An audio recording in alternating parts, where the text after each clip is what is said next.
Go ahead with the audio check. I'm hearing you. Who we got there? Good morning. Good touch. Oh, 109, yeah. Out of the Palmetto there, South Carolina, 109.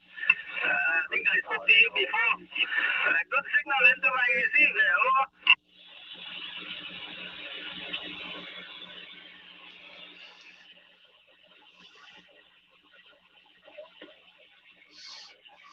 Okay, thank you very much, sir. I hope we had an enjoyable Thanksgiving there, my friend.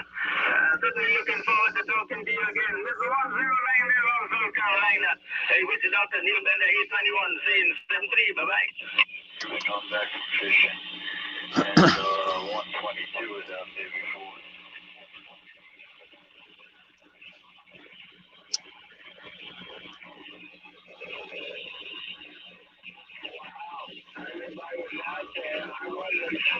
Hey, Neil Bender, John there around South Carolina.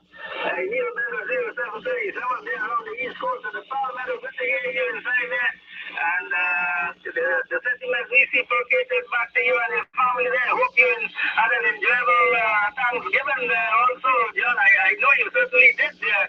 Over.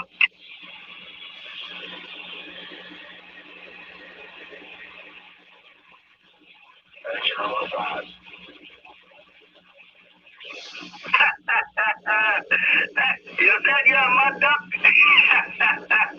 No, I don't think you said that. You said you didn't have turkey. You had a duck there. Over.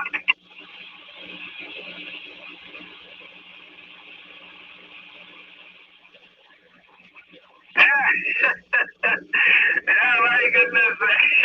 Yeah, good to hear you inside there. And we don't celebrate Thanksgiving here on the island. I guess most islands here in the West Indies, probably we got the whole colonial influence, the British influence here on the island. So the emphasis is mostly on around Christmas and the Boxing Day that follows the 25th and the 26th of December there. So that's our time in the month of December. Probably we would have people from the US who are living in Trinidad. They probably have celebrated Thanksgiving, but the locals down here, we're more with the tradition of Christmas and the Boxing Day, the day where you box up gifts and so forth in boxes and distribute there. So that's about the size of it there. Hey, Needle Bender 0737, John, around South Carolina, Needle Bender 821, over.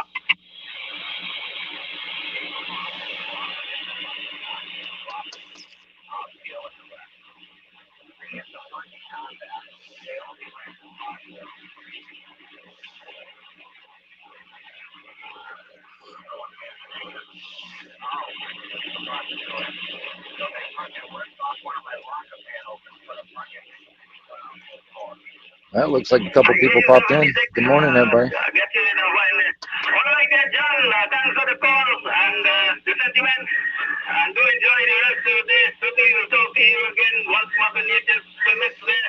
And Neil Bender 0737, Mr. John there around South Carolina. And it was reached Dr. Neil Bender 821 here on the Hummingbird Island. Saying thank you very much for the acknowledgement there. Over.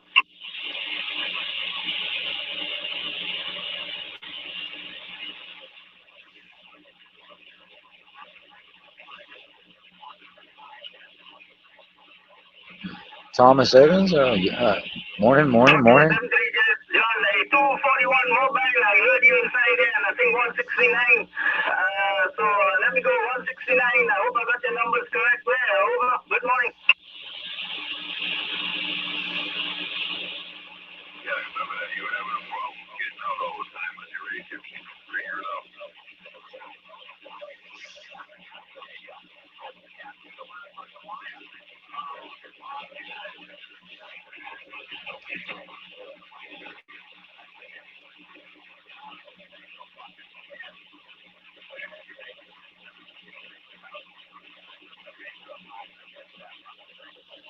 you very much there for the contact and for the honor there. Have a wonderful rest of the day. Sentiments reciprocated. I think it's 241 mobile because you said you're near the ocean there. So 241 in the mobile. Hey, have a wonderful day today and a better one tomorrow. And hoping to talk to you again. Witch Doctor here on the Hummingbird Island. On the side. Thank you for the call. Boy, everybody's quiet this morning. What's going on?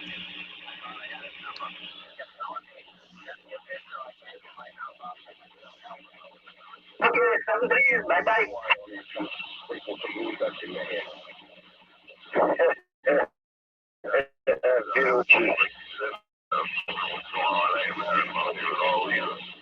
You're all right, Gino. What's up?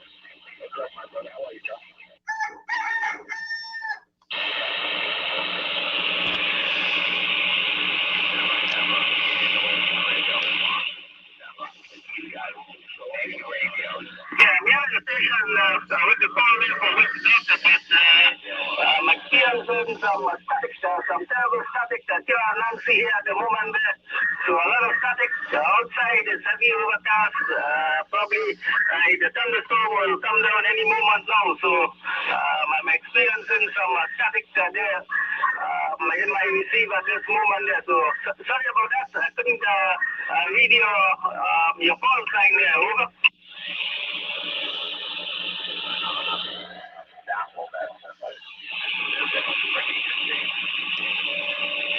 You know, it was almost like he was like drinking something or eating something and he dropped it.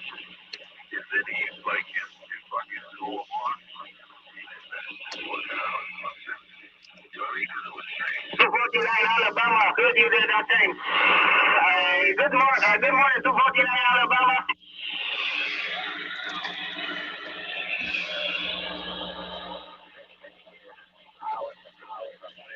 Okay, 249. Well, I got to shut down now, but because the thunderstorm is down on me here, so I got to disconnect all my cables there. The thunder and lightning is on the outside there, so I'll catch you later. I'm gone. Bye-bye. Thanks for the call. Where'd you go, Pop Tart?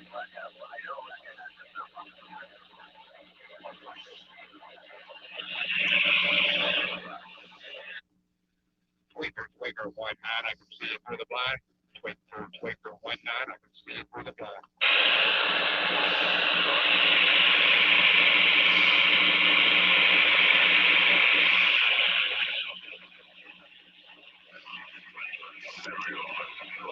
Well, morning time, everybody out there in YouTube land. It's the 1122 Wingnut Radio out here for Anarchy Television, and I'm sitting out here in Skipland, which is, but I'm way out there, so it's not really coming in all that great right at the moment. Witch Doctor was coming in, but a lot of times I can hear him pretty good. He's down there in the West Indies, down there in Trinidad, just just north on that island, just north of Venezuela. And Philip, he's a pretty nice guy, man. He's got a YouTube channel. He's also got a Facebook and all kinds of other stuff, man. So, Witch Doctor's out there. So if anybody in the radio in this radio hobby or whatever, and you happen to be out here and you do a lot of talking on like 38, for instance, you might know Witch Doctor. Philip down there in Trinidad, yeah, look his ass up, man. He's got a YouTube channel. I can't remember the name of it right offhand. It's probably his call sign, now I think about it.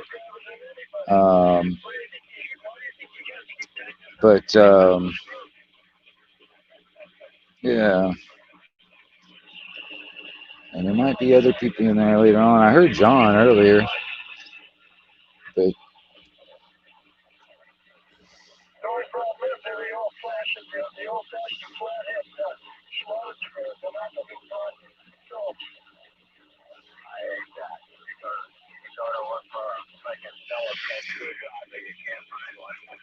But I'm going to sit here for a little bit listen to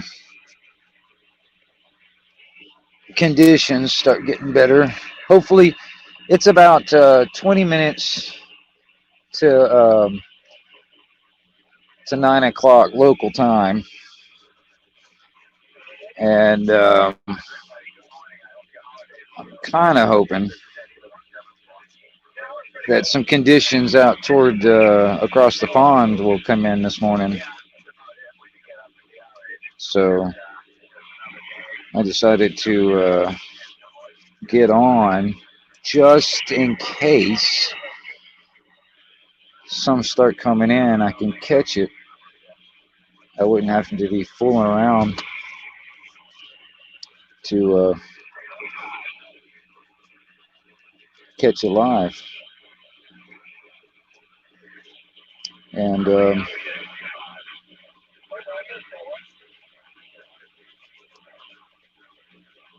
I'm also been thinking, you know, when it comes down to like doing a panel and stuff like that, what would I do? And I mean, I kind of like having open discussion type of stuff, because I mean, I kind of like that improvisation, you know, kind of thing, instead of having everything scripted. So it'd be kind of cool to have a few people on a panel one of these days, and you know, have an open discussion about some stuff. You know, maybe have a couple of topics. You know, have a few topics or whatever we can probably think about talking about or whatever, and then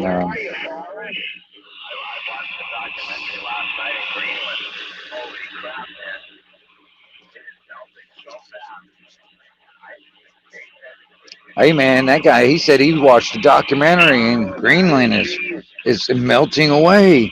You know, because you know he saw it on a documentary, he saw it on TV. It's got to be true. Yes, sir. You know, there's a documentary on it, man. You know, the whole damn thing is just melting away. It was a documentary on it, man. It's got to be true. It looks like It's got to be fucking true, man. what time? And then I told people about it on the CB radio, and other people heard it on the CB radio.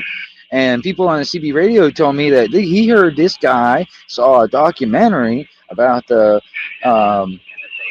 shit melting, and it's all melting away, you know. So I heard it about a guy that heard it or saw a documentary on the CB radio, and it's got to be fucking true, man. It's got to be fucking true. You know, they saw it on the TV. You know, I heard somebody told me on the CB he saw it on the TV, so it's got to be fucking true. I mean, it's got to be fucking true. Explain.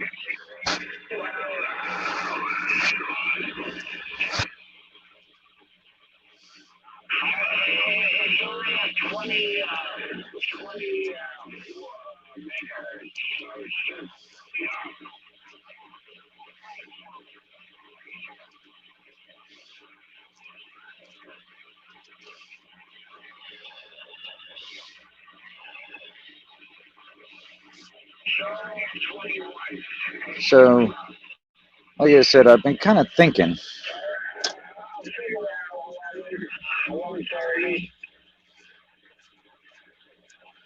You know, since I do mostly.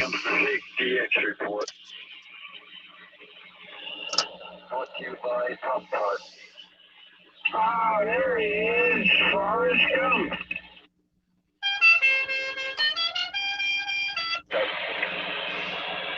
It takes a couple of tractor trailers full. I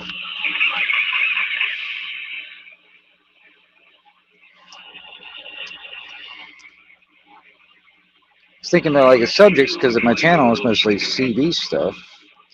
You know, maybe have some people talk about CB stuff, or you know, skip conditions. What would be really cool? I was sitting there thinking about this the other day. I was sitting there thinking about it. All right, like for instance, if there was a couple of people out there that are radio talkers, and Skip was running, where, like, for instance, I can talk to them, and I could be running a live stream of Skip conditions in my area, and the conversation that I'm having will be on the live stream with that guy, all right? And that other guy will be doing a live stream at the same time of the Skip conditions, and me talking, the conversation back and forth on the radio. And also, he will be on my panel.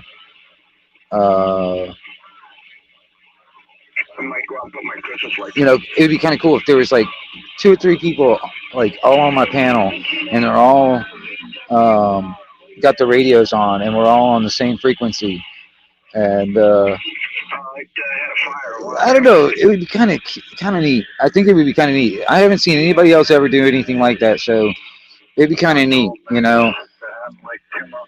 have about 2 or 3 people on the panel, and all of us have our radios on the same frequency, and hopefully Skip conditions will be able where we can actually talk to each other at that moment on a live stream. That would be kind of neat. It's something I'm gonna have to work out.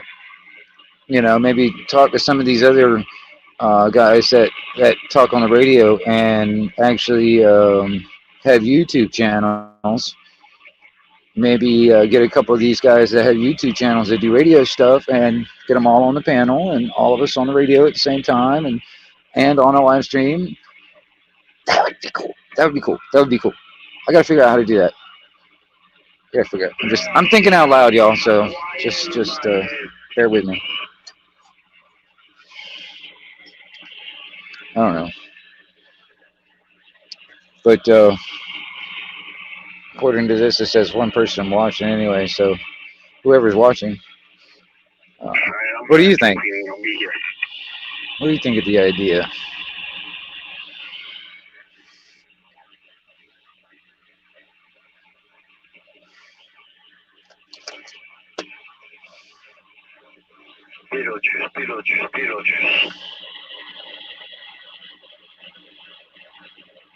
Blackburn, what's up? Blackburn, what's up?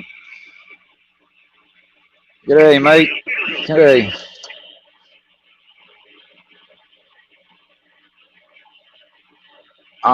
No, well, the last comment before you popped up was Thomas Evans, and it said GAM. That was the last one I saw.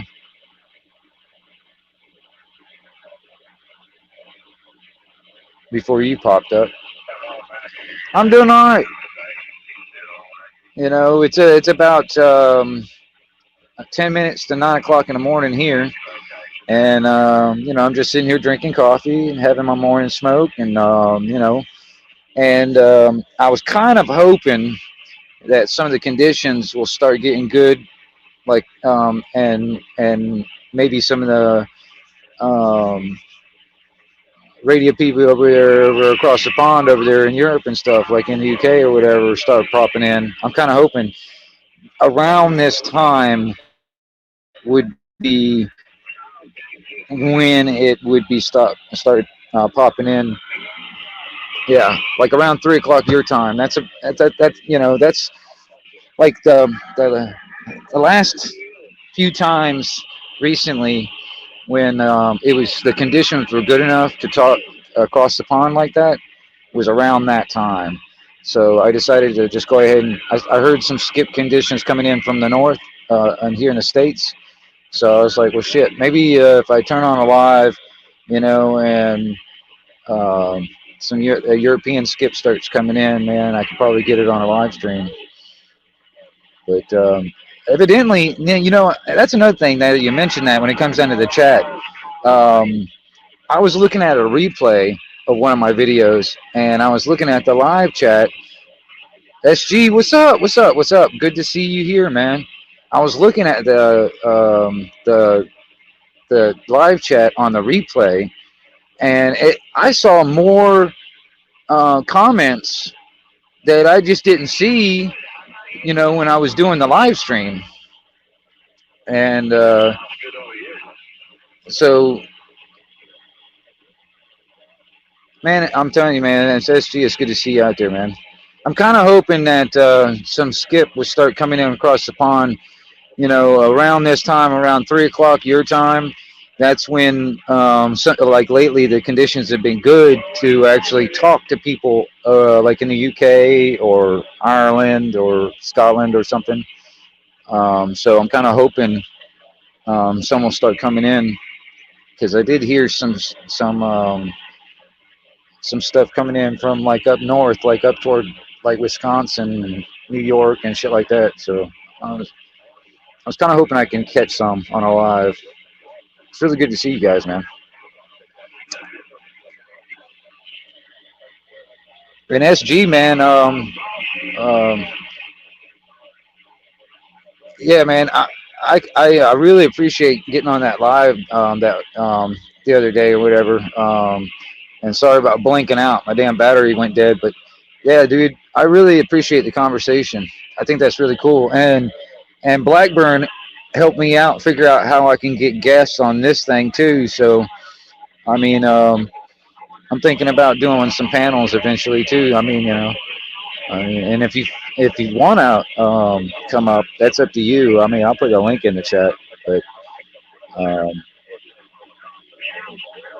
or whatever, it don't matter. Yeah, and also um, that anybody else that happens to pop in, which doesn't look like a whole lot of people's in here at the moment. Um, Anybody else that ends up watching this later on, um, go out and check out Blackburn Audits and SG's channel. All right, these guys, some content creators, and they do some stuff too. So, and you guys gotta check them out. Yeah, dude. I mean, tell you, man, CB. See, in the UK, mostly they do that on the FM band. I think they just like upgraded like the so-called the rules or whatever over there when it comes down to using like single sideband and AM. I think um, so. Recently, in the past few years, um, on the legal end of it, when it comes down to using CBs and stuff, or using frequencies like certain frequencies and certain modes when it comes down to it, because most of the radios there are all FM. Right on, Blackburn. Right on, right on. Yeah, it's an important thing in my opinion, SG. Because it's like when it comes down to the prepper aspect, I guess you would call quote unquote prepper aspect. Communications is a vital aspect of that, and you gotta have options, dude. You gotta have options, and there's still a lot of people like around in the UK. Like I got a buddy of mine that lives in Swaffham, um, and he's been talking on the radio for a long time, man. And there's a lot of, I mean, that just happens to be one guy that I know. I used to talk to a lot of years back. I haven't talked to him a long time, but I used to talk to him a lot, quite a few years back. And as far as I know, he still lives in Swaffham. Um, and there's a few others that I've talked to over the years, but there's a lot of people still talking on the radio. And it's nice when the condition's good, and then because what is it, channel what is it, like the channel 19, I guess you would call it, over there in the UK,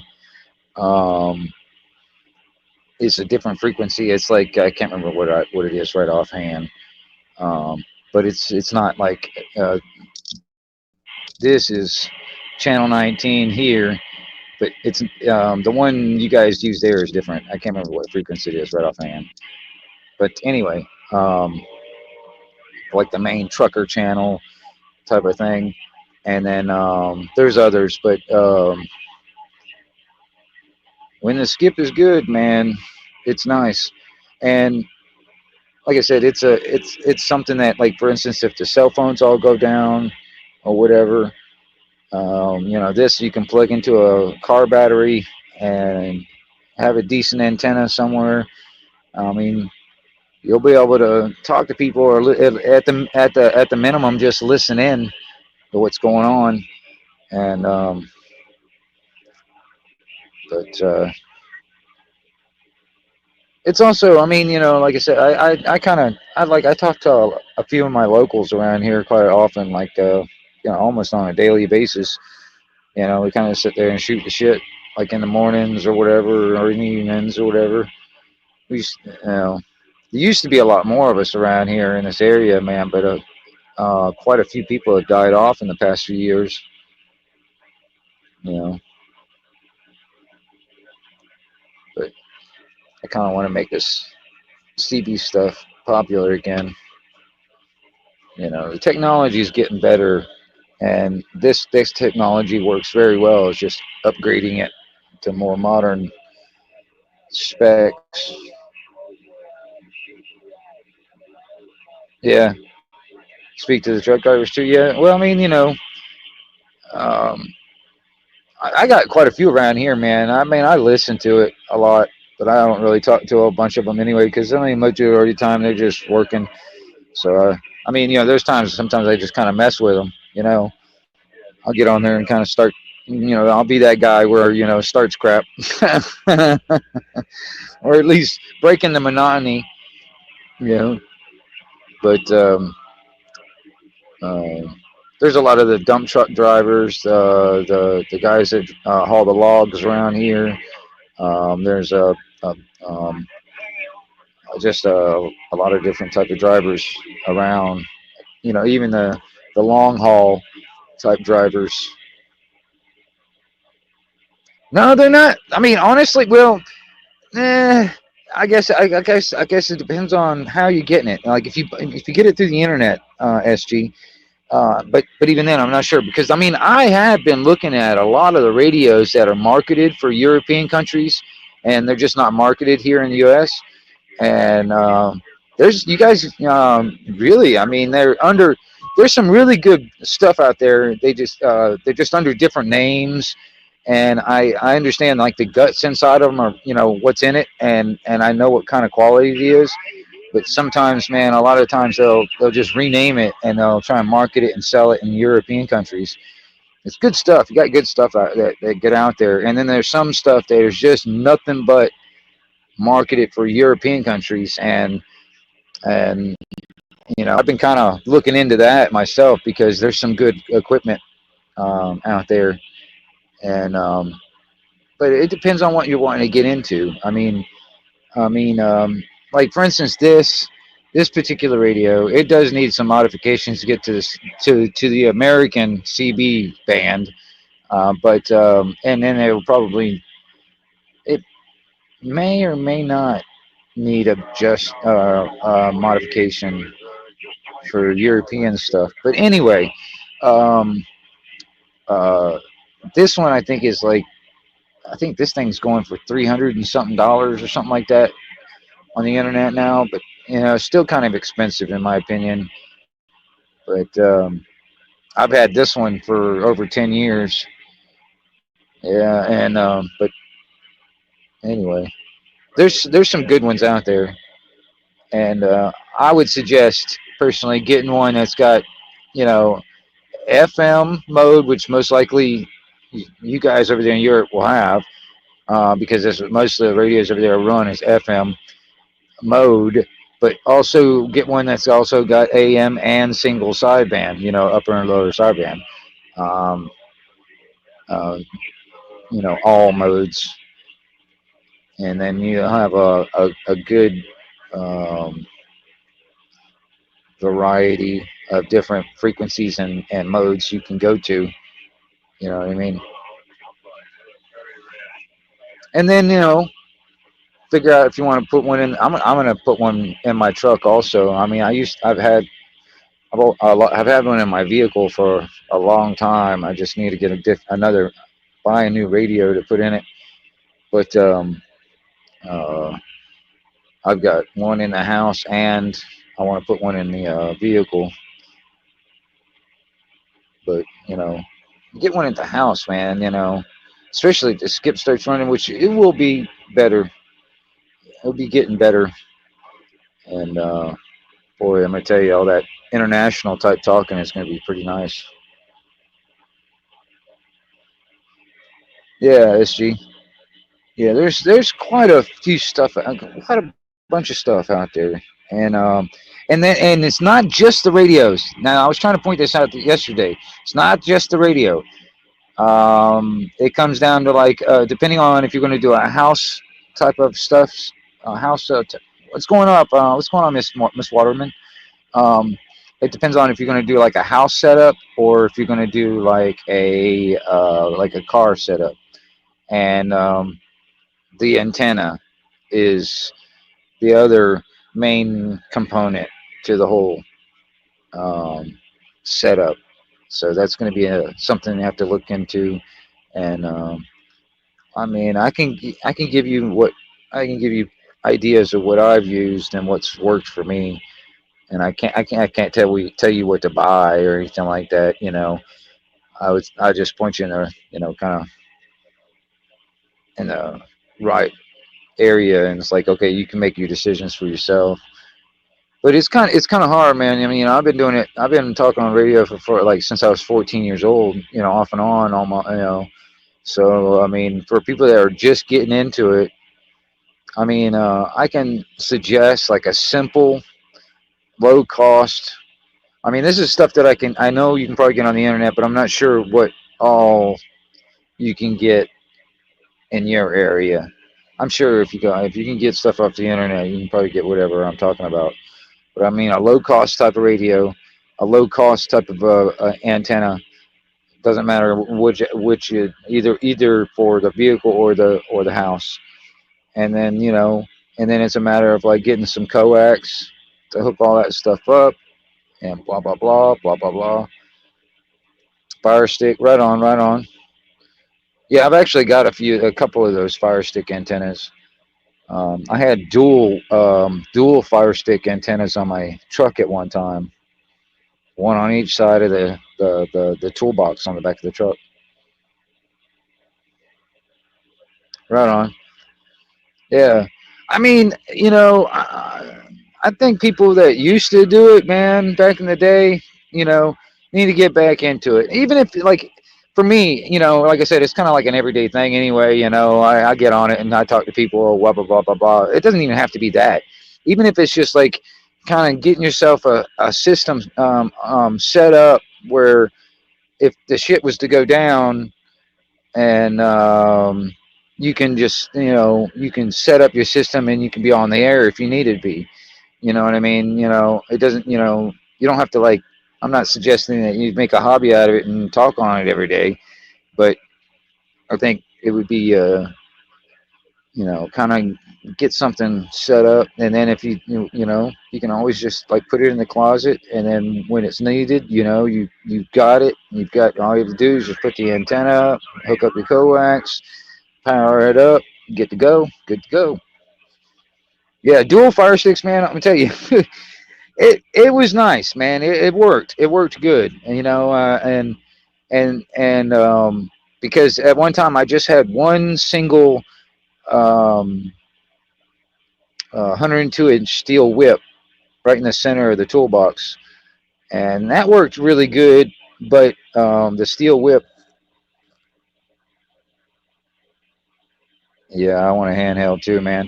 I've been looking around, and but I'm kind of picky. I want a certain things out of a handheld. I want a handheld 10, 11, and 12 meter radio that is got all modes, where it has FM, AM, and sideband. But you know, it's hard to find radios, the handheld radios that can do all that. I don't really give a shit if they pump out a lot of wattage.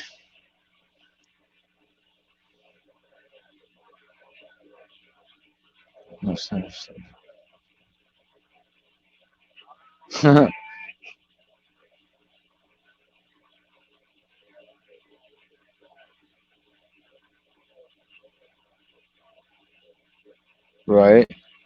Yeah, Miss Waterman. there's okay. This is one of the things I was sitting there thinking about. There is the Bearcat. It's a Uniden radio. It's called a Bearcat 980. I think that's what the number is. 980. I think if that's I got it. Damn it, I can't remember right off. I'm pretty sure that's what it is. A Bearcat 980. It's not that expensive.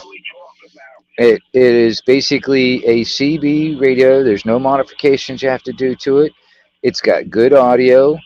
Um, that will be a good, in my opinion, probably like a good starter type radio, in my opinion. And then the more you use it, the more you get to know that kind of stuff.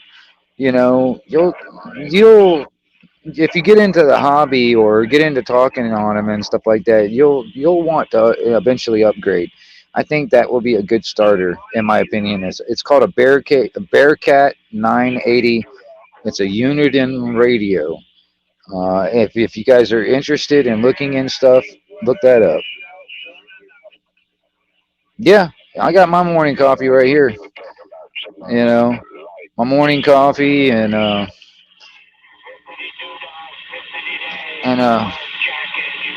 some people on the radio. You got it all right.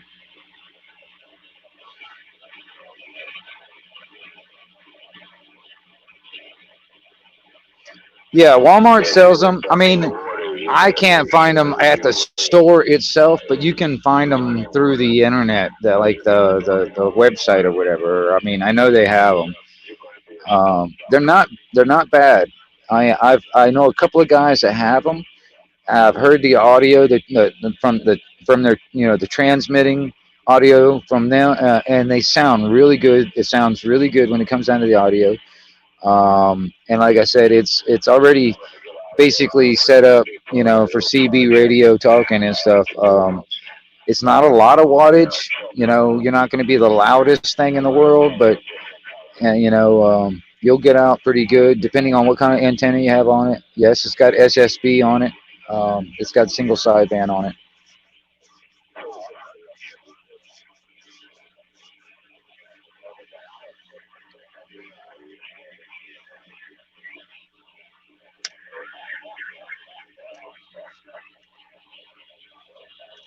Now, like SG, now I'm not sure. When it comes down to finding that kind of stuff, like I'm not sure what options you even have when you're looking around over there in your area when it comes down to radios. Um, I'm assuming it's just a slightly different than what I have to deal with, what options I have to look into. That's the only reason. I'm just assuming.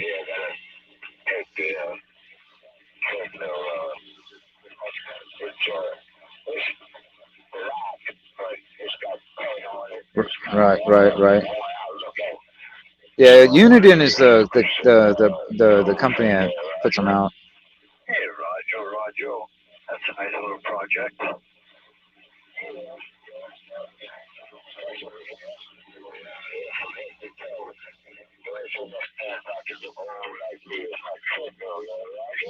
They also have, for that radio, a buddy of mine's got that radio, all right?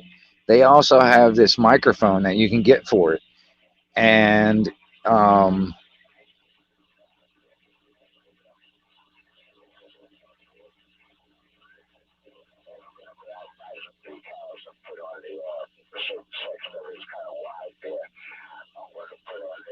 okay, I'm definitely not seeing all of the chat because evidently Miss Waterman, you're talking to somebody else that I didn't see a comment.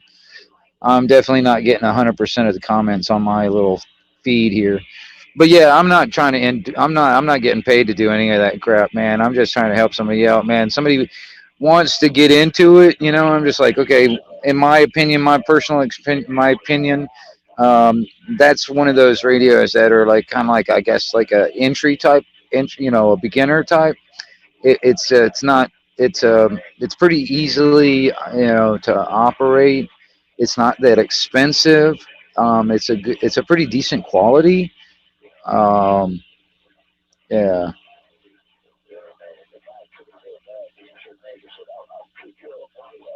Oh, right on. Farmer. Okay, because I was sitting there thinking about it, man. You know, I was watching a replay of one of my videos. Man, I was sitting there and I was looking at the chat of the live on the replay, and it looked like there was more comments than I saw than on when I was doing the live stream in the first place. It just looked like there was more comments. I was like, I didn't remember reading that one or something. So that was the reason why I was thinking there was I'm missing all of them. Right on. Yeah, yeah. I'm not. I mean, it would be kind of cool, if I, how a lot of all these other YouTubers and stuff, man, kind of get like uh, companies to like review their products or whatever, dude.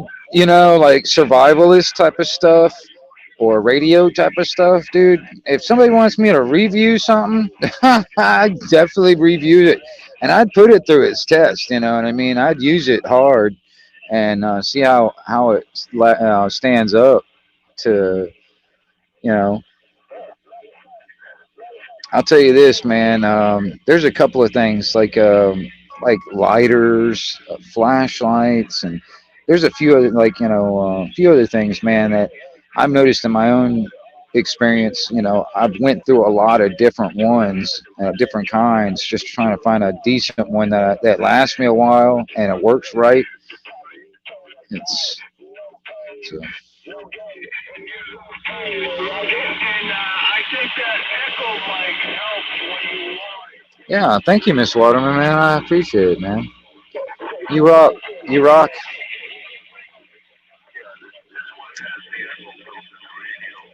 Hello, 1913 in Nassau County.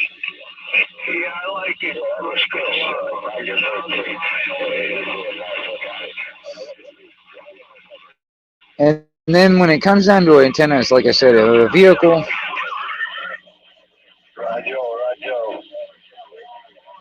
What's his more power?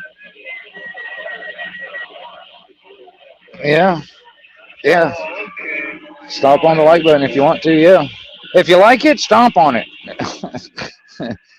If you want to, smash it. But yeah, right on. Appreciate that. Angry Ginger Hunting and Accountability. I'm not too familiar with your channel. I'm gonna have to check you out, man. What's up with you, man? Nice to see you out there. CQDX, 223 Chicago, 223 And I try to keep up with a lot of these like quote unquote First Amendment auditors or auditors and stuff like that. Because I used to do that stuff when I was younger, back in the day. Fuck those Jersey jerk-offs.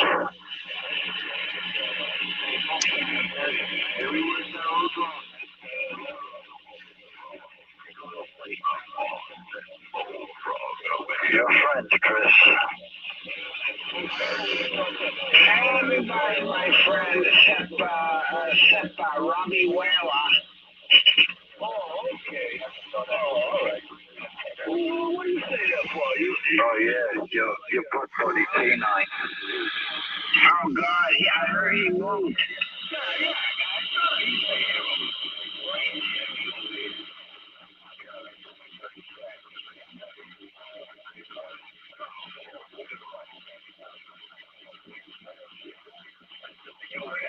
Yeah, you know what I mean, right?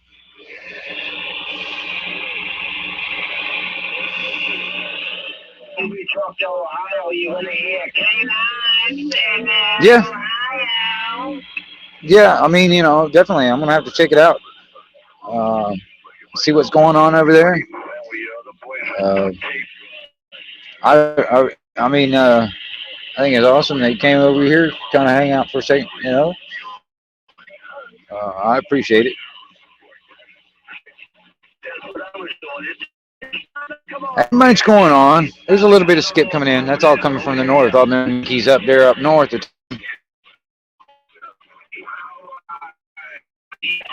Kind of hoping some European stuff will come in. Yeah, I know. That time of year when it sucks to get that you Predator hunt. already. Kind of predator? What kind of predators are you hunting out there? You like um, like big cats and shit.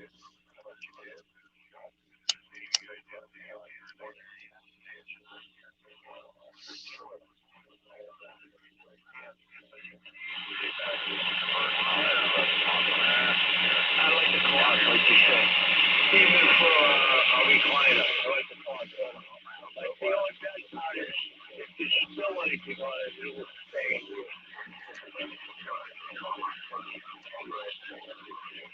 I know you miss him for one reason. You have nobody to pick on. Yeah, I was tripping myself every day.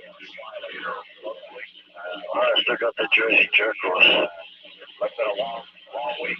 Long week now with Thanksgiving. People probably wondering. Bad Bill when he ends up.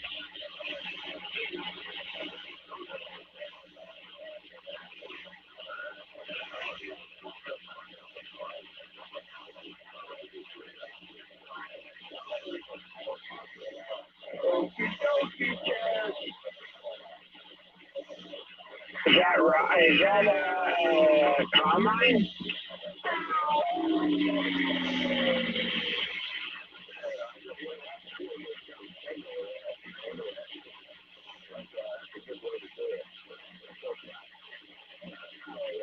You a Polack? Oh yeah, I know it's Hanukkah for us. Oh, I'll definitely have to check that out then, man. Right on. That's something I can support for sure. Yeah, because Because I'm gonna tell you something, man. I got my own views when it comes down to child predators and stuff. I got some. They're more, medieval type of uh, thoughts that go through my head.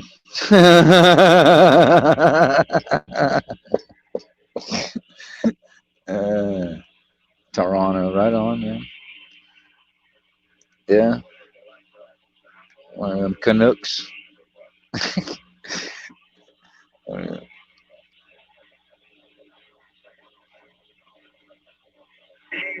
banana cream coffee. pretty soon you're going to end up like 148 with 1 foot. Why? I figured sugar.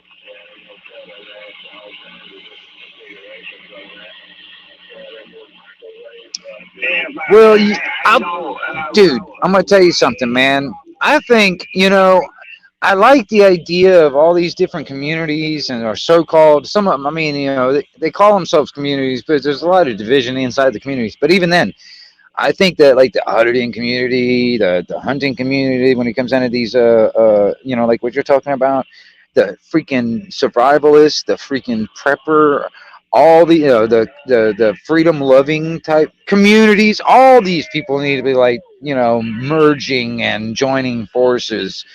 Like for instance, all the like the auditors out there that are like filming the cops and stuff. These are the eyes on the road. I mean, they're the ones that are like, the wheel, where the wheel touches the pavement. They're the ones that are like the eyes for everybody else. They can be the eyes or whatever. And then and but everybody.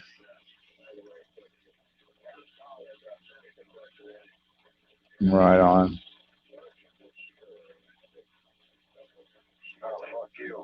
Now is it like that?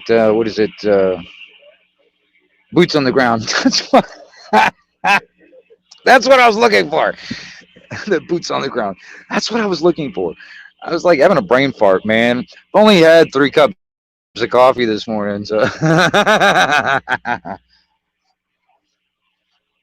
I'm not Not quite yet. Not quite up yet, I guess.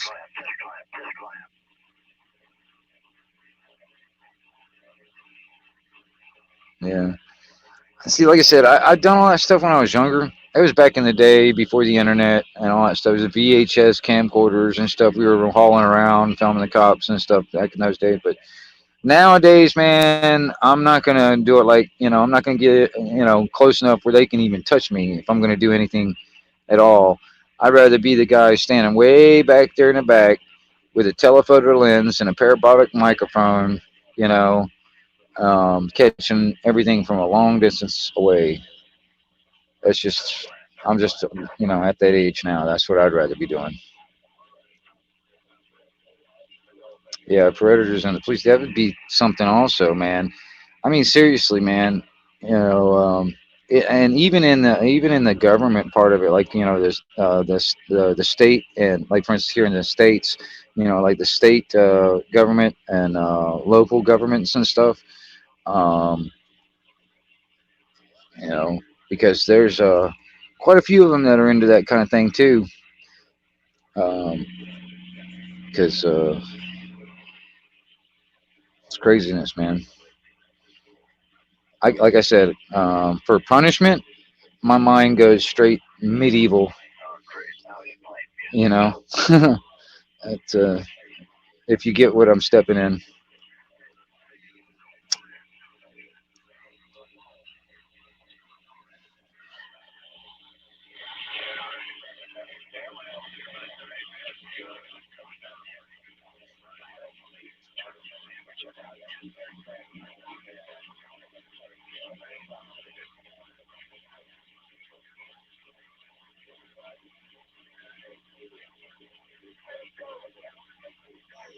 Yeah,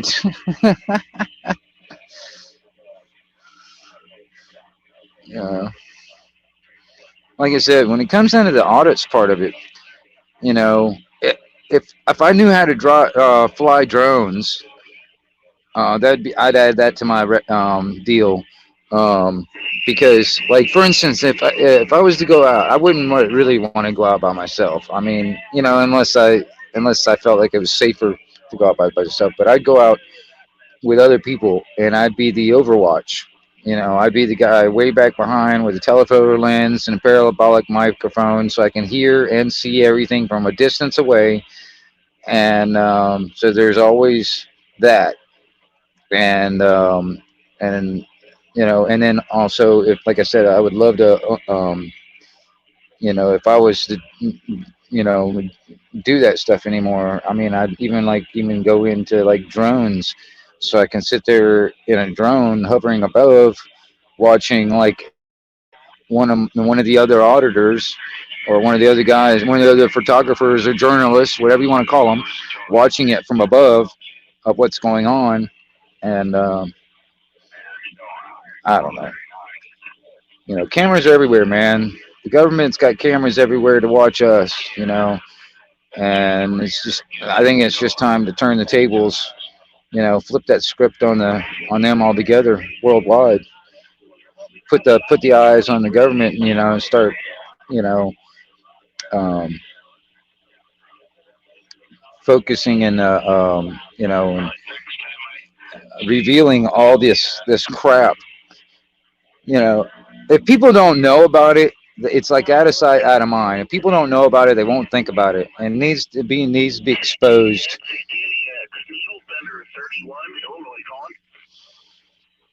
Needle Bender 31.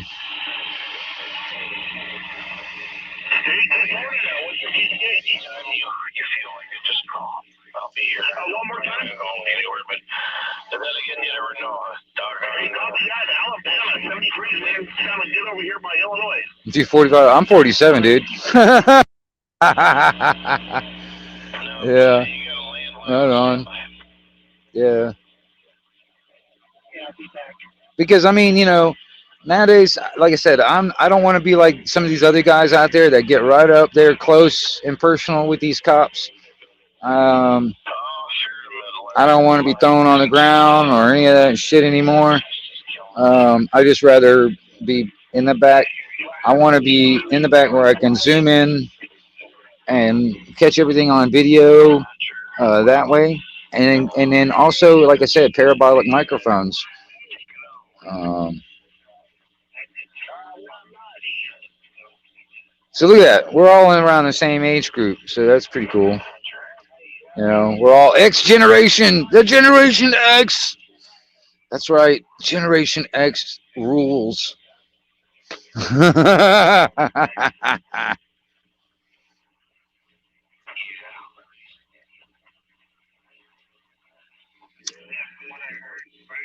But you know, when it comes down to it, I kind of like how, um, yeah, I don't like it either, man. But when you get like 4 or 5 of these motherfuckers that are armed to the teeth here in the states, you know what I mean, you know, and some of them just rather shoot you instead of trying to, you know, wrestle you to the ground. They just rather shoot you, and that's the type of mentality that, you know, that's another type of mentality that we need to eradicate through the away from the cops. I'm not afraid of it. I just don't want to deal with it. You know what I mean? I just don't want to deal with it. I mean, if there's ways I can do the exact same thing by, like, in a sense, an audit, for instance, if I was to do that nowadays, I would go about it different than what I did back in the day, or like how some of these guys are doing it today. I would go about it differently. You know what I mean? And but you know, that's just so I can minimize my contact, my physical contact with cops. You know, it's also like, for any of you guys out there that do like auditing with cops and stuff, for instance. This is, I'm gonna tell you something, man, and I've done this experiment. There is a really, really simple experiment you can do. Get some, like some hidden cameras, you know, something that you can wear, some hidden body camera type stuff. All right, and record the reaction or of cops, um, when you do have a camera and when you don't have a camera. When, in their opinion, when, you know, uh, you know, when they don't think you have a camera, what their attitude is like, and then when the exact same person under maybe same type of situations, what their attitude is when they know there is a camera. You know, it's an interesting social experiment. I've done it.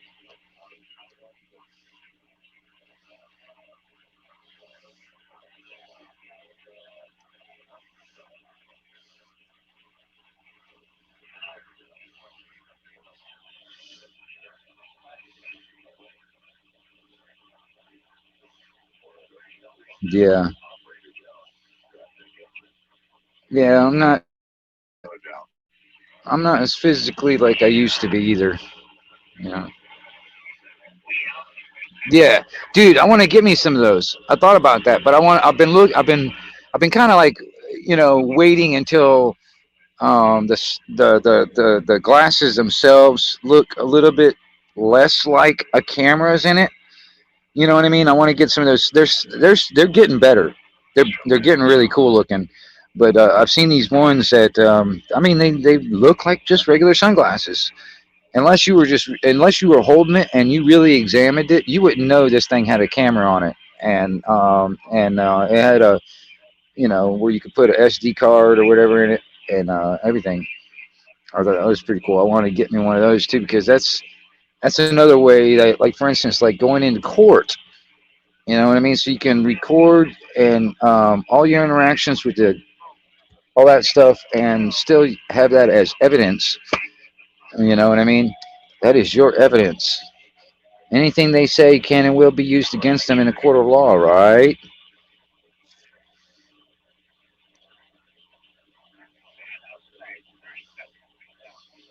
Yeah. See, that's another thing too, man. It's an interesting social experiment that I think a lot of these other guys should just try out. It would be content also. It would be something they can put on their channel. Some of these guys that do this, some of these guys are actually doing this, and they're trying to make a living doing it, which I've never seen a way to do it for myself. Yeah, I know. We can't do it here either. But, you know, just smell what I'm stepping in.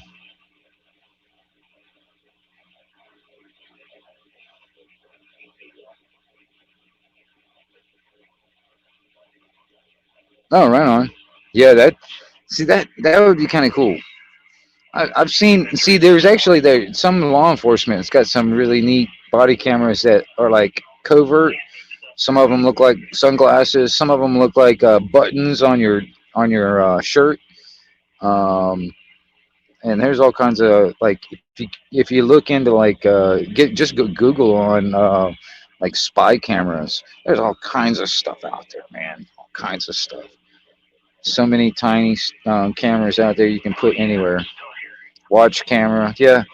I mean, I started thinking about it, because like I said, that anything they say can and will be used against them in a court of law. Now, if you had a recording, audio, and or video, you can use that as evidence. You know what I mean? Um, and yeah, they might throw a stink of it, if they know they're busted. But I'm just, you got to start turning the tables, flipping that script on them.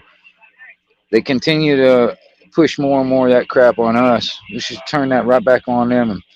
And, like a lot of these officials and stuff that are in government that are, actively working against, like here in the States, working against the Constitution. I mean, I know there's a lot of people out there on the internet, and I know a lot of people on YouTube, for instance, that are very good at doing research. I'm sure if people started digging into these people, they can find some skeletons in there and expose them. You know what I'm saying? I'm sure there's some skeletons that somebody can find in there. All these suckers that are against our natural rights and freedoms and stuff like that, that are actively trying to legislate that away from us, start digging into these people and exposing them and getting them, you know, holding them accountable for their crimes.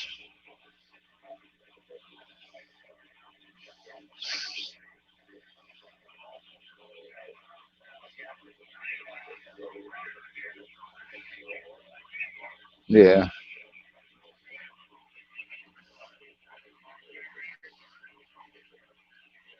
So yeah, that's another. Yeah, I watch a lot of these guys over there in like the UK and Scotland, Ireland, and stuff like that that are actually doing audits and stuff like that when it comes down to cops and government officials and stuff.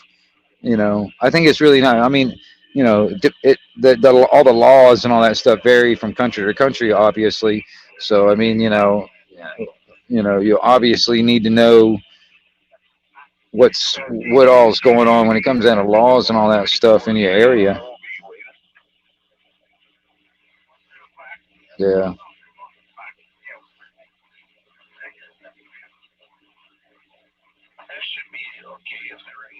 ASG, if you want, man. I mean, I'll put the link in if you want to jump up. That's up to you, man. If you want to jump up, we'll sit here and talk. So you don't have to text everything. But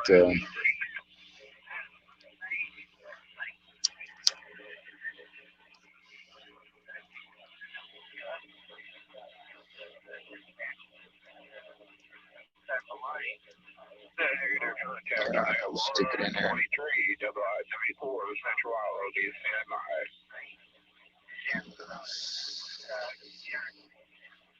I don't know if you can hear this old busted pulse and a roll of bagel wire over there, Tommy, but good morning to you. Somebody way out there in the distance, that DX get brand out there at the 94 Central Iowa said that will you stand by?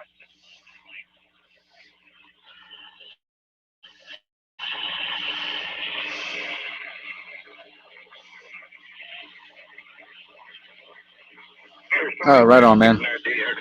I'll throw it in there anyway. But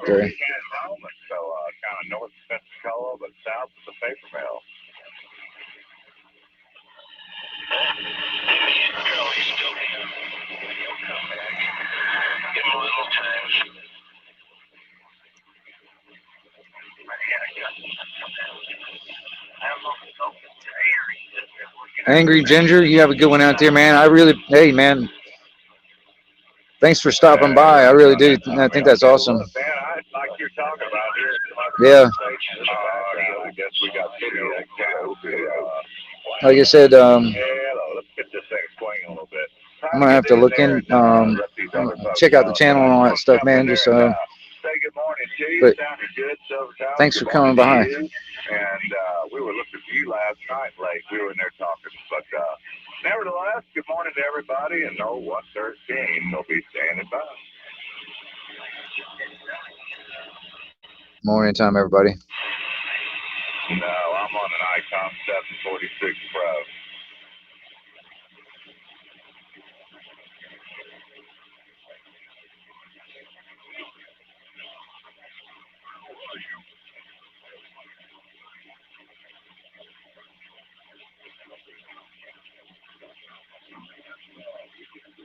All right, on that. I appreciate it, man. Well, we're using a studio-style microphone on a boom arm with a push talk switch.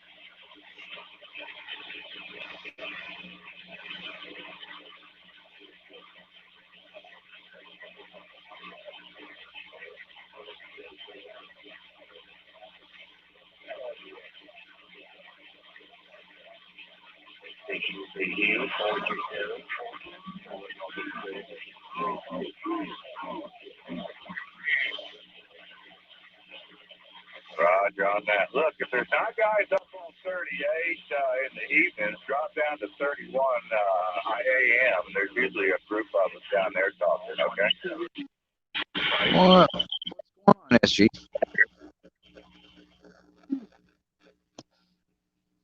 Hey. What's going on? Can you hear me?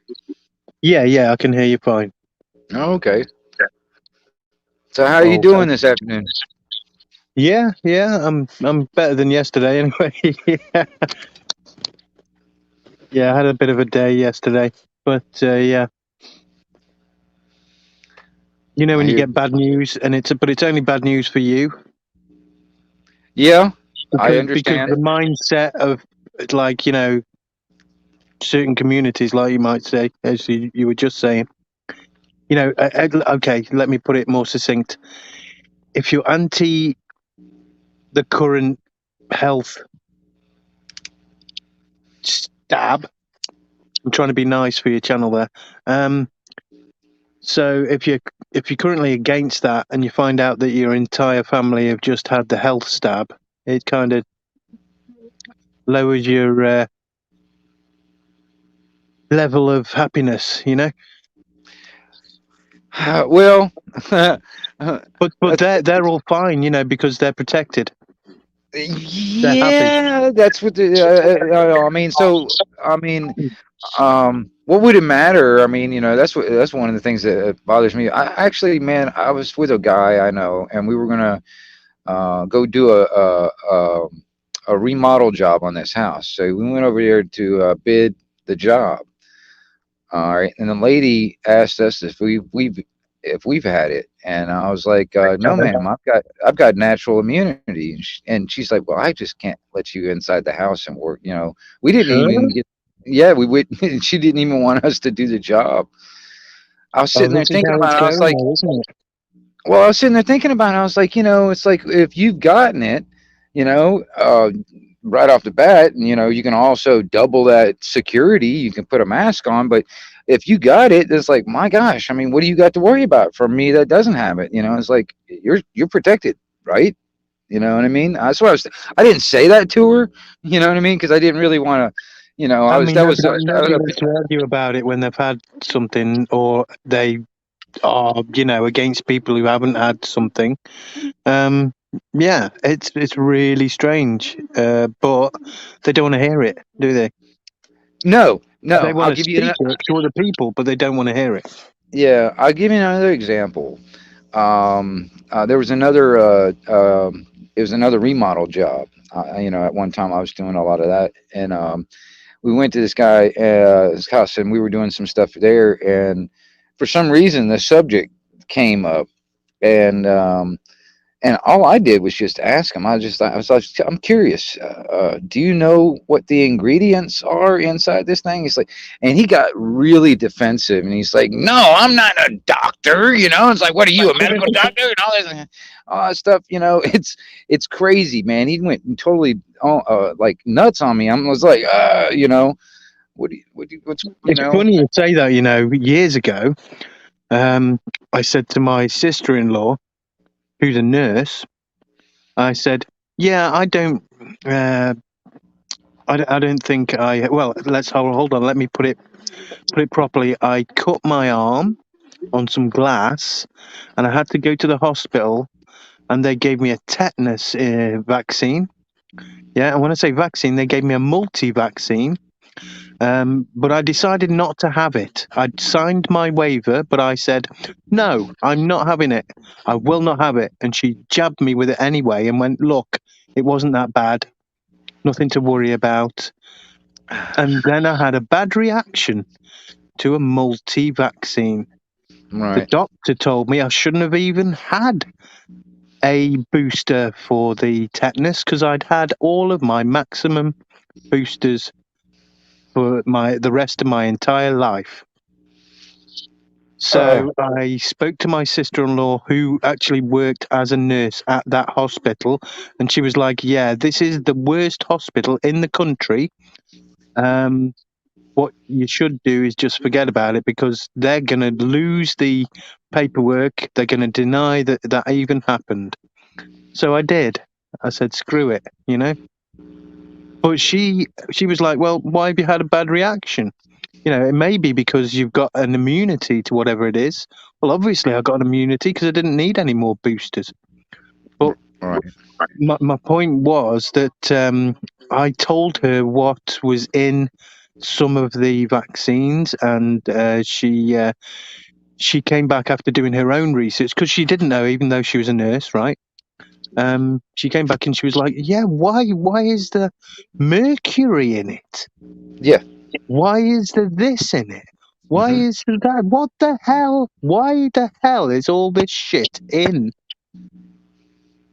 a vax? What the hell? I don't get it." Yeah. So I opened her eyes a little bit, but she's still not sold.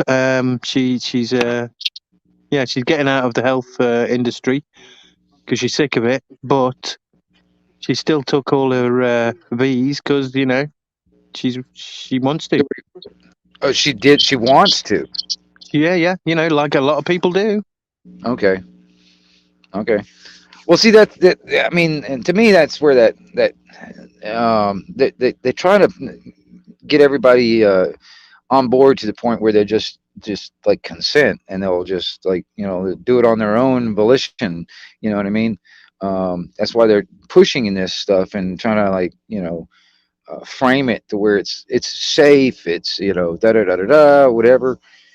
But there's too many so-called red flags that pop into my mind when I start doing the research. If I actually look into it, and most people they just like, okay, whatever the mainstream news told them is all they know. You know what I mean? But I started looking into it. I started looking into different, not only this particular thing that's going on now. When it comes down to like epidemiology and all that other stuff, the medical papers and all that stuff was published on it, kind of stuff now. I also looked into like past stuff on that same basic subject and kind of trying to get a little bit of more of a um, rounded information and idea what's going on, and that's what bothered me about it. And then because what they did when I was a kid, for instance, like for instance, I haven't gotten a dang flu shot. If I did, it was before I can remember. All right. So and then when it comes down to other shots, like I haven't been in school in forever. I'm 47, so I mean, there's when I was real young, I think I got some shots then, but other than that, I haven't done anything like that. And the stuff that they're doing now, with um,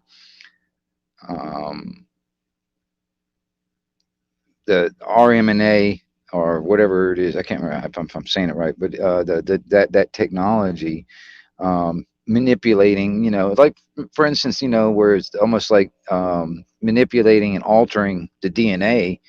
It's like once you get this sucker in your veins and stuff, you can't get rid of it. It's not like it's just gonna like pass Yeah, through. exactly. It's there So, forever. yeah, I'll take something that, I mean, this is the way I looked at it right in the beginning.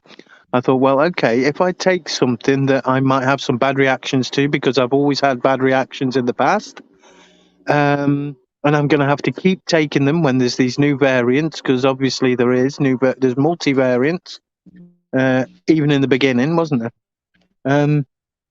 And they admitted there's over 100,000 variants of any kind of viral infection that's out there at any time, due to the amount of people in the world.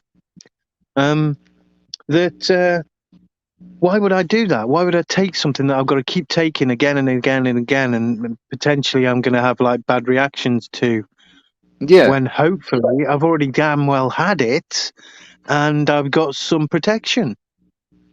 Well, but this is another thing that bothers me is like even the a lot of the angle when it comes down and just pure natural immunity. Your natural immune system was there. It's there for a damn reason. All right. If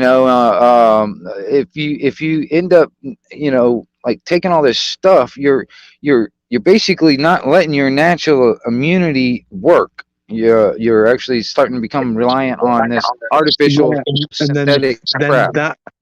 that physical I can't think of the word now myself.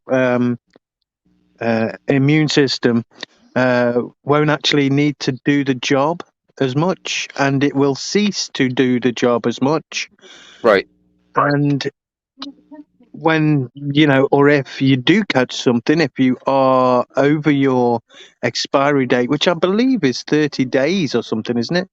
After a vax, then you possibly may be at risk without the vax. Hmm. More at risk. Right. It the way they got it, the way they're playing it out, they wanted to keep this as like a perpetual, forever type of scenario. From when you're born, you got to start taking this dang thing and get it every month or something like that or whatever, da da da da da, forever till you're dead. I mean, if they get the way it looks like their angle is anyway, the so-called powers that should not be, you know, Yeah, them. yeah. Yeah, I think if I can try and remember what it stands for, them stands for something quite cool. I can't freaking remember right now. Is those? Oh, I can't even remember. What is it? Them.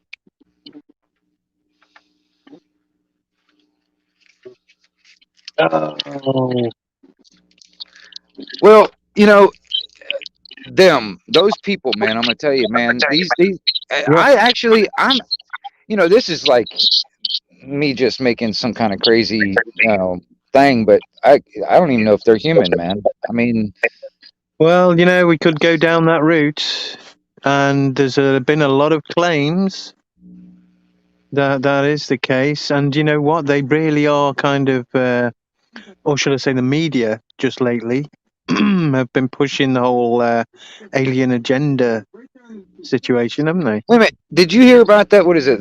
What is it? The Galactic Federation or something like that? I heard I read a story not too long ago about somebody that was in some kind of top ranking military or whatever at one time in some country, and he was like whistleblowing this stuff about some kind of a galactic federation. Mm-hmm. It's interesting, man. It makes me wonder who's really pulling the strings, right? Well, I mean, if obviously, if you go by current knowledge, there isn't anyone out there that we know of. But I'll tell you what, if there is somebody out there, then why wouldn't there be more than one? Why wouldn't they have some kind of galactic federation? I mean, if you go back and you look into the history of Gene Roddenberry, the creator of Star Trek, Right. he was involved in, I'm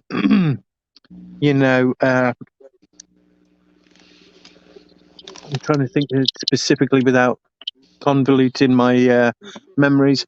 Okay, so he was involved in a bit of a seance-y thing where they did some kind of like remote viewing or whatever the hell it was, and they got information from somebody who knew, or it was from some group somewhere else, and he took that and it inspired his Star Trek. Right. Yeah, because I mean that was a hell of a lot of information and ideas he got from nowhere Yeah. to Yeah. create such an impressive world or universe.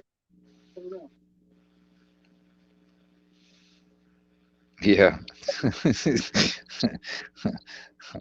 I mean, I start thinking about it like that. A lot of science fiction ended up becoming science fact later on.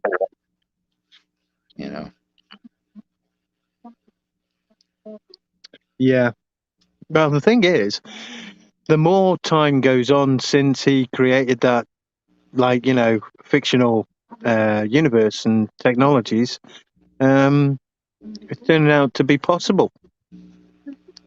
Well, yeah. So it's almost as if, he really did get a bit of an insight into the possibilities of extraterrestrial travel and lifestyles and interactions and alien life forms.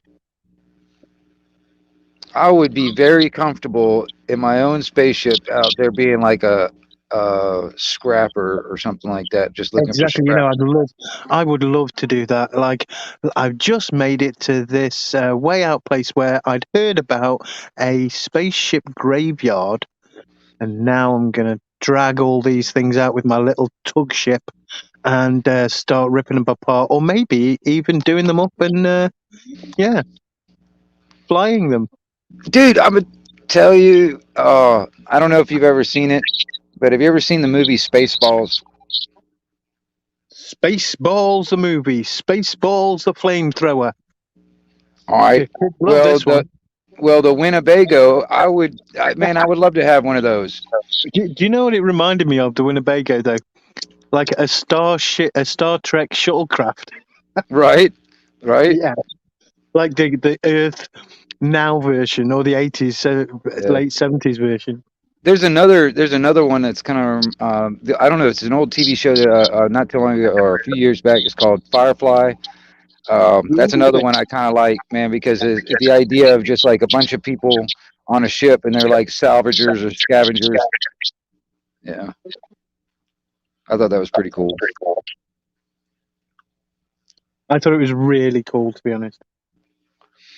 And I think I liked every actor in that. The main characters and the non-main characters and everything. Yeah. And it was a shame they stopped it. It was cut off way before, Yeah. But it may be going through some kind of revival. Well, I started thinking about like all these different type of movies and TV shows that could be, I guess, quote unquote, like predictive programming, where they're just basically putting the truth out there and claiming it's fiction, and they can use that as like plausible deniability. Kind of like, okay, you're a conspiracy theorist, man, because that was just a movie. That's not real life. When it really did happen. Yeah. Yeah, it's always been like that for me. There's an element of possible truth in this. I like this more than that bullshit that's selling something I don't believe in that everything sells. I'll go for this slightly different thing over here. Yeah. The only problem is that a lot of modern movies are all about this dystopian type of future, like a zombie apocalypse or a nuclear war or a big, huge meteor hits or something. I mean, I've hardly seen any movies that are like come close to being the opposite. Well, yeah. I mean, I'm totally obsessed with zombies. Oh yeah. Oh, I love that kind of stuff, man. I was like, To be honest, there's a whole how should we put it? A whole philosophy on the zombie apocalypse, which could be coming in our world right now from the V. well, there is that I'm not even possibility. going there, but yeah, there is a possibility. Well, all right, think of it this way. Like I said, it is an experimental thing. All right. And yes, there may be some reactions immediately, but there may be even worse, if not more, on the long term. And, even like that's the reason why there's no, shot in the arm for the common cold, because it always mutates. It's always changing. Well, yeah. And you just said it there, right? For decades and decades and decades, and for as long as we have had, history. When I say history, I mean the stuff that we write. As long as we've had that, medical experts have always claimed that we'll never be able to cure the common cold. Medically impossible, right? We don't have the technology. Even Star Trek never tried. They were like, no, we're not gonna claim to be able to stop the common cold. Oh God, no, that'd be stupid. Right. But suddenly we can cure the common cold with a jab every so often. And I'm not twisting it very much to say that the COVID whatever is the common cold, because it is as well by its own statement. Yeah. Well, I mean, and that's not even a twist, is it? Yeah. The other layer to this whole damn thing is like all the freaking lockdowns and all this other crap that comes along with it. I'm just like, are you freaking kidding me?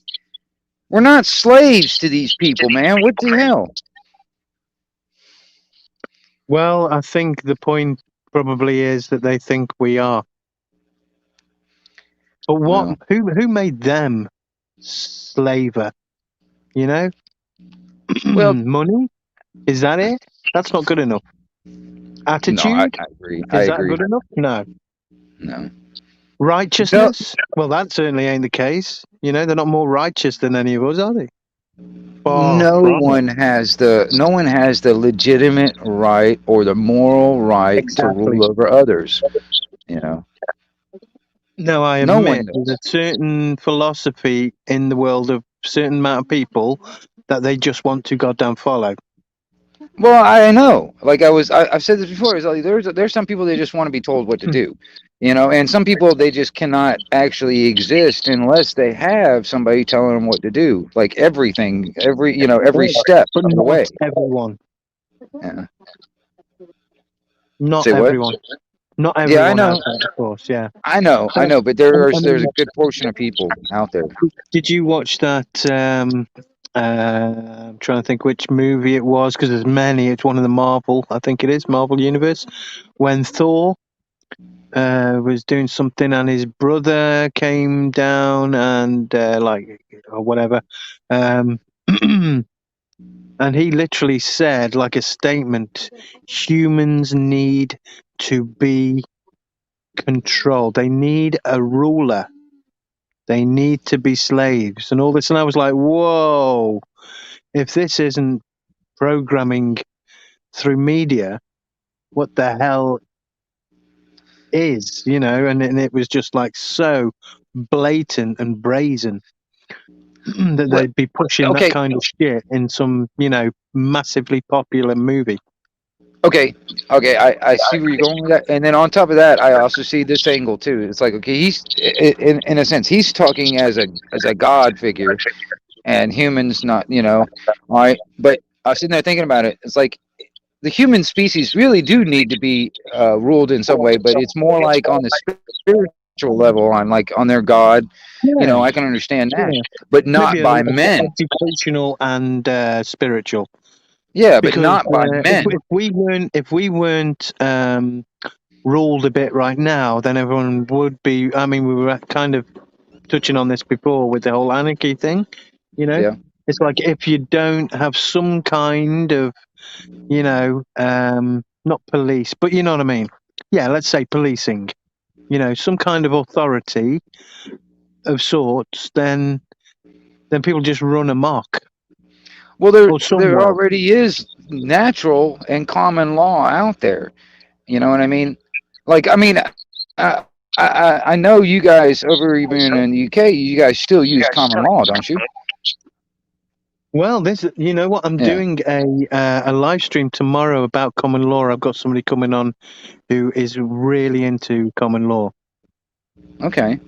Well, see, that's the thing. It's like the common law has been disappearing. It's disappeared, almost all disappeared here in the States. Yeah, the same here. The same here. And that, under anarchy, in anarchism, there is laws. It's called natural and common law. Yeah. So there, but well, natural God-given law is common law. Exactly. Now, we as the governments around the world, I'm using mine and others, have all veered away from that. Away from as the government and men are gods, and that's just, we got to eradicate that idea, man. If men become gods, then that's highly wrong. I don't know the words to say for how bad that is. There's people right now that are already into this AI and genetics and stuff like that already believe that they are gods because they can create life. Yes, if that's all a god is, then that's God's. But it doesn't mean that that's the same kind of God as what we would normally regard as a god. No, I agree. Now, I've had a difficult conversation with many people over the meaning of the word God and their use, or my use, or somebody else's use, or meaning, or interpretation of what a God is supposed to be in their minds. Okay. It's all different. Right. I agree. I mean, I'll put it to you this way. Some would say the Fibonacci series is God. God throughout the universe. Well, I think that would be a visual. I think that would be a visual representation of it. I think. Well, certainly, yeah.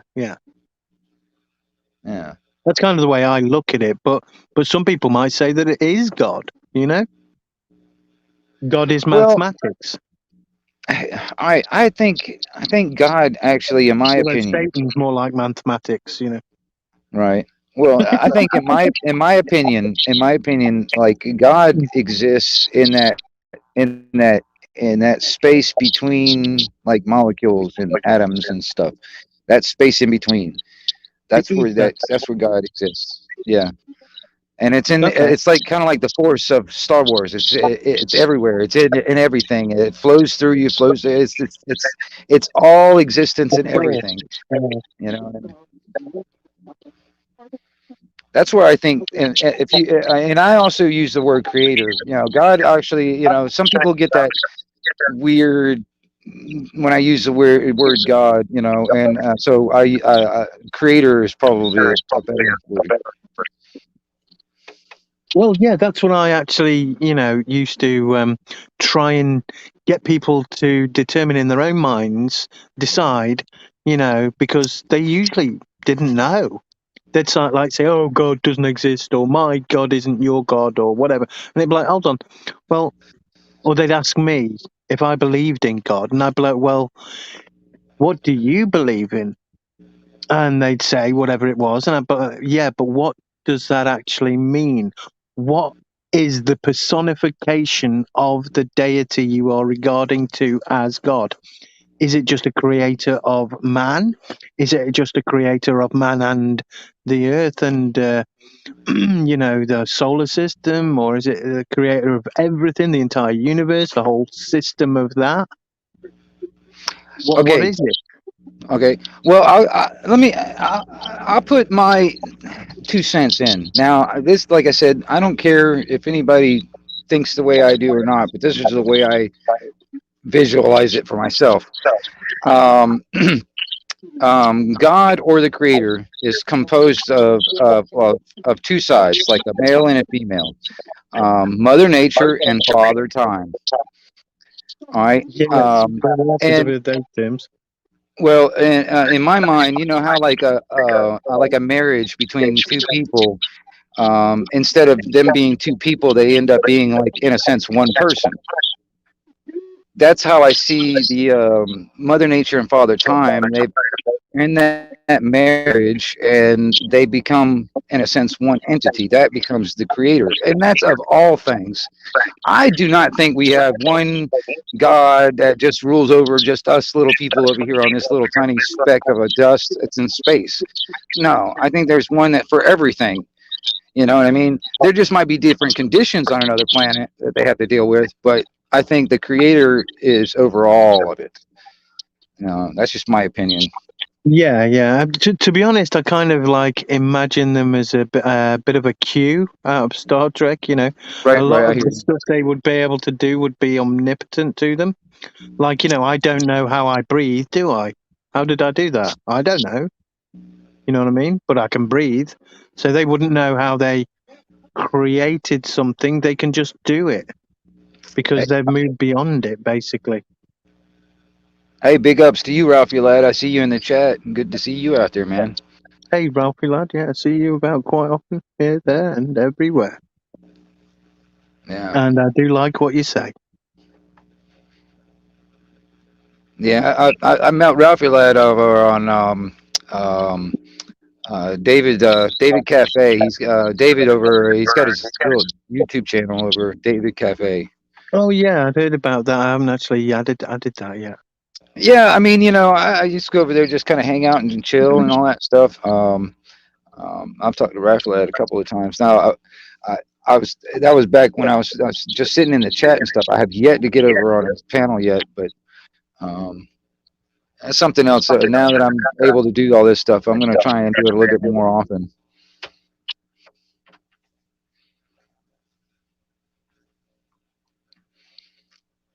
Because I like the conversation, man. I think a lot of these taboos, quote taboo type conversations, need to be Everything's talked taboo about. now. Yeah. Damn right.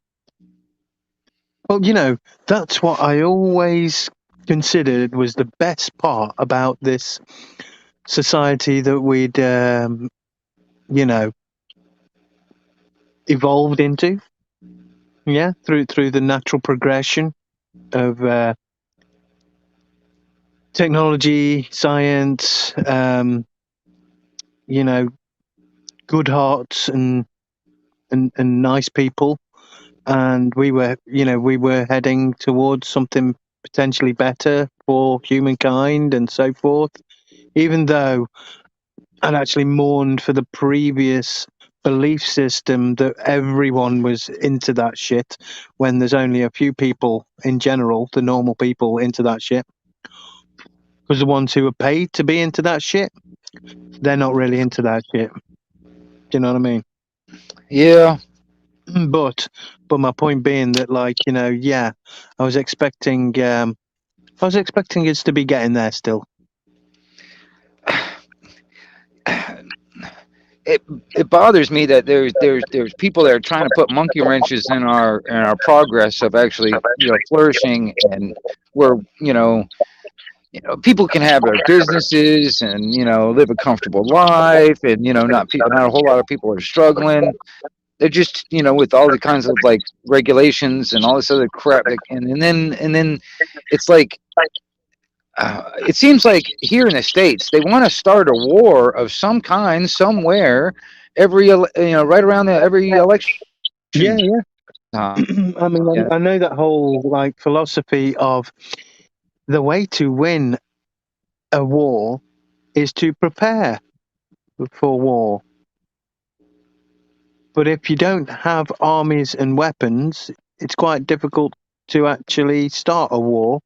But if you don't have the weapons or the ability to make them bloody quick, you can't react to somebody starting a war on you because they've Yeah. already got the weapons and stuff, So it's a very catch-22 situation, and I don't know the answer. I don't know either, man. It bothers me because I mean, I was sitting there thinking about it. If it got to the point where the blue helmets started coming over into this country and started I doing know what you mean there as well. Yeah. um, but I'll tell you there, if I start seeing them moving around and Oh yeah, game. The fucking game is over for them. yeah. Well, the scam is up. Let's say. Yeah. But I wonder, it's like, there's still a lot of people out there that they still won't have that oh crap moment, and that's what bothers me, because like I said, even like even in the Nazis and stuff, they were pulling people off of the train cars and pushing them into those buildings and stuff. A lot of people are oblivious, even to the last moment,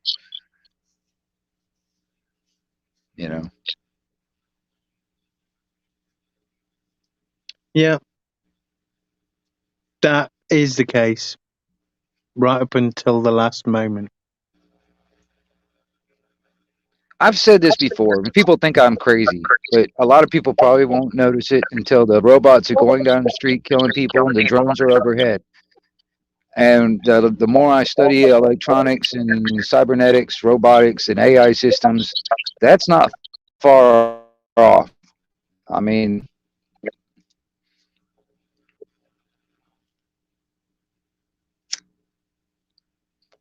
Yeah, I mean, I really don't know what the answer is. I do know that you've got to fight that shit. well, all right. It's this is You've this got to is try this and is open part of it. people's minds by having This talks. exactly. This is it right here. Just having this Talk conversation that or shit something. through.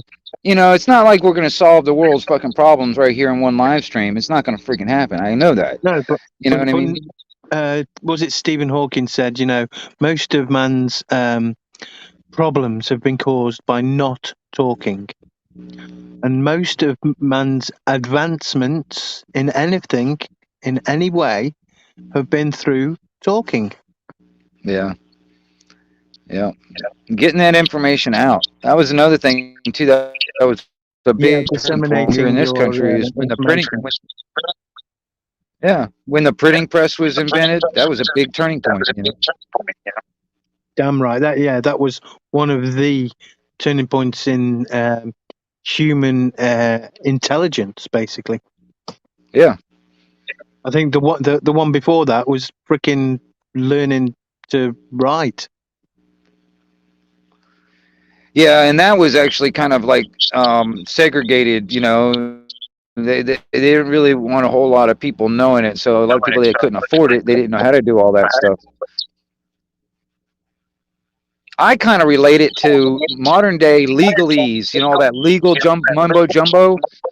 That's the stuff that they don't want us to know. And unless you got enough money or in the right club, I remember once getting a letter from the government saying that at the time my money was going to be paid into a post office account, which I'd been having it paid into, but they wanted it Sorry, they expected me to open a bank account so that I could have it paid into that. So I phoned up, got through to somebody, and said, "Excuse me, this letter that I've been sent, is it in legalese?" And he went, "I believe so." And I went, "Because it says expected, and that doesn't mean I have to, does it?" And he went, "No, it just means that they expect you to." And I Yeah. went, "Exactly. So forget it." Yeah, it's more like it's an option. We're asking you. We're not telling you. We're asking you. It's like, I expected you to take your shoes off when you walked in with snow on them, but you haven't. You've put snow all over the floor, and it's like, yes, well, Mhm. like it's too Now, freaking cold. were they or are they going to penalize you if you didn't do what Well, you no, they expected? shouldn't necessarily be able to. Okay. In Yeah. reality, that you Well, see, can't. that's the thing too. I've actually I looked No, they're through going the to. Black's Law Dictionary and all that, and look up actual individual words, and the difference between like a Webster dictionary the definition is way different. Yeah. Ralphie Lad says it right. Basically, a load of shit. Yeah. War is nearing fast. It's scary to think these rockets can pinpoint anywhere. Yeah, I mean, what was it in the Gulf War? They were firing rockets down frickin' air conditioning vents. Wow. We all saw that, didn't we? Yeah. Agreed, man should open up more. Talking solves a lot. It's not about who has the best firepower or armies. Yeah, Yeah. damn right. Dude, I that's why I talk on the CB radio, because I like to talk to people. All right. And I do the same thing in face-to-face conversations too. So this is just another medium, in my opinion. Because I was talking, a buddy of mine that lives in Swatham. All right. He's a truck driver, and this was probably about 10 or 11 years ago when all those migrants were coming into Europe and like going through the tunnel and stuff, and they were like, Getting in the back of the lorries and exactly. Well, he was seeing all that firsthand. All right. And I was getting this information from him, from what he was seeing, because he drove all over Europe, Scotland, Ireland, UK, all that stuff. All right. And I wouldn't believe the news, because it was totally opposite of what really was going on. He was also telling me, man, he would get fined if they found somebody stowed away in his truck, even if he didn't know about it. wow.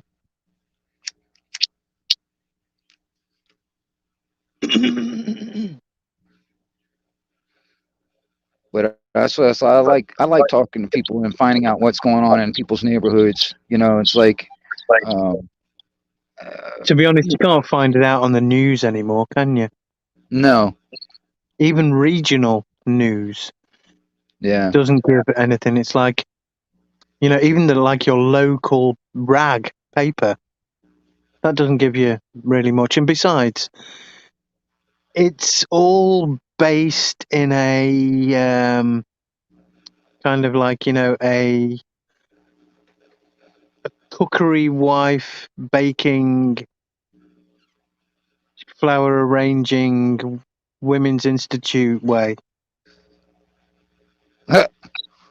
And that's okay, not insulting any of those. I don't want to insult any of those. okay. I don't know. I don't know if I'm getting to the kernel of what I'm trying to say, but maybe I should just popcorn it. Hold on. Yeah. So it's all in a very old-fashioned way, and nothing wrong with old-fashioned. But when you come to like a regional situation of news, it's all like the wrong things, or not enough of everything. It's just those things that I've mentioned that are really the things that they cover.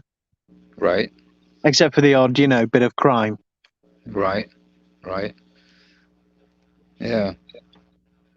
Yeah, they got some kind of a like a pattern that they stay with. They stay with, like, they might start with something that's really tragic right at the beginning of their whole news story, but they'll end like puppies or something. You know what I mean? You know, they got a whole, you know, um, I don't know what you call it, like it's a process that they use just to put the news. They might start off, telling you something, but they want to keep you in a good mood so you come back. Well, yeah, Just enough there's to press nothing enter. wrong with that, of course, Yeah. and nothing I better mean, than trying some good home cooking and thinking, well, I might definitely go back to that place. yeah. Well, I stopped watching regular TV years back. I got a TV that I just played DVDs on and stuff nowadays, but I watch a lot of YouTube, because then I can just watch whatever I want to watch, like um, on subjects that I'm interested in or whatever. There's some kind of video on it, and so that's all I do nowadays. I got a major echo from ESG. Yeah, do you want to leave and come back? Because Oh, I've that's right. tried like muting myself in between, and then I not always muting myself because you can't just keep on top of that shit all the time. No, right on. I don't know if that'll work or not. I don't know, but you can try it. Yeah, it usually does if I leave and come back. So I'll be coming back in a sec. Two seconds. You Okay. may need to put the link. I'll see if it's there.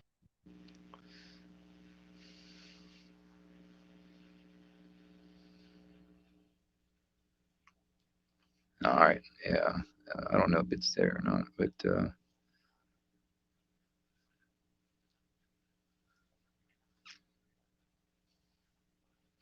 right for that, man. I'm really glad you stopped in, man.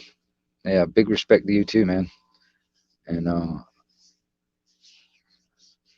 cheers, beers, boobs, and barbecue. That's what I say.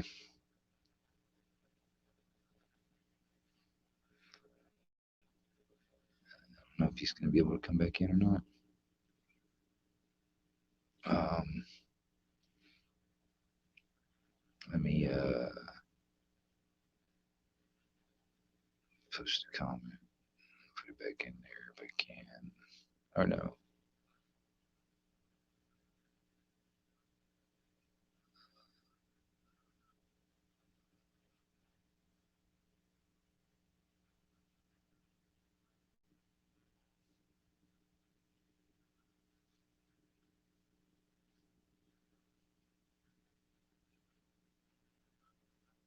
Throw it in there.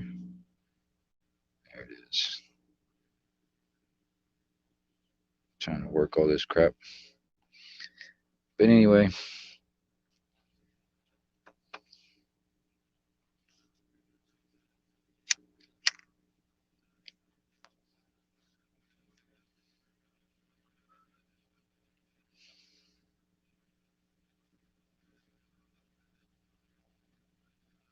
right on, SG. Yeah, I put the damn link back in there, man, just in case. Um, wasn't sure what was going on. But yeah, let's see.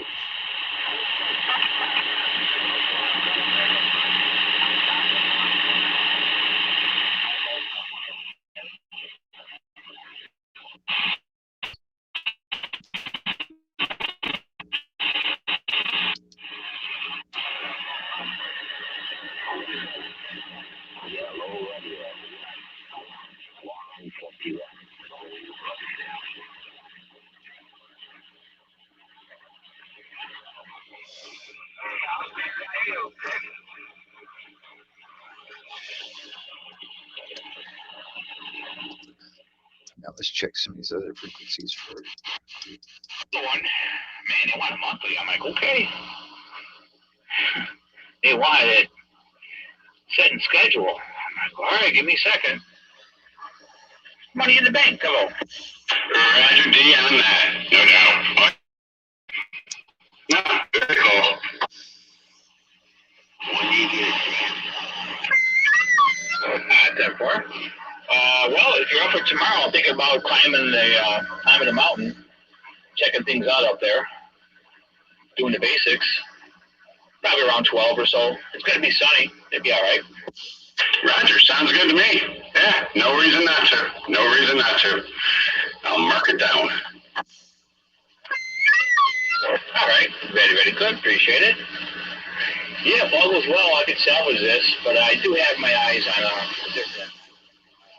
It's just that this is bad timing. It's a 1 month lead time to make it. Do the math. We're going to be in freaking January, and I ain't going on the road in January. No, you don't know that yet. I mean, mid-50s, midweek, next week. So who knows what January may hold? We may have 70-degree weather. You never can tell. Only in the Midwest can you get all four seasons in 48 hours. Yeah, 10-4. You know, I'm going to order the intent anyway. I think it's a good idea. I like the product. It looks nice. So, when the weather breaks, whatever, I can do it. I'd rather be prepared. Hello. Yeah, for sure. And I'll tell you what, that is a good antenna. You sent me that stuff on that. That is it's perfect. I mean, if I were to if I were to, need to, I would actually consider it. And it's not a bad thing to do because you do it before you need it. This way, when you do need it, you got it.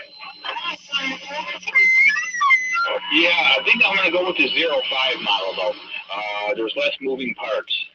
The trombone design is nice. I don't know. I'm going to do some research. But I'm thinking of going with the 05 one. Right on there, SG. I don't know Yeah, what's going on either. Then no worries, man. No worries, mate. for sure. Absolutely. I understand 100%. And yeah, no, this way when you get it, and once it's able to be done, we just freaking take care of it and boom, you're done. Oh, yeah, 10-4, yeah. Yeah, no, I've been hearing good things about both antennas. Nothing wrong with upgrading, why not?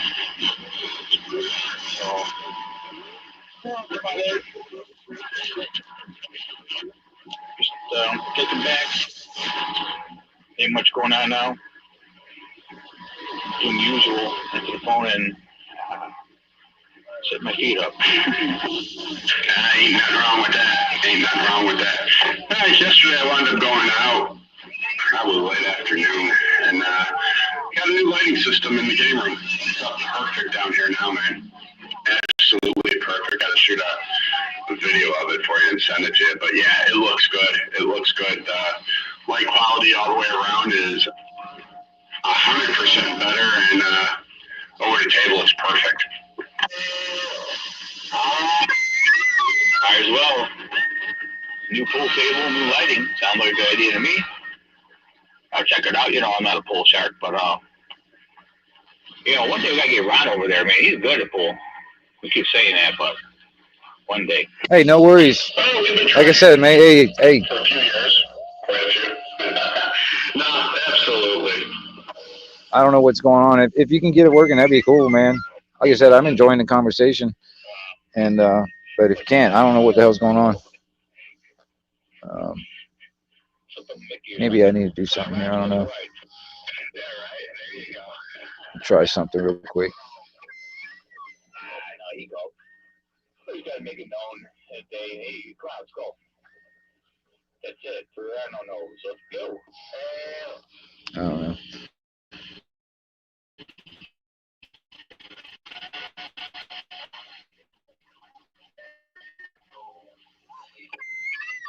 Well, I haven't caught anything in 3 days. That's a good thing. My usual. I'm liking that. No, that's a positive, dude. At least it slowed down, and slowed down quite a bit. So no, that's a positive. You're absolutely right on that. Yeah, I ate some of that last night.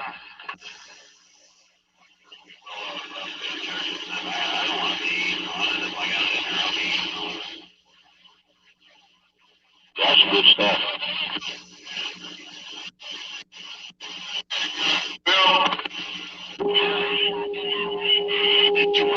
They're right there. I have them sold, okay? Flower pot back in line there, right? Yeah, I thought you would have did that yesterday when you found out it was broke. No, man. I mean, I don't know how long it's been like that there, right? Yeah. You Yeah, that's what I'm...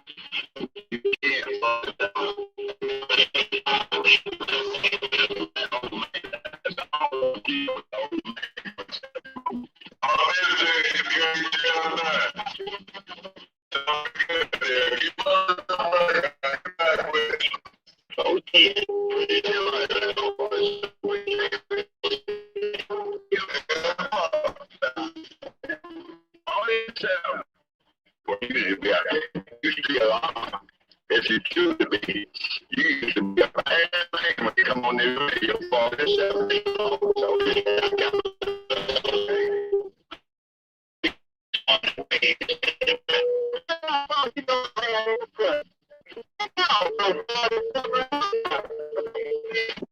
47 Roger ran on with the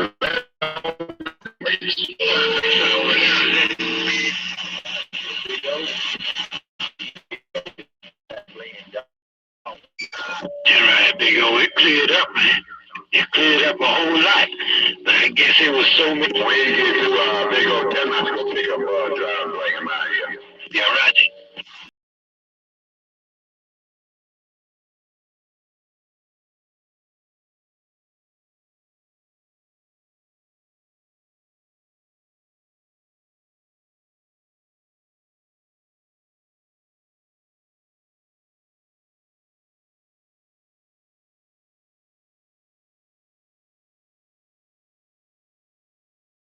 Your car wash is right back.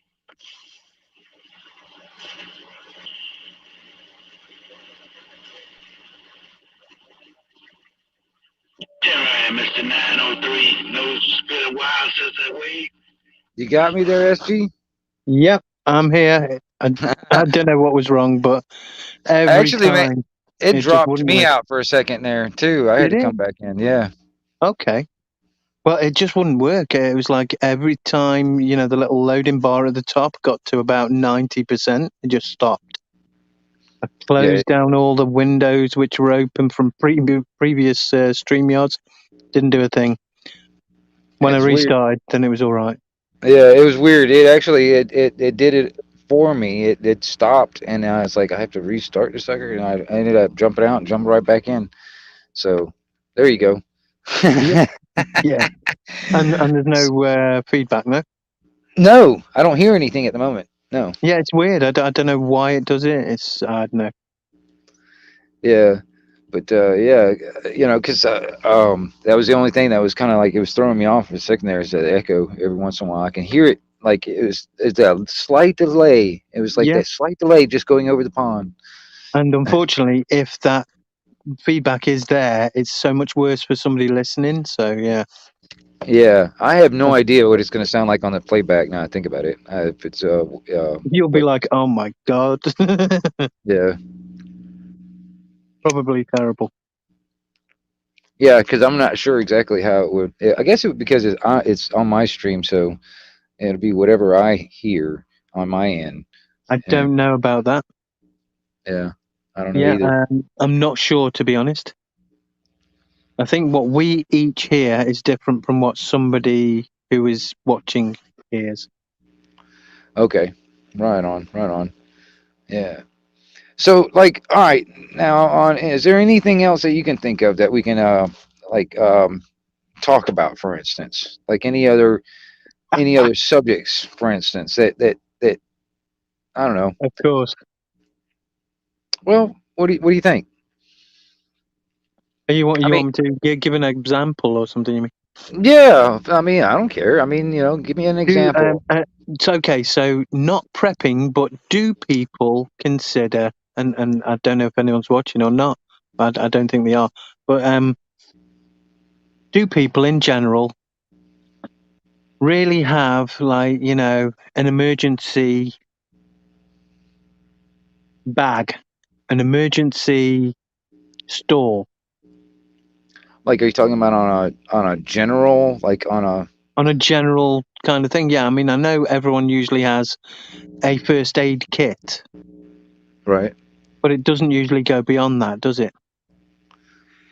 I would Because we say, rely on other, you know, outlets to supply us with everything, and we don't even consider that we might run out of whatever, do we? yeah, exactly. Well, I'll put it this way. I would say probably on a general sense, like what people would like have in their pantry or something like that. Probably, Yeah, maybe at the most, maybe 2 days worth of food, maybe. maybe. And on a general sense, on a general, Certainly, probably about 2 days if electricity went off and they had to, you know, right? cook on a like a log fire or something. Yeah. I mean, because like you said, it's like it's even how the grocery stores are filled up. It's on a just-in-time basis. They don't really have a lot of stuff that are like in stock, like in the back. It's all on the shelves, and when they run low, they get a truck in to fill the shelves back up. All right, it's basically how a lot of people do their pantry. For instance, they only get enough for a few days or whatever at the most, and or a week, maybe at the most or whatever, and then that's what they've got in their pantry. And and then when they run low, they go back out and get more. You know what I mean? Now, if people are thinking about, like, for instance, here in the Panhandle or in Florida, all general, but in the Hmm. Panhandle where I'm at, we've got a lot of hurricanes. All right, so hurricane preparedness is always in the back of a lot of people around here that's been here all their lives. It's always in the back of our minds. Having a generator, having some water, having some kind of some food store, some kind of, and medical supplies. And then when it comes down to the looters, having some way of protecting all that stuff, like having that little pew pew, you know what I'm talking about? Yep. So because by gosh, if people want to come over here and loot my stuff, I'm going to shoot at them. Um, but that's just that's getting in the back of our minds anyway. So on a general Well, that sense, is always the worry when anyone does any kind of thought process towards prepping in any way. They yeah. realize that even if you have everything you need, somebody's going to come and want to take that because you have it and they don't. Well, yeah. See, this is the thing. I was sitting there. I was talking to somebody else about this, and this has actually been a point in some. See, I don't really classify myself as a prepper. I really more lean toward what I used to call myself as more like a survivalist type of scenario. But I've also tried to kind of evolve from just surviving. I want to thrive. Like, for instance, if the zombie apocalypse was to come right now, I don't want to just survive. I want to thrive. All right. Yes, You know what because I I'm tell you saying? what, surviving is all I've been goddamn doing for Right. decades now, and Right. I'm sick of it. I want to live Yeah. and, Yeah. like you say, thrive. Exactly. I mean, because if I was to go like on the biblical sense of it, it's like, okay, we're supposed to go through this whole end of times, apocalypse type of thing, but the end result is that we're going to get that 1,000 years of peace, but Hmm. we got to go through hell to get to that. You know what I mean? Yeah, But I, you know that's still a hard I sell for me. As in, like, yeah, the whole we have to go through the apocalypse to get there. yeah, Because I'll you tell gotta you what, understand I you don't gotta believe for a understand that. split. Sorry, Go no, go ahead. I don't believe for a split second that those who are in power and authority and govern of us have that 1,000 years of peace actually in their minds. Yeah, So, yeah, yeah. so it's not the apocalypse; it's just a war. Right, right. Then let me. Oh man, yeah, yeah. But if I, oh man, I just, you made me think about something else on another angle on that same level. I do that Because, to everyone, I don't know what it is, but I seem to well, inspire people by the stupid things I say. no, no. I mean, well, okay. Like for instance, all right. Like for instance, on that train of track, all right. We have to go through hell to get to the thousand years. According to that book, for instance, which these are all written by men back in the day that had Yep. knowledge of writing that other people didn't. Blah blah blah. Anyway, um, um, it, it, it, if that was the way it was going to happen, I know I won't see that 1,000 years of peace in my lifetime. All right, but Or the start of that 1,000 years apiece. right, yeah, I wouldn't even see it. But um, now I'm totally not realistic when I think this, but I'm kind of thinking I'm like, well, shit. Well, then why don't we just get it on, rip the band-aid off? The faster we get it on, the faster we can get it over with, and we can get on with it, and my future generations won't have to worry about it. You know what I mean? Yeah, there's yeah. that there's that part of me that thinks that way. You know what I'm saying? I'm not wanting to edge it on, but it's being edged on to me. But I don't want to sit there and just like bend over and take it up the butt and say thank you. May I have another? I'm tired. I'm sick of this crap. And then it's kind of like that game you were talking about. It's like I visualize it like this. All right, there's this little room, all right, and there's a couple of people playing this game called Monopoly sitting there in the middle of the room. One of those people is the government, all right, and the other two people just happen to be people that were in the room and they're forced to play the game. I walk into the room, all right. Now they want to force me to sit there and play the game when no, I don't really want to play your game. I just want to sit over here in the corner, kind of watch everything over there and see what you're doing and do my own thing. But no, they want to use the teeth, the enforcement, the cops and blah blah blah to enforce the will to force me to play their game. All right, that's how I visualize it in my head. And I don't want to be. I don't want to play their game. I don't want to play their game at all. And if I'm going to force to play the game, I'm going to cheat my fucking ass off because that's exactly what they're doing. You know. Yeah, yeah. Yeah, you're right. No, you see, I never wanted to cheat. Well, I You know? thought about it. It's like, well, it's like, okay, use their system against them. You know what I mean? In a sense, you know what I mean? Use their system and their toys against them. I honestly, I have this gut feeling, and my gut always is right. All right, my head, my heart, my dick will lie to me. It will lie to me, but my gut will always tell me the truth. My gut tells me that the powers that should not be, they will unleash chaos onto this world. The only problem is, well, on their end, is the chaos will envelop them. It will turn on them. Just it's going to be a lot of bloodshed in the process because they will unleash it, and they want to because I mean they're already right now trying to tighten their fist like worldwide on a lot of not I can only see what's here in the U.S. because this is what I live around, but I also talk to other people from around the world, so it's not. This is not just a local thing. This happens. This is around the world. Yeah, you're right. Yeah, everything that is happening in every country is happening in every country. Exactly. And it's getting worse in others because they're tightening they're trying to tighten their fists.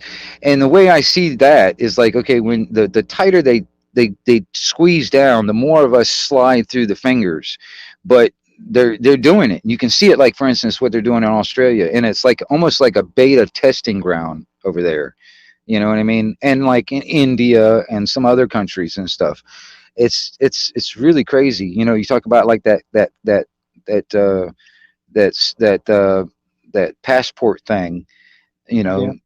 All that stuff. They're trying to bring that about in a lot of different countries, and then make it to where it's almost like mandatory, where you got to show this thing. Like they're doing that kind of stuff big time in China right now.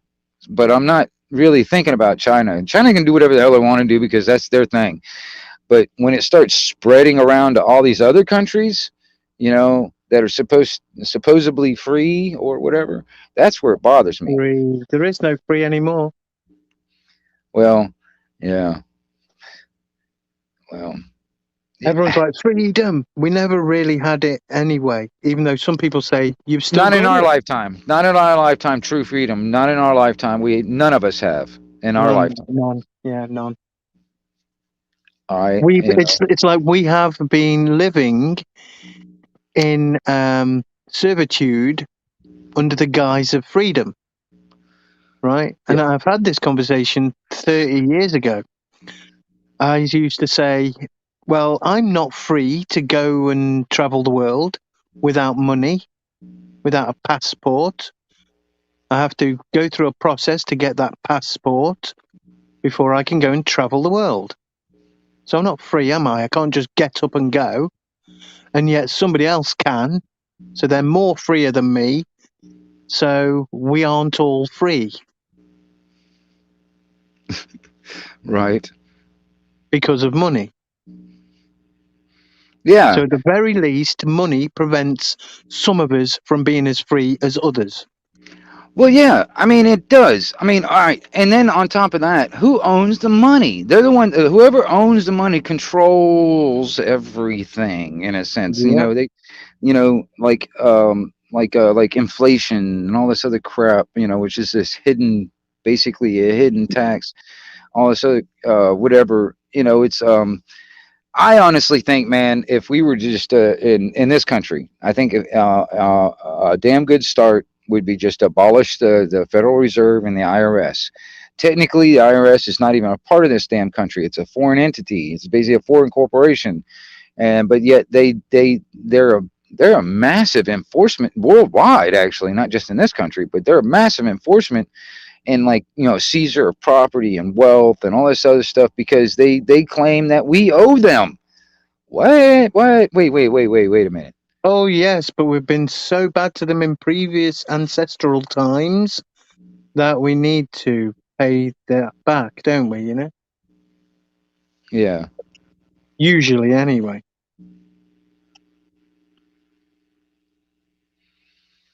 I mean, there's a lot of stuff out there when it comes down to that debt thing that I'm just like I was just born here, man. I'm just a man on the land. You know what I mean? uh I don't remember any kind of a contract that I signed and gave consent to that I have responsibility or a duty to pay this debt. You know what I'm saying?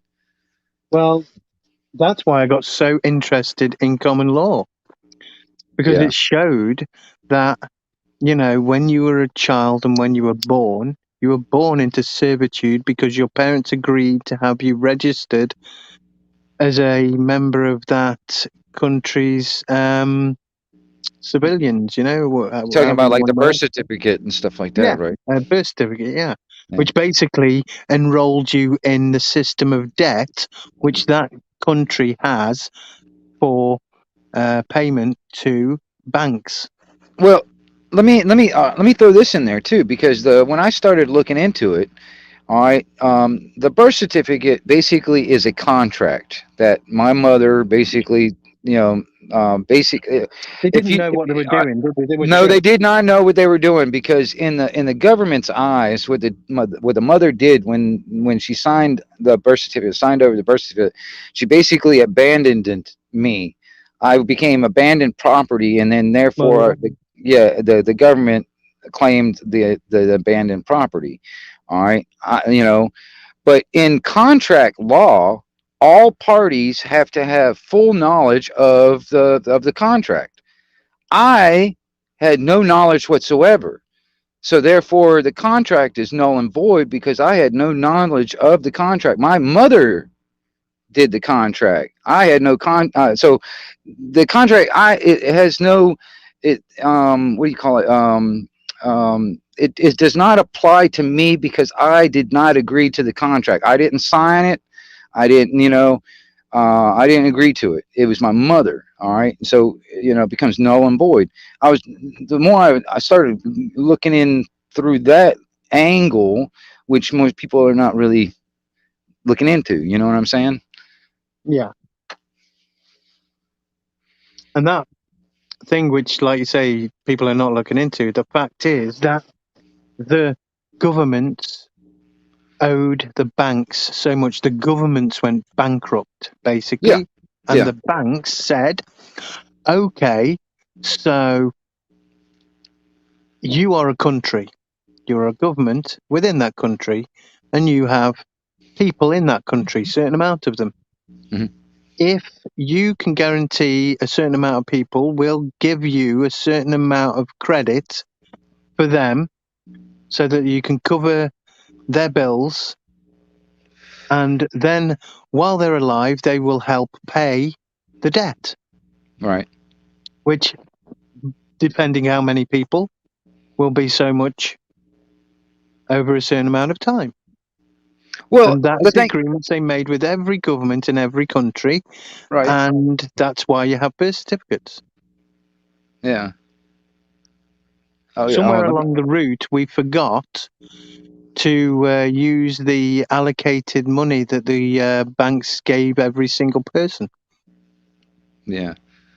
Let me say hello to Jeremy and Master Ron out there just on the chat. Oh, hey, Master Ron. Well, see, the thing is Yeah, like when that's the pretty good. government when it went bankrupt, and then it the banks basically took over that debt in a sense, and but when the government put basically made all of the people here, even if we claim to be citizens or not, all the people here as a surety for that debt, but that was without our knowledge.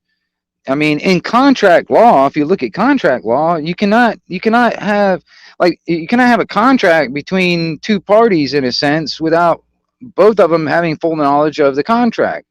You know Yeah, what I'm saying? no secret hidden Exactly. paragraphs. No Right. small print that can't be read. Nobody would sign a contract without reading through it first. Right.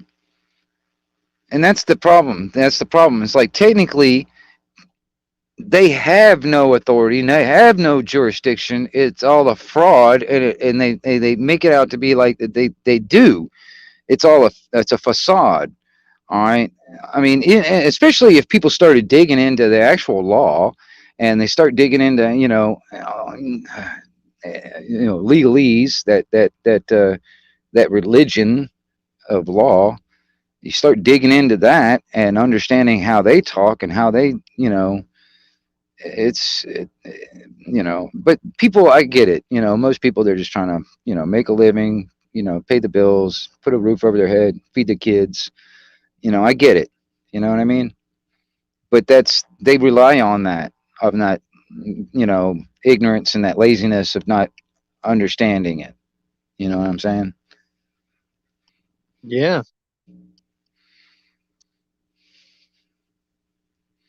And there just seems to be a great trick going on with the governments of now.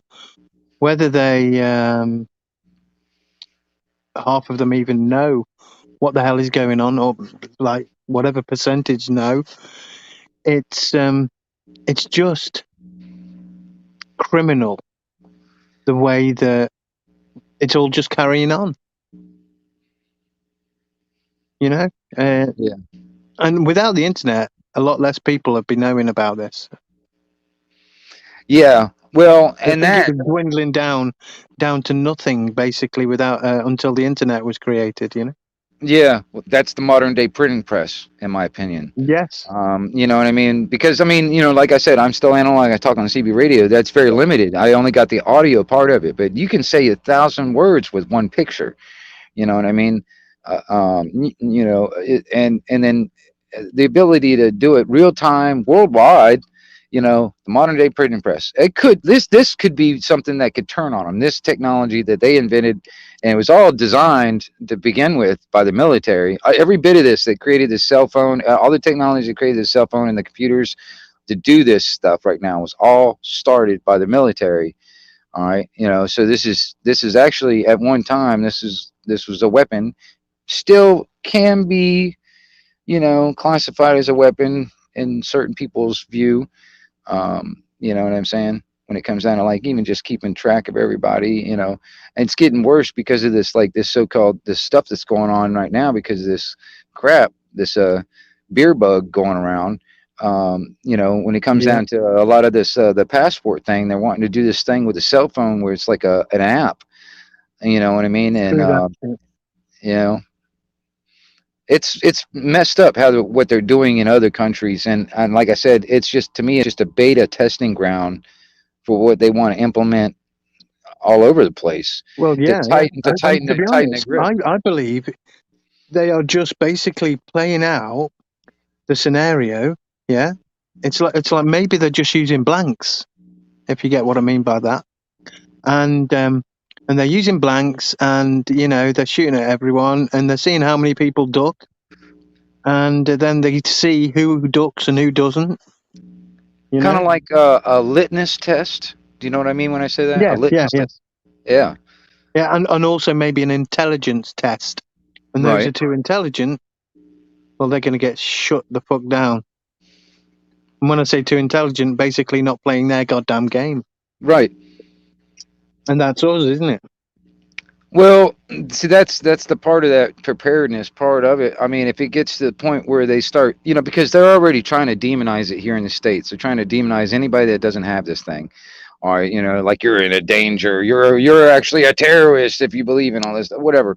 But um, eventually, if they get their way, if people don't start saying and put their foot down and say, hey, I've had enough of this, I'm not going to sit here and defend myself of, and try to say that I'm not a racist and all. I'm tired of trying to defend myself. I'm going to go on the offensive now. You know what I mean? You've awakened the sleeping bear in a sense. You know what I mean? That's how I feel about it. I think that's what I want others to start feeling that. You know what I mean? There was a quote in a movie. It's like, "I'm mad as hell, and I'm not gonna take it anymore." You know what I mean? It's like I think people, start needed to, like, instead of being quiet, and I wish it was 30 years ago, when this shit's hitting the fan. oh man, well if it was, man, I'd be the right age for a lot of stuff. Yeah, Because I feel hard done by, It's like, why is this shit turning up now? but I start thinking about it. It's like I try to imagine it. Okay, you see what happened in just like in the past 2 years, all right, and then you start looking back at the past decade, past 10 years, just on the technology standpoint of it. All right, Yeah, just in the past 10 years. All right, and the technology that we have, it grows at an exponential rate. I mean, extremely fast. It like actually, doubles in as rate. it grows, it gets faster. Yeah, it like doubles in rate as the fast Yeah, yeah. you know what I'm saying? Oh, So sorry, yeah. That is what? exactly what you said. My bad. Yeah, I mean, so the next 10 years on the rate it's going, okay, and then on top of that, how they're trying to squeeze down on their control. All right, the, already they're trying to do the censorship on the internet when it comes down like YouTube and Facebook and all that stuff. They're trying to tighten down in their control. And like I said, this internet and the social media on the internet is like the new printing press.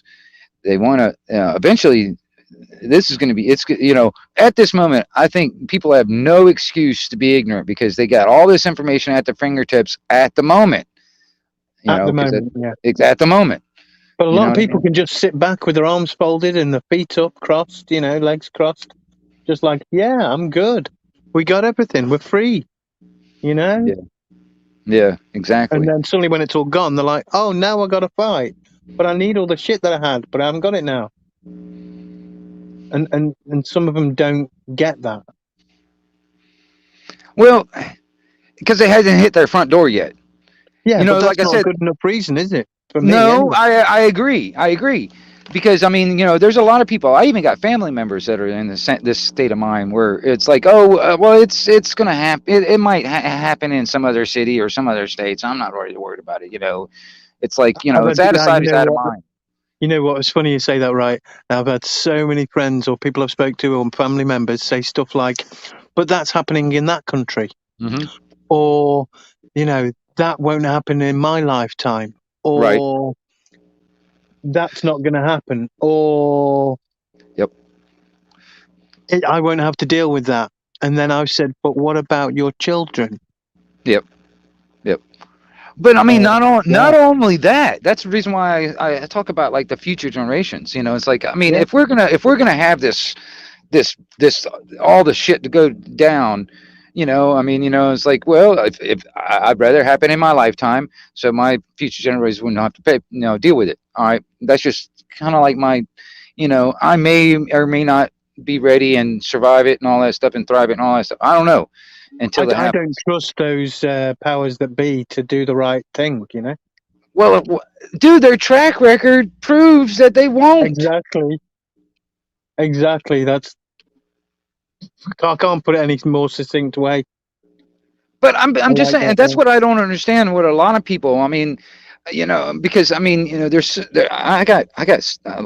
just going from like just home, family member type of stuff. All right, that will just completely turn a blind eye to a lot of the stuff that's wrong, and then and say, well, people make mistakes and da da da da. Yeah, it's not the best system. You know what I mean? We just got to fix it. Just get out there and vote, and hope for the best, and all that kind of stuff. And I'm just like, come on, man. When has that ever happened? When has it ever actually been a benefit to the people? You know what I mean?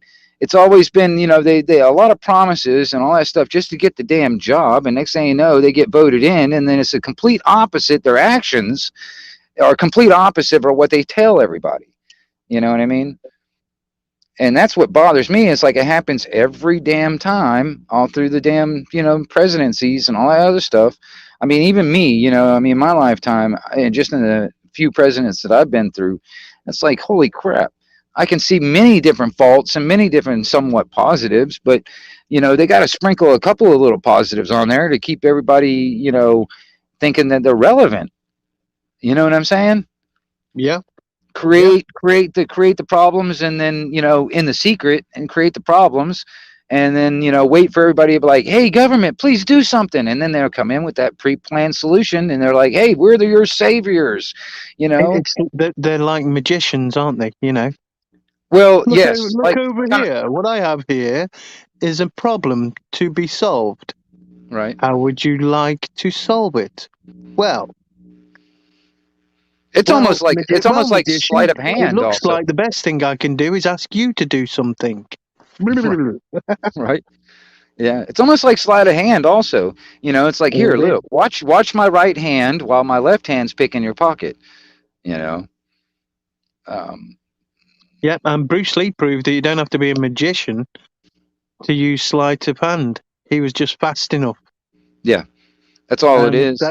that usually means in the political world or the totalitarian world that they did something before you realized what they were fucking doing, obviously.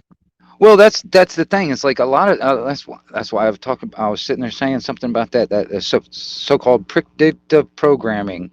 They actually did these things, all right, and later they'll tell you straight up, but they'll like they'll make a movie about it, or they'll make a TV show about it or something like that, and be like, later on, if somebody was trying to say that this was actually something that really happened, or I've got to try, like somebody tried to leak it out, the information or whatever, like they'll try and portray them as like, no, you're just some crazy conspiracy theorist, tinfoil hat dude. That was a movie. That's not real life. Plausible deniability. You know what I mean? Um, and a lot of and that's where I think that what they're Yeah. doing right now with this little thing that they're doing right now is they're using that as a catalyst. It's the problem. All right, they already have this pre-planned solution, and it doesn't look good for us, their solution. All right, but they already getting this fear-based reaction out of a lot of people. Oh, please do something. Y'all need to make this stuff, and so we can jab it in our veins fast. Hurry, hurry, hurry. Yeah, funny you just mentioned that again, but how about this, right? And I know we kind of touched on it earlier, but why would I take something, this is the way I look at it still, and looked at it in the beginning, why would I take something that out of nowhere, suddenly, I'm not protected anymore, and I'll need another one? And that's just been proven Right. by the new super, whatever the hell they're calling it, actually, super, yeah, they call it a super Variant. variant. And I thought it was a sub-variant. So they changed it from sub to super. Well, I mean, suddenly. is that the one that's supposed to be coming out of Africa or something like that? Is that the one you're Yeah, talking the about? Botswana. Because, Yeah. of course, you can't call it Omicron. Wait, you wait, don't- wait, weren't we talking about that a bit recently with like what was his with what's his name, the one that wouldn't stop talking? He was talking about like when it comes down to Africa, the statistics on weren't we talking about that on that one other stream or whatever, with the statistics about how Africa is like their population has got low infection rates or whatever, da da da da da. And that was just recently, and then it was like it jumped or something like that. I don't know. I remember some kind of conversation about that. Anyway. No, you're right. Yeah, but it's weird that hold on, that transformer variant.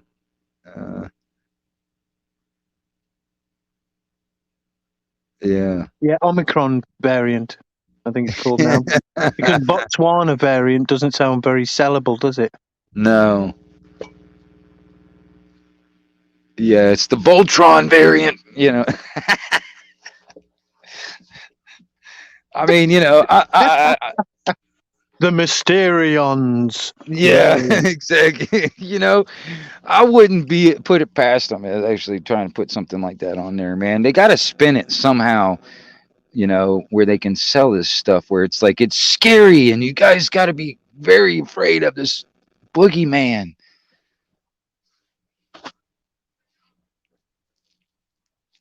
Yeah, it is a bit like that, isn't it? Yeah. It's almost like this. Okay, kids, there's a boogeyman out there, and the only way to keep him away is to buy my jack-o'-lanterns. Right. But these are special jack-o'-lanterns. You can't make them yourselves, so you got to pay for them, and like, the price is high. Yeah, how do they work? Magic. Yeah. What we have to do is remove your head and put these on your neck instead of your head. Oh, okay, that's worth it. Man. I have a fear. Now, this is a fear of mine, and it's just because it's like, I guess it's because I've been watching too many damn zombie movies, but that this experimental stuff, will go wrong. And next thing you know, Well, like you say, the some track kind of something. record says that, doesn't it? Yes. And and that's what bothers me because I have a lot of family that have had it. And I don't want anything to come to any harm to come to them. But like I said about my gut, my gut tells me that there's a very good chance that something can go wrong. You know what I'm saying? And then next thing you know, we're out here battling zombies and shit. You know what I'm saying? Yeah, and it's not really a case of Dr. Pepper, is it? What's the worst that could happen? Right. Well, right. The fucking worst could happen, you idiot. Yeah, exactly. And then who's really prepared for that? I mean, here in the States, I don't think there's any preparations for that, is there? No, I don't think so. Not especially like for instance, can you imagine the emotional, physical, the emotional, well, I mean, imagine the psychological stuff if you had to like actually put down a zombie that was like a family member or a good friend or something. That would suck ass. You know what I mean? But yeah. But I wouldn't think twice if I saw a fucking zombie. I know exactly what I'm doing. I'm taking the head off. I'm gonna take that head for sure. Headshots, Well, headshots. I would first, at range, test whether it is a zombie by shooting it in some other areas first. Right. Yeah. You know, because there is, Yeah. and I'll never forget this, right? I've watched a lot of zombie movies, right? I'm totally into the whole zombie thing, and I know that you have to destroy the brain or remove the head. Yeah, Right. like you Right. just said, I'm going. I'll take that zombie out or whatever. Zombie But etiquette. That's the way you kill them. That's yes, what. yes, Yeah. but to test that you are actually in a goddamn zombie apocalypse, right? That's what you do. You test. So you test by shooting it in the frickin' toe first, and then the leg, and then the arm, and then the body, and then the head Yeah. at Yeah. Yeah. range, so it's Right. safe to test. Yeah. Not when it's like 3 foot in front of you. Yeah. But if you remember, a few years ago in the US, there was a case where the bath salts, Yes. Yes. Yes. Yes. Yeah. Where right? dudes were smoking that stuff and they were like Yeah, eating yeah, faces and stuff. Oh yeah. my gosh! I So know. this person was eating the face of somebody else who they'd attacked, and they were Exactly, dude. I naked, thought it right? was. I thought it was And gonna start right then and there. but what about this though? This was the biggest part of it for me, right? There's a naked person standing in front of you. You are a cop. You have a gun, right? And they're like, "Rah!" Like a zombie, but you shoot them in the head. I don't give a Huh. shit that they appear like a zombie. You don't shoot them in the fucking head first. You have a good point. You have a good point. They You have were a good. unarmed. You know But what I'm I gonna mean? tell you something. If I put a couple of rounds dead in that damn chest after I've shot his toe a couple of times or something like that, and he still keeps on, I'm putting one in the head. I can tell you that. If it's 3 foot away, then yeah, it's going in the head. Oh man, I'm gonna tell you. It's crazy though, because I mean I've even thought about, even to the point, because I mean, I liked edged The weapons. thing is, I there's love so many swords. zombie movies Yeah. and like zombie universe, let's say, that shooting them in the head does nothing, really. Yeah, was it like the ones Return that of the Living really, Dead and so on. yeah, Yeah. well, the ones that really freak me out are like, what is that was it Z or whatever it is, the ones that are really fast, that really like run really fast. Those are the ones that really get me, because I mean the zombies that kind of like slow and they just kind of lumber along, I think I can deal with Yeah. that. But the ones that run after you, oh Mm. hell. Well, you see, I spend a lot of time, or have spent, I don't spend too much lately, spent a lot of time thinking about zombies. Like I say, I was obsessed. And if you've got running zombies, the problem is ankles don't really Yeah, last. yeah, that's Yeah, true. so after a while, feet are going to fall off, right? Yeah. You're going to wear knees out and they'll like probably collapse, and then you'll have like stump running zombies. Yeah, but that's like after a while. I mean, that's like, you think about it, that moment, like when everybody just starts, turning into these things or whatever, Oh, or yeah. I that mean, that can moment, take some for a time. while, they're gonna be walking, running and walking around, you know. Yeah, I Oh can't hell, even outrun a freaking walking zombie, I bet. cardio, man, cardio. Well, yeah, I haven't got it. I physically can't do that shit anymore. Like I say, Yeah. I filmed the protest in Birmingham a couple of months ago, and I couldn't even keep up with people who were walking, Yeah. because I had to kind of like slow down, have a break, and then I was literally having to stop to Oh crap. recuperate, and then like to get my breath, and for my back and my feet, and you know what I mean, things like that. Well, And hopefully you got some good friends, not the type of friends that would like leave you behind just so they can get away. Yeah. well, I bought my taxi, so like hopefully I'm the driver, Oh yeah, right on. Yeah. and See, hopefully I I'm mean, gonna have like electricity in my cab, because shit I like started that. thinking about it. It's like, if it, because I started thinking about it. Like, I've been through my own personal like shit hit the fan scenario in my life. I've had a few of them, but it was only in my life. It was only in my bubble, you know what I mean? But I just start thinking about on a massive scale where everybody is in the same shit the fan as I'm in.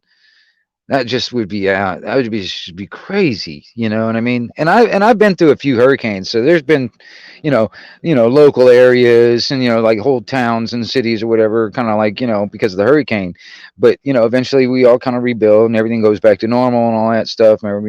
But I'm thinking like more like on a long term, like almost like no end in sight type of scenario because there's nobody left to fix all this stuff that's broken or whatever.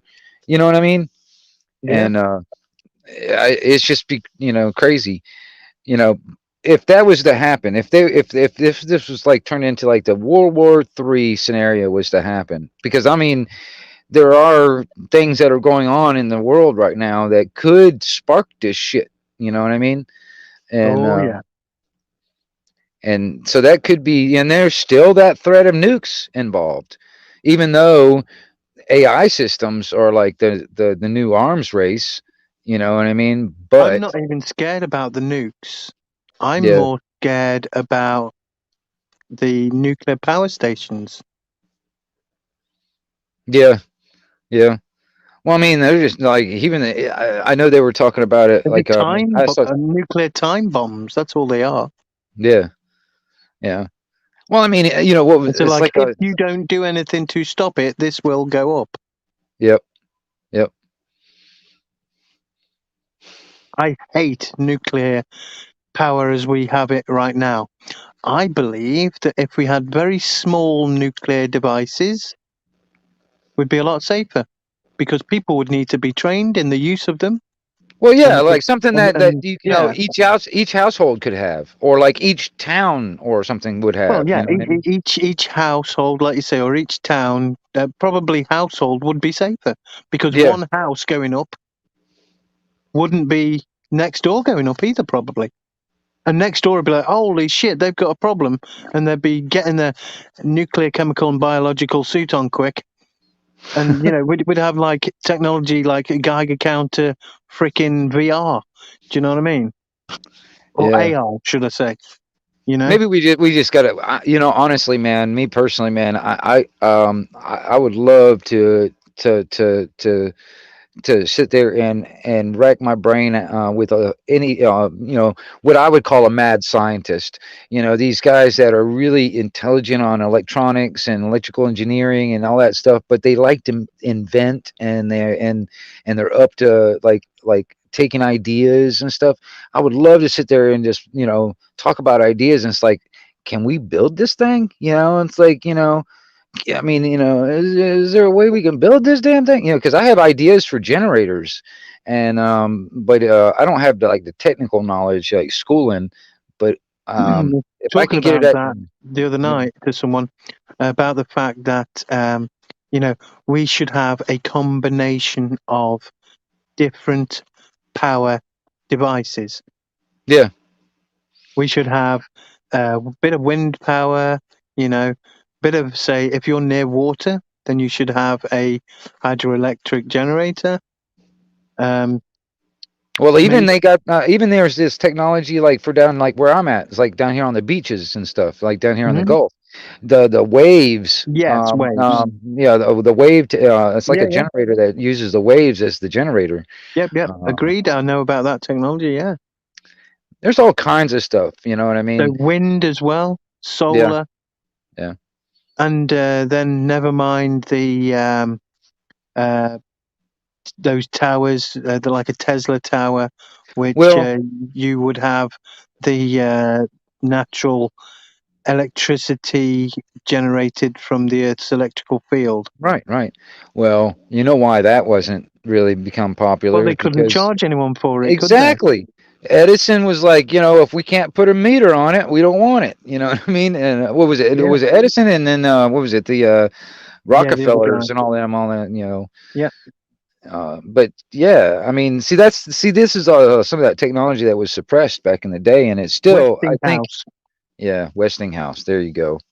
And they're Took me a still minute. like the Rockefellers, the Westinghouse, and then what was it the There's another one right offhand, but they've been around for hell close to a century or more, a couple of centuries almost. You know, Mm. and they're still pretty damn powerful. I started looking at it.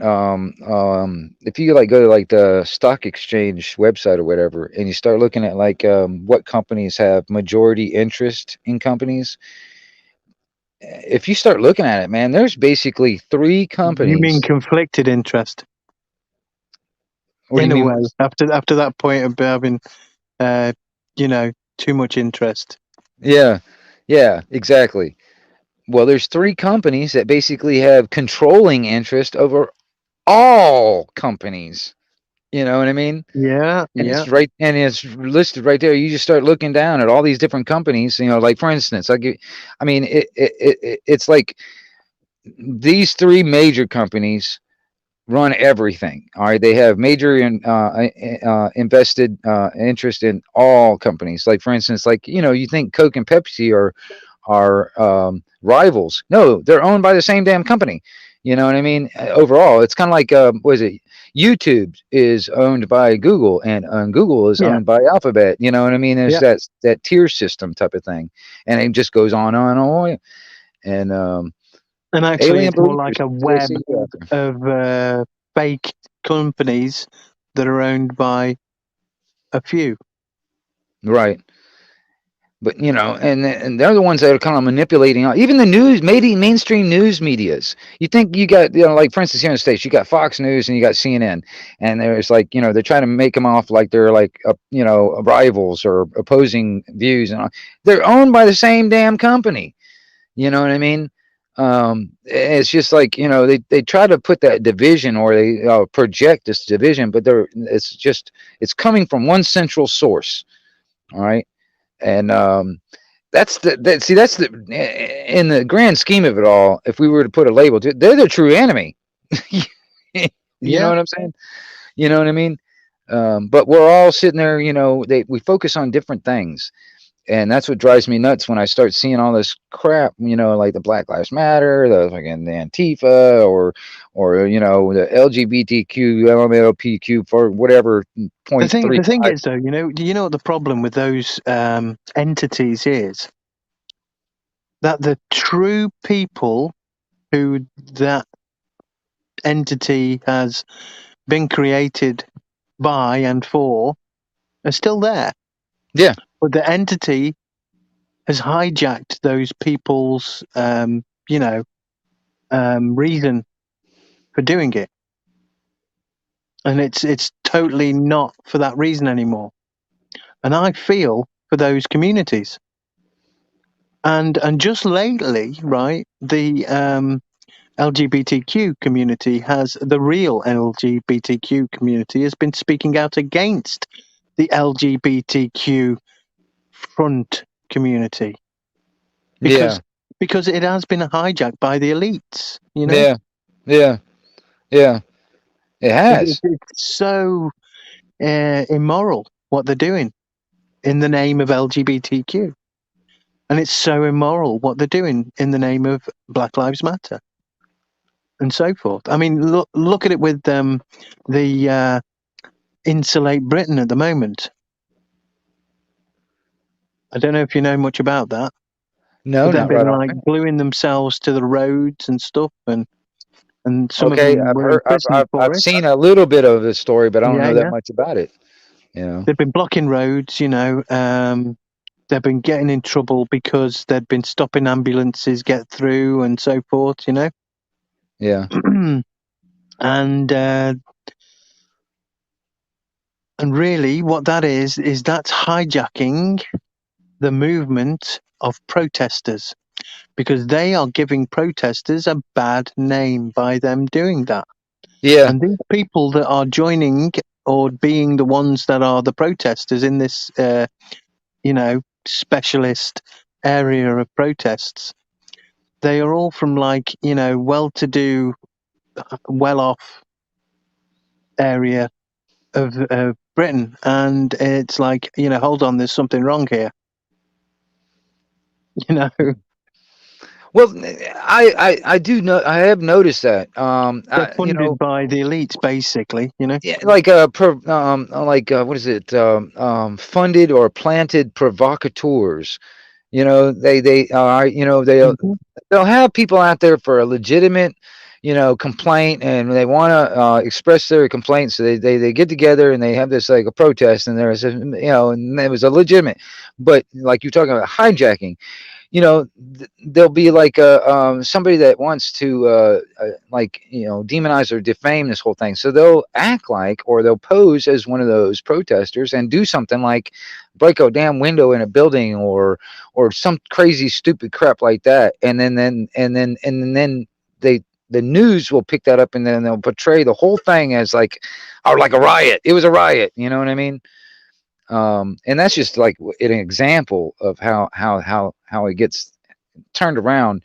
And then on top of that, um, you know, oh shit, I just lost what the hell I was going to say. Now I was going to say something, but I forgot what I was going to say. I hate it when I do that. I was going somewhere, but then I started reading the chat too. I'm sorry.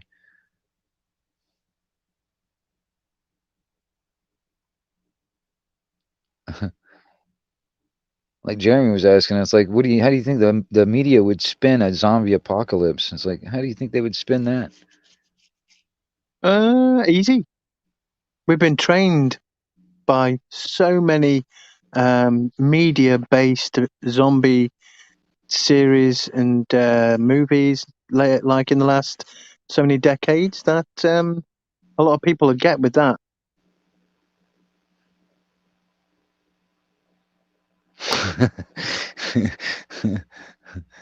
Yeah, yeah,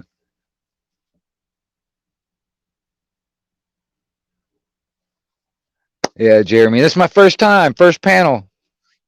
SG decided to come up here and hang out, and sitting here talking. It's my first time having somebody on the panel and kind of getting on. Was it um, uh, I figured out how to do it yesterday, you know, to get some people on the panel. So I think that's pretty cool. I'm glad you came out and like sitting there talking to me. Like I said, like the conversation on a lot of this stuff.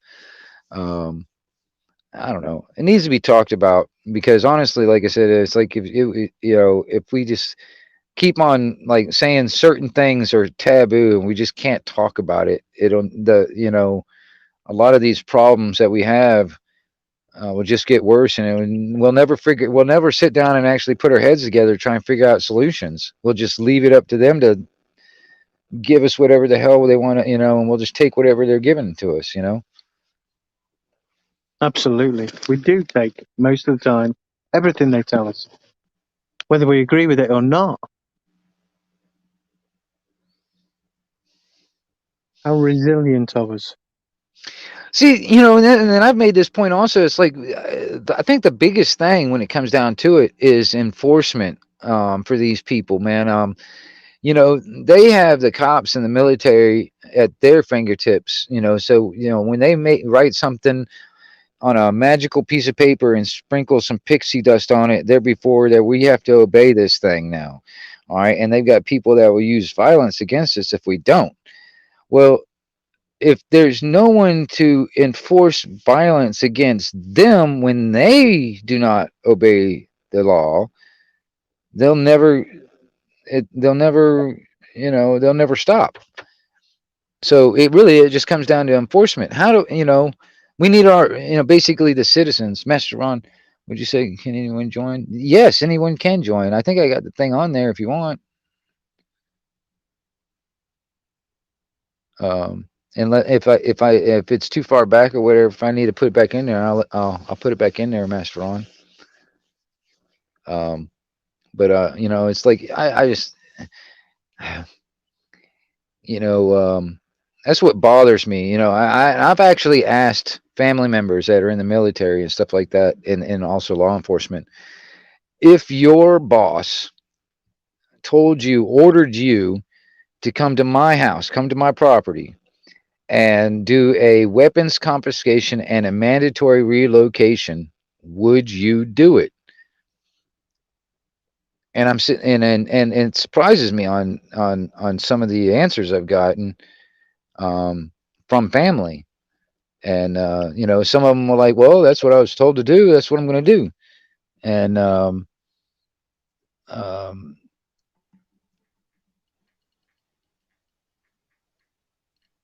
wait a minute.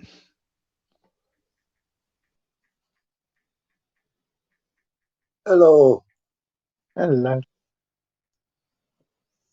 Yeah, I've been listening to your conversation there. Oh, where's Anarchy gone? Oh, we may have pressed the wrong button. You never know.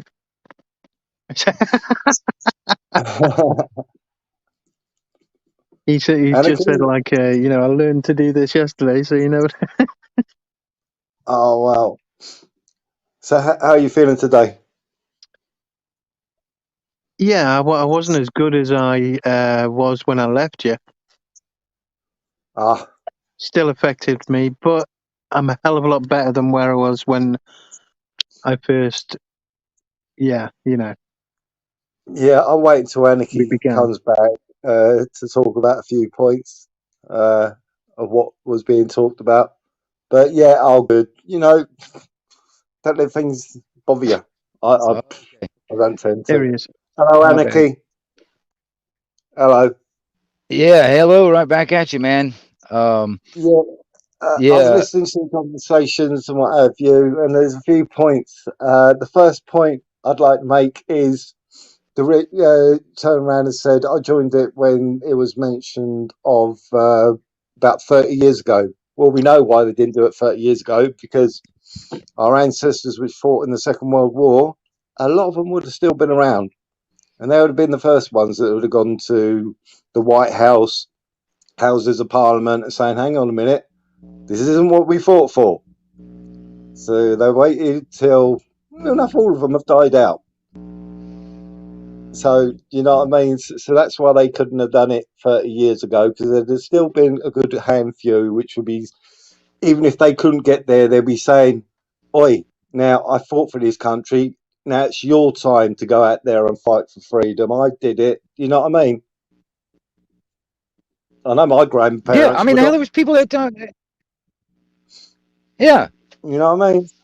I mean, there was So, Nazis out there and stuff like that, and people died, you know, fighting this stuff, and then next thing you know, that same mentality is starting to creep its way back up, you know. yeah. But, well, you had a lot It's of like people with people are obviously so that. weak nowadays, weak-minded. Well, no, well, yeah, Yeah, it comes down to, you know, if they'd have done it for 30 years ago, say 30, 40 years ago, you'd have had people that were born after the Second World War, and you know, the children from them would have seen their parents and what have you, what they went exactly. through. There's a So hell of a then you lot got the more Second riots World back then War. over anything, wasn't there?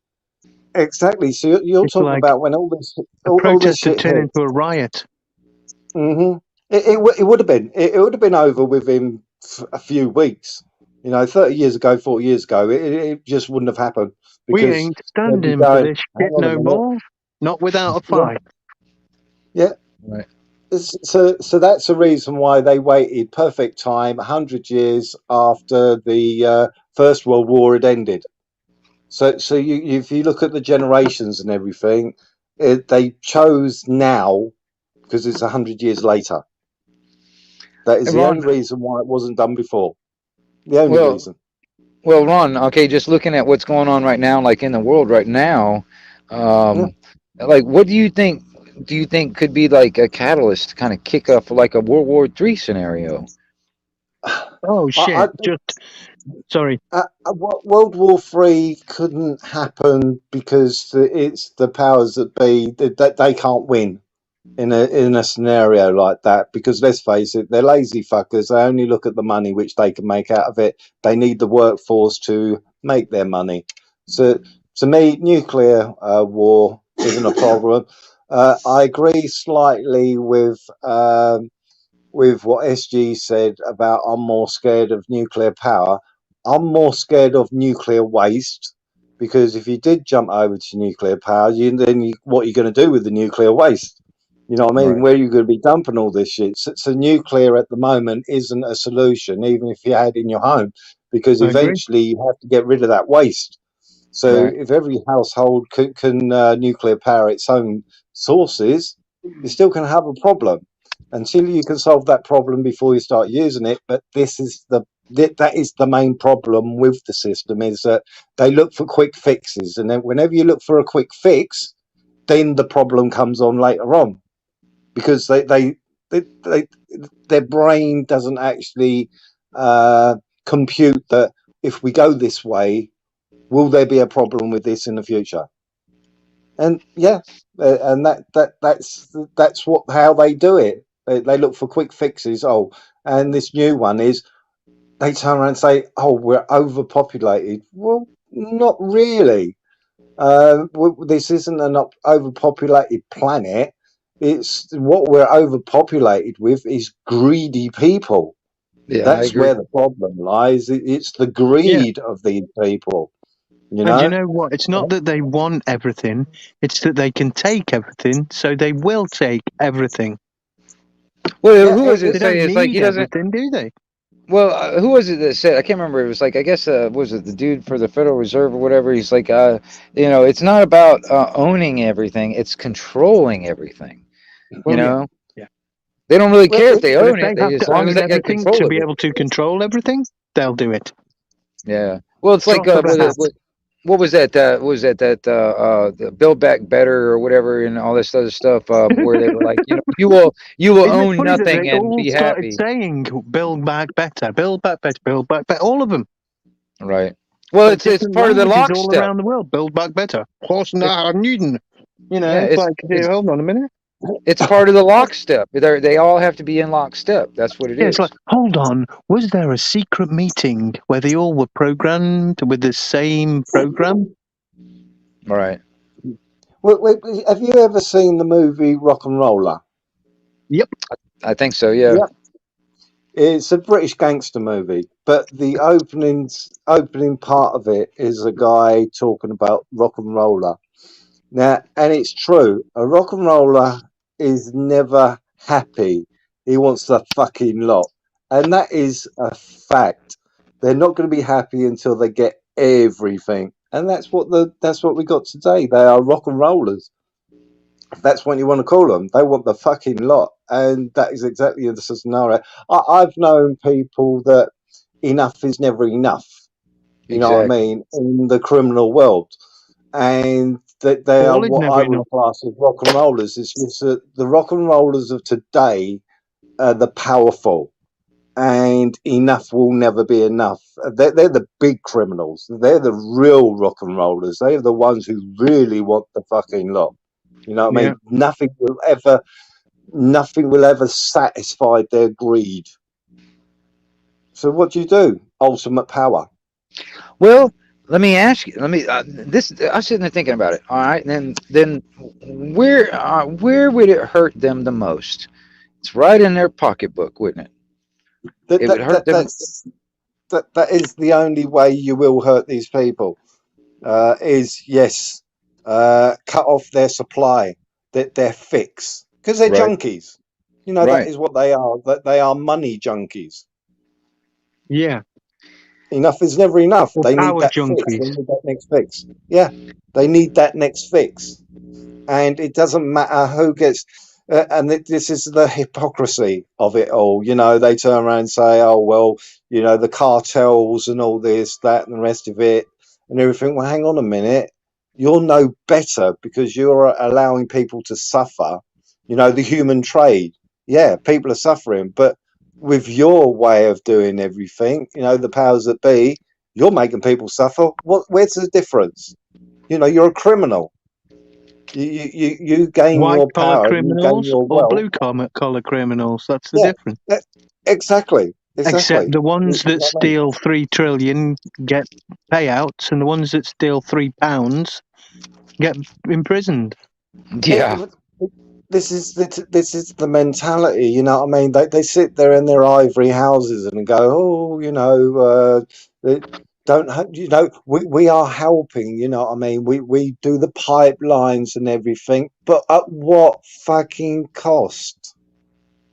You know, you're no different to the cartels. You know, don't try to paint yourself as fucking roses, because somebody suffers down the line. Well, okay, oh You yeah, know? exactly. Now, I mean, I start thinking about history and stuff like that too when I start looking about, like, you know, all the way back to the Romans and all that other stuff. But when it comes down to you know, all governments, all governments, even way back, all the way back to the, you know, the Romans and stuff like that, they too, or even like what was it, Caesar, even all the way back to Caesar. All governments really, I mean, their track record is they lied, killed, stole. You know what I mean? What really, if you look back through all of it, what really have they done good for the people, where the people have flourished and grown and prospered? I mean, you know what I mean? Well, It's always had some kind of a greedy aspect to it, where it's like, okay, well then, you know, it's like you do as I say, not as I do, and there's always like two different types of you know, justice. You know, one for you, one for me. you're right. You know, you've just hit the nail on the head. You know what I mean?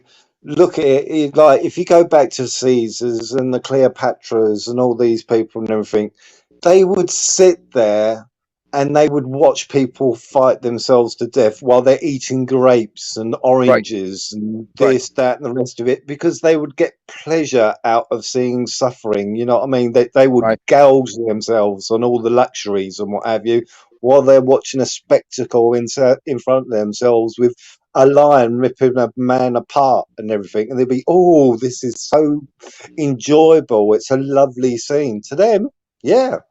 So misery and everything with the powers that be is a high. It's that sort of feeling of I am better and you are here to entertain me.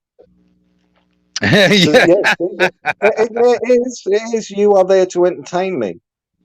You know, so if I want to throw you to the lions and everything, because that's what the jab is. Here you go. Let's Yeah. throw this at you and let's sit here watching while we're eating our pleasures. Right, right. And you guys just fight amongst yourselves while we sit here and Yes, enjoy the whole yes, show. exactly, Yeah, and exactly. let's just not beat about the bush with this one, right? And I'll get right to it.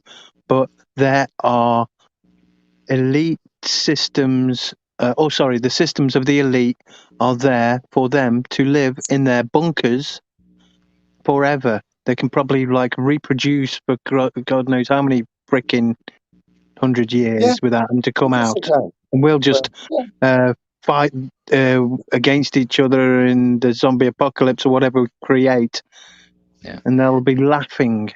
Well, But there's this monument. There's this monument in Georgia. It's called the The Georgia Georgia Guidestones. Guidestones, yes, Right. I know I certainly of that. well, I mean, you know,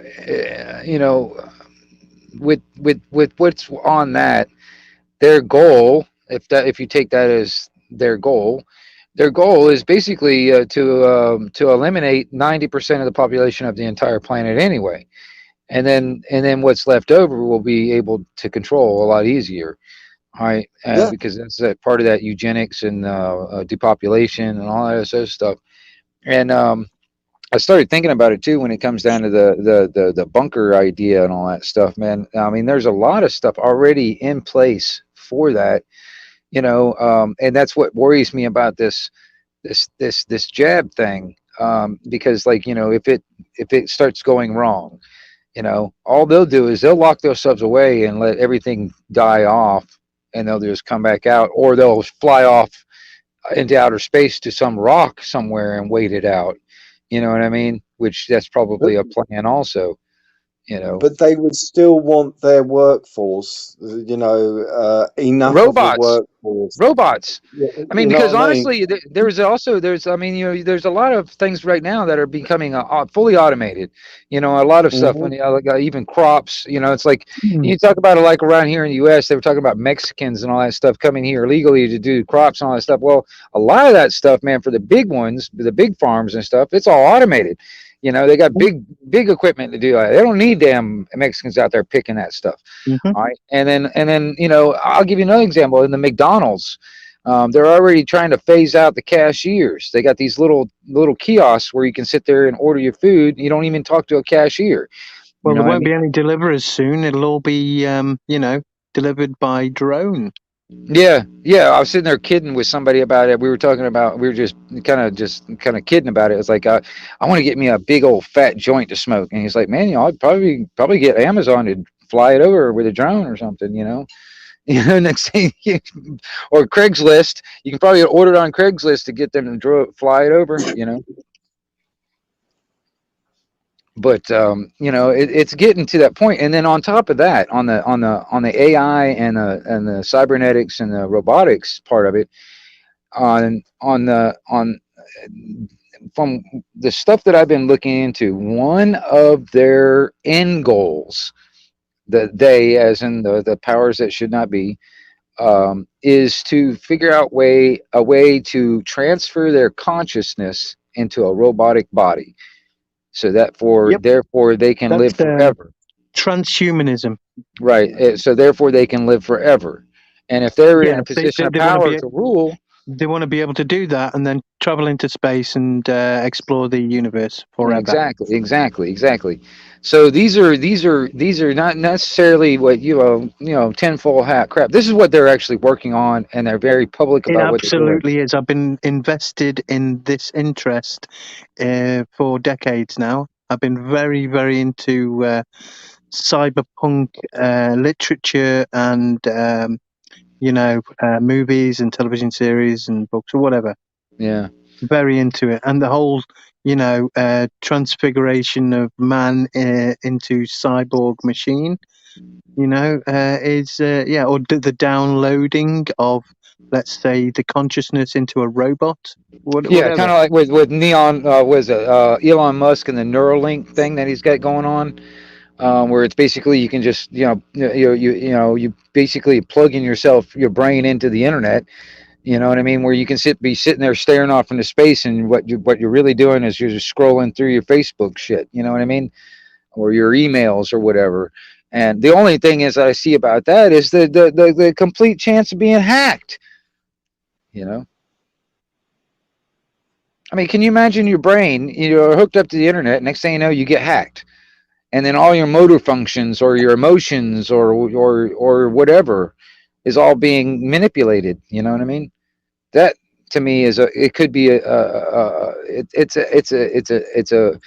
a route that if it continues in this route, it's going there. It's like seeing the dominoes stacked up.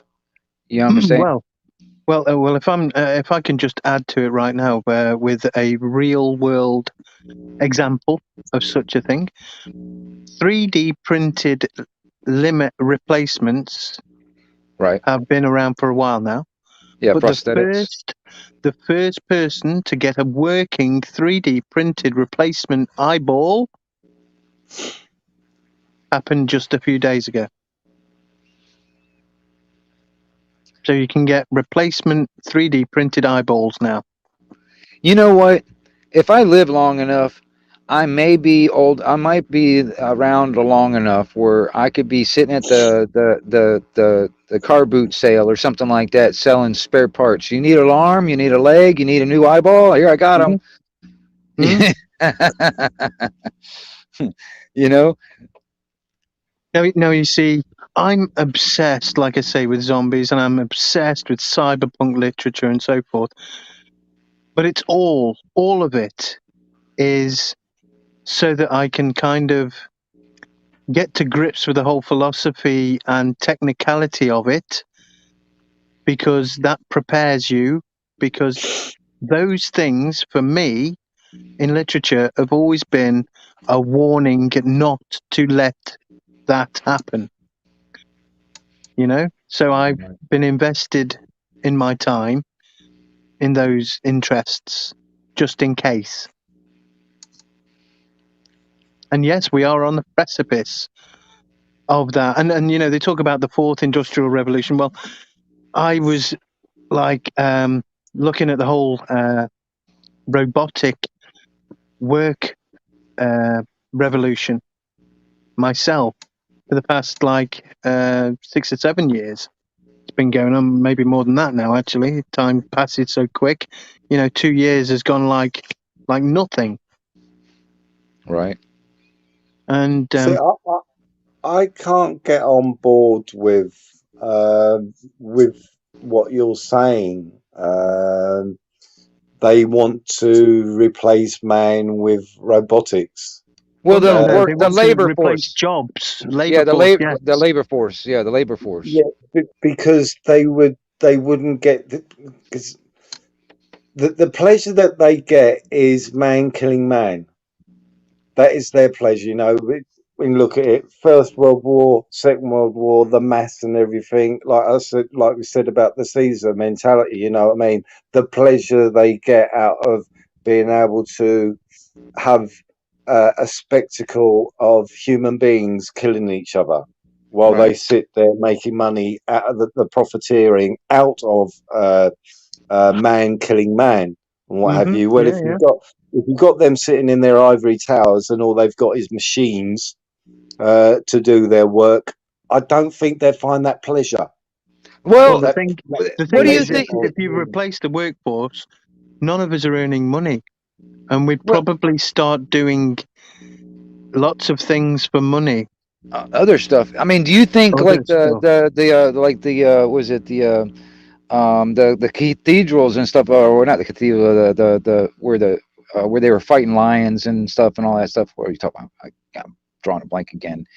But you know, where they would put the gladiators and all that stuff fighting in there, and fighting each other and stuff like. Do you really think that's going to go away?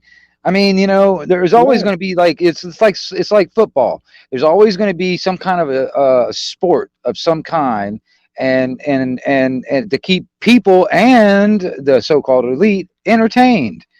yeah, And because they like man pitting off against each other. well, I mean, blood they will. sport will not go away. Blood sports of some No, kind will not go away. exactly.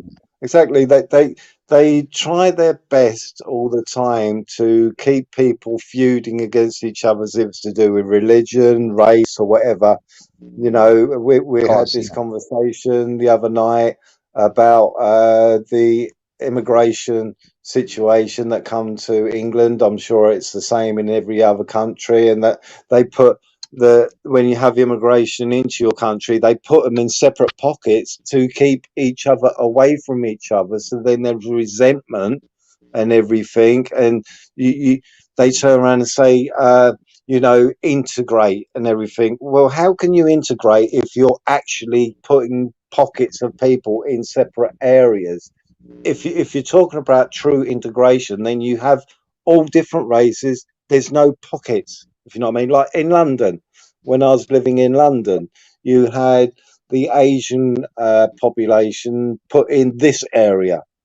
You had the Jewish population put in this area, and you got the African British put in this area. Where's the integration when you work it that way? Because you're not living next door to each other, so you're not learning each other's cultures and what have you. You have to go to somewhere like Camden in London, where you've got multiple racial cafes and everything, and that's how it's done. Not to actually live together and get to understand each other. That's what they do, because it causes racial tension. yeah, Them over there, and you got them over there, and you got them over there.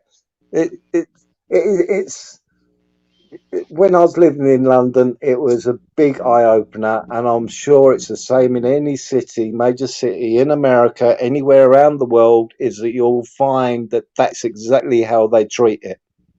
Is they say about multicultural countries and everything. No, what you do is multicultural segregation of countries to keep the tension going, so you don't get to understand other people's cultures completely and listen and integrate properly. They're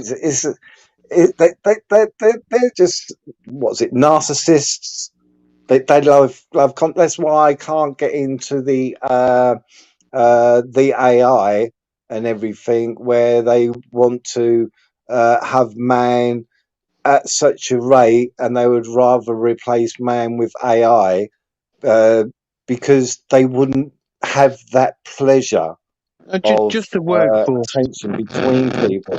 Yeah, the workforce, but I don't think that would give them pleasure, because if you've got a small workforce, that means you have to integrate to be that workforce, and that's what they do not want, is integration. They don't want people talking to each other of different races or of different Well, religions and everything. we probably wouldn't even go anywhere near each other.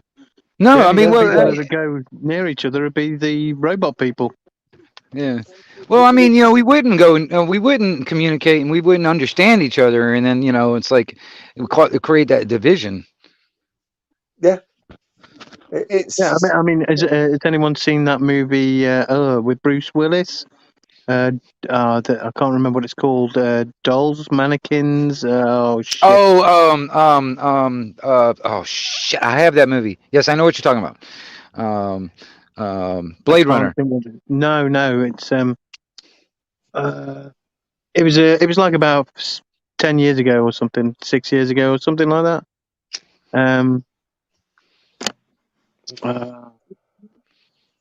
Shit. I can't think what it was.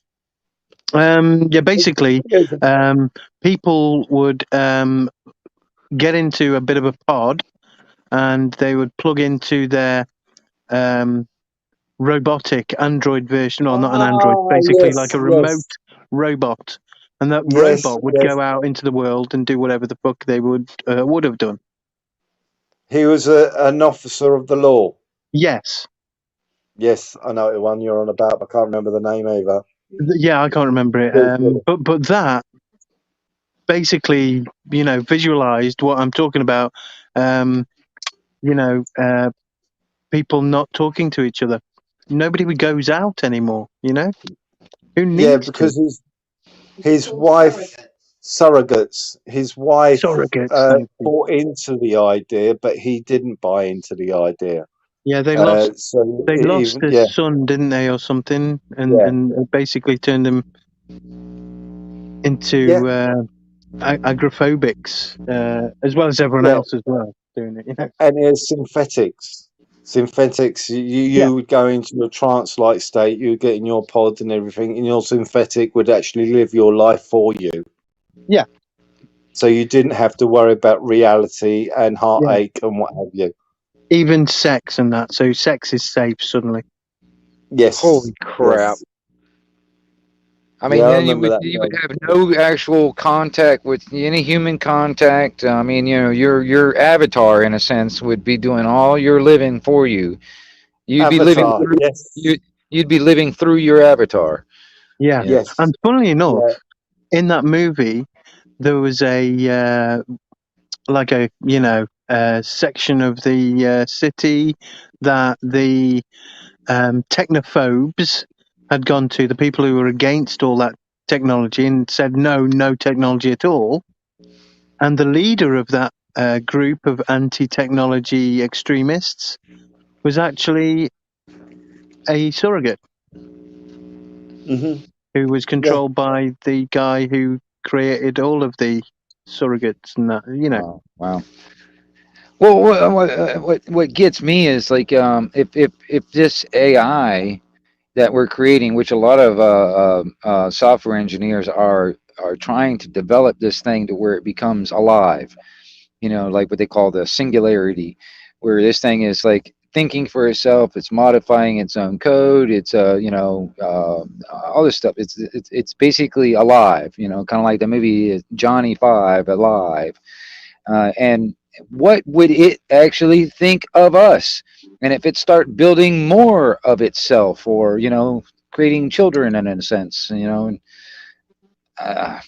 it bothers me because these people think that I think some of these software engineers that are developing this stuff, they're too damn smart, so they're stupid as hell.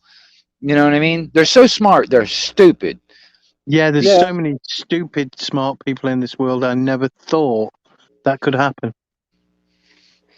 Well, it bothers me because they have this like, oh, that this will never happen type of attitude of like things going wrong. Now, I heard a The story. minute Now, this somebody is says something won't happen, it fucking happens. exactly. Well, this is I'll tell you this. I'll give you an example of like, for instance. Now, I'll tell you two stories, for instance. But 2 years ago, all right, when all this stuff started happening, all right, there was a lot of things that a lot of people were saying that I knew around in my area that would never happen in this country. But in 2 years later, there's some of those things that they were mentioning that would never happen has happened, and it's already come to pass. Yeah. All right, and I'm just sitting there thinking, and that's in the past 2 years. All right, all right, and like I was saying, when it comes down to the technology and all that stuff, um, the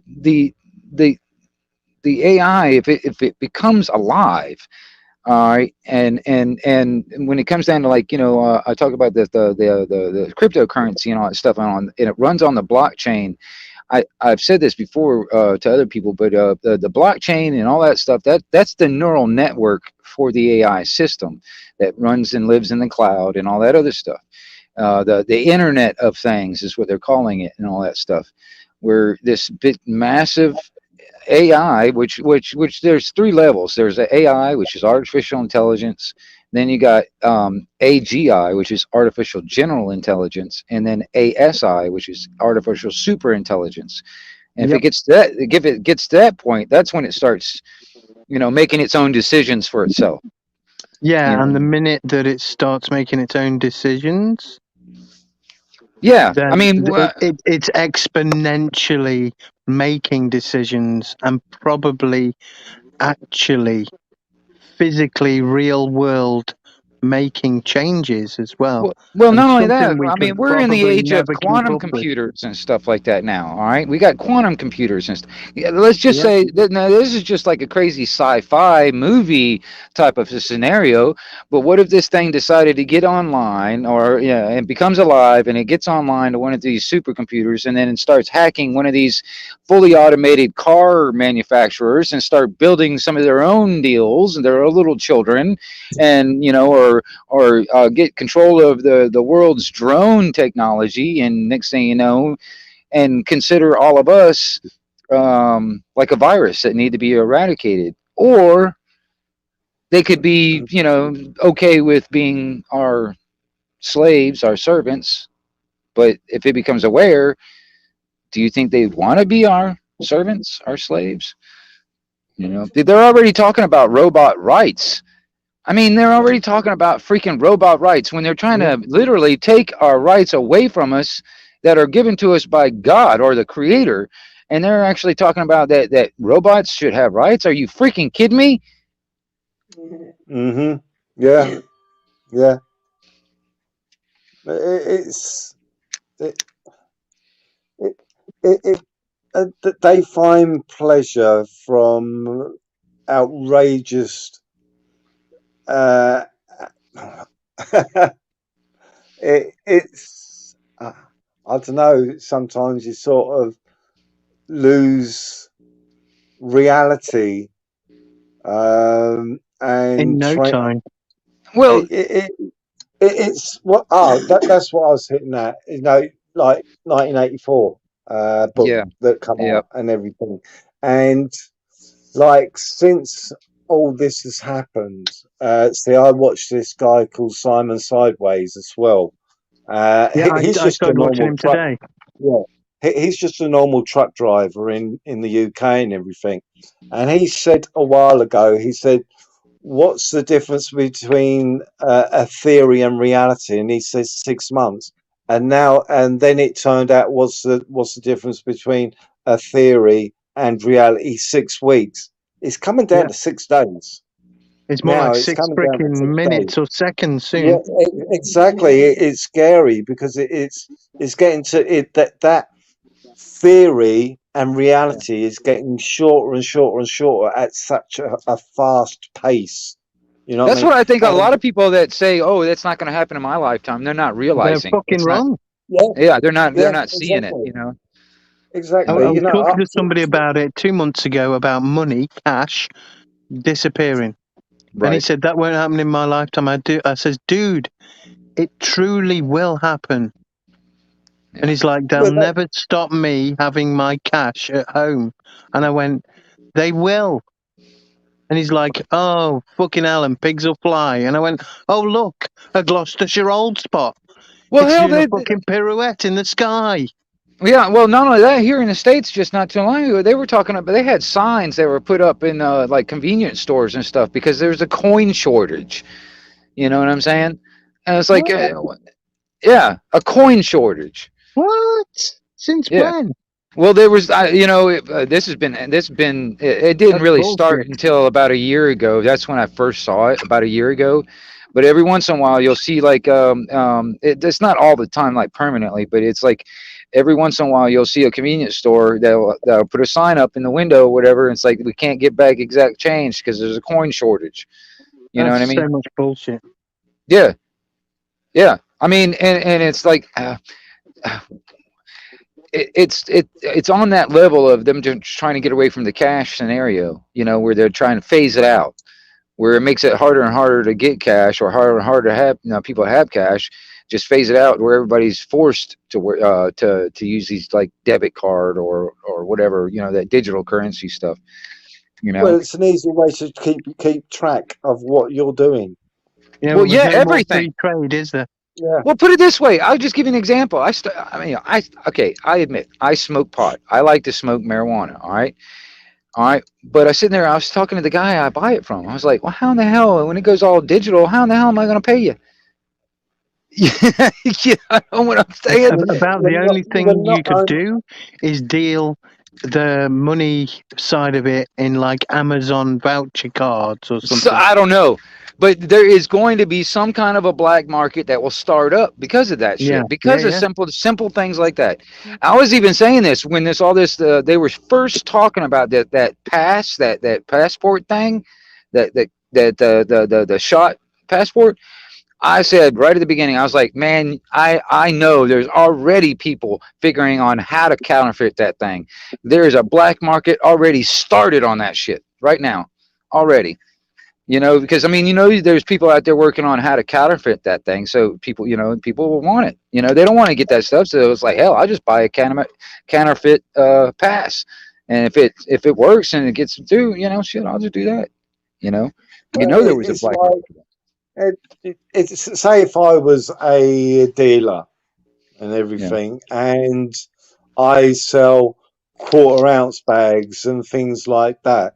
Well, if everything went digital, you know what I mean, you would have to say, well, I ain't going to be selling quarter ounce bags to people. Like otherwise, you know, the banking system would go red alert. Why is this person getting, I don't know, $50 or £50, whatever currency it is in your country, on a regular basis, multiple bases on, you know, in a day? Say if you're serving up 100 people and you're having the same amount of money coming into your account, they're going to go, oh, this is an alert. This is how they track a lot of people, is through their electricity bills, exactly the same way. That's how they find houses which are growing weed and everything, because all of a sudden their electric bill goes up. Why is that? Right. So then your dealer is going to turn around and say, well, fuck this. You know, if you want to buy it from me, you've got to buy it by the key. You know, because I'm not going to be selling 50 dime bags here and $50 bags here and £50 bags there and everything, because, you know, government is going to go, this is a red alert. This is a racket going on. Yeah. And we're not making out of that. Or we're going to have to figure out some other way of, mutual exchange. You know what I mean? I mean, not necessarily. I don't know if it'll go back down to bartering, but you know, something. It might have to. We'd have to probably come up with our own form of cash of some kind. You know what I mean? Yeah, and that you know, well, and maybe we should start printing our own money. Well, I started thinking about that. Minting our own cash. You know what I mean? I started thinking about that. You know, it's like when it comes down to, like here in the States, you know, even the Constitution states that the only true money is gold and silver. And when the government went bankrupt and then they turned everything to this fiat currency, you know, it's like we don't have any money anymore. We got nothing but debt. You know, so in a sense, you know, the fiat currency is owned by the Federal Reserve. So it's their property. So and we have the legitimate, lawful right to just go ahead and say screw that stuff and create our own currency. You know what I mean? I mean, it's totally constitutional. It's even, what I mean, when it comes down, even on that level, on the legal level, you know what I mean? Well, that's the supreme law of the land that they want to ignore, but it's Mm. there, you know. And maybe we Common ought law to, as a UTC, people, need to start tokens thinking cash. about that. Oh, so I hadn't heard of that, Marie Moon. Michael O'Bernicia talks of a new currency called Common Law UTC, tokens and cash in process. Oh, I'm gonna Very have Yeah, to look into that. interesting. I'm gonna have to look into yeah. that.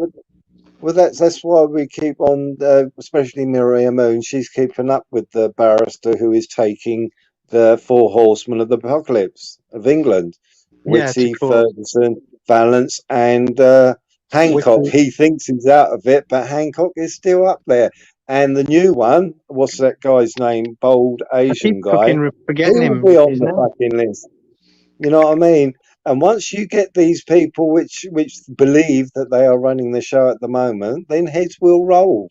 And then you will have politicians going, oh shit, I've got to do something about this. I've Shit. got to cover my own back. So then you're going to have your whistleblowers will all of a sudden come out of the woodwork and go, oh, that one over there, that one over. Yeah, no, Well, you want to keep up with this Michael O'Bernacea, because if well, he makes president in the United Kingdom of being able to take politicians to court and actually put them in jail, that'll happen that, all over the world, that's the guy you were talking everywhere about around the yesterday. world. Yeah, the other night is Michael Okay, O'Bernacea. okay, He, okay, he, okay.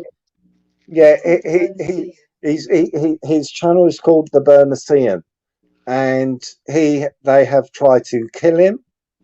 They've tried to poison him and everything. He's helped ex wife, a specific a wife of an ambassador. I can't remember what country it is. Do you remember who it was? But because she was talking about what her husband was up to. There was he helped her, and his body of people had to help her to make sure she stayed alive and things like that. And it's all, yeah, this guy, he has got no fucking fear. He knows he's a target and everything. You know what I Right. mean? He beat the banks, the banking system. He took on the Bank of England and everything, and he won it. And this is why we have a lot of faith on this guy, because if you can take on the banking system and you win it, then this guy's got a lot of fucking clout. Well, not only that, that could be that could be a profile or a stepping stone on other people to do the same damn thing. You know what I'm saying? Exactly. It'll make a precedent, and Precedent. if he wins his case in the United Kingdom, you know that the next target is going to be America and everything. You know it's going to happen. Well, and All he that's has on to the. do is win one case like this on a politician, and that's it. And And, Rad Paul, if he wins, if he gets enough people and everything, where Fucci is concerned and what have you, you're going to find a lot of politicians which are going to turn around and go, "Oh, hang on a minute, have Yep. we got our fingers in that pie and everything? Do we know somebody who's got fingers in that pie? Because we need to cover our own fucking asses. Oh, it is that one over there." This is well, how it all works. it would be cool if that happens, and also on top of that, actual literal heads will roll. Then Yeah, they would actually, I mean, they for real would be like, okay, we can't do that now. You know what I mean? The people will kill us if we try and do this stuff. You know what I'm It's not saying? off with yeah, his head, it's off with all of their heads if they're not careful. Right, yeah, right. Yeah. I mean, exactly. So because they roll over. make an example out of some of these people, man. I mean, because they've ruled with impunity for too long. You know what I mean? I mean, Ruled with impunity and ruled with harsh rulings. yeah. And it's Harsh got. I mean, laws. honestly, man. is this how the planet or the world is going to be forever? For the this is because our history shows that this has been happening for at least for written history forever. I mean, Yeah.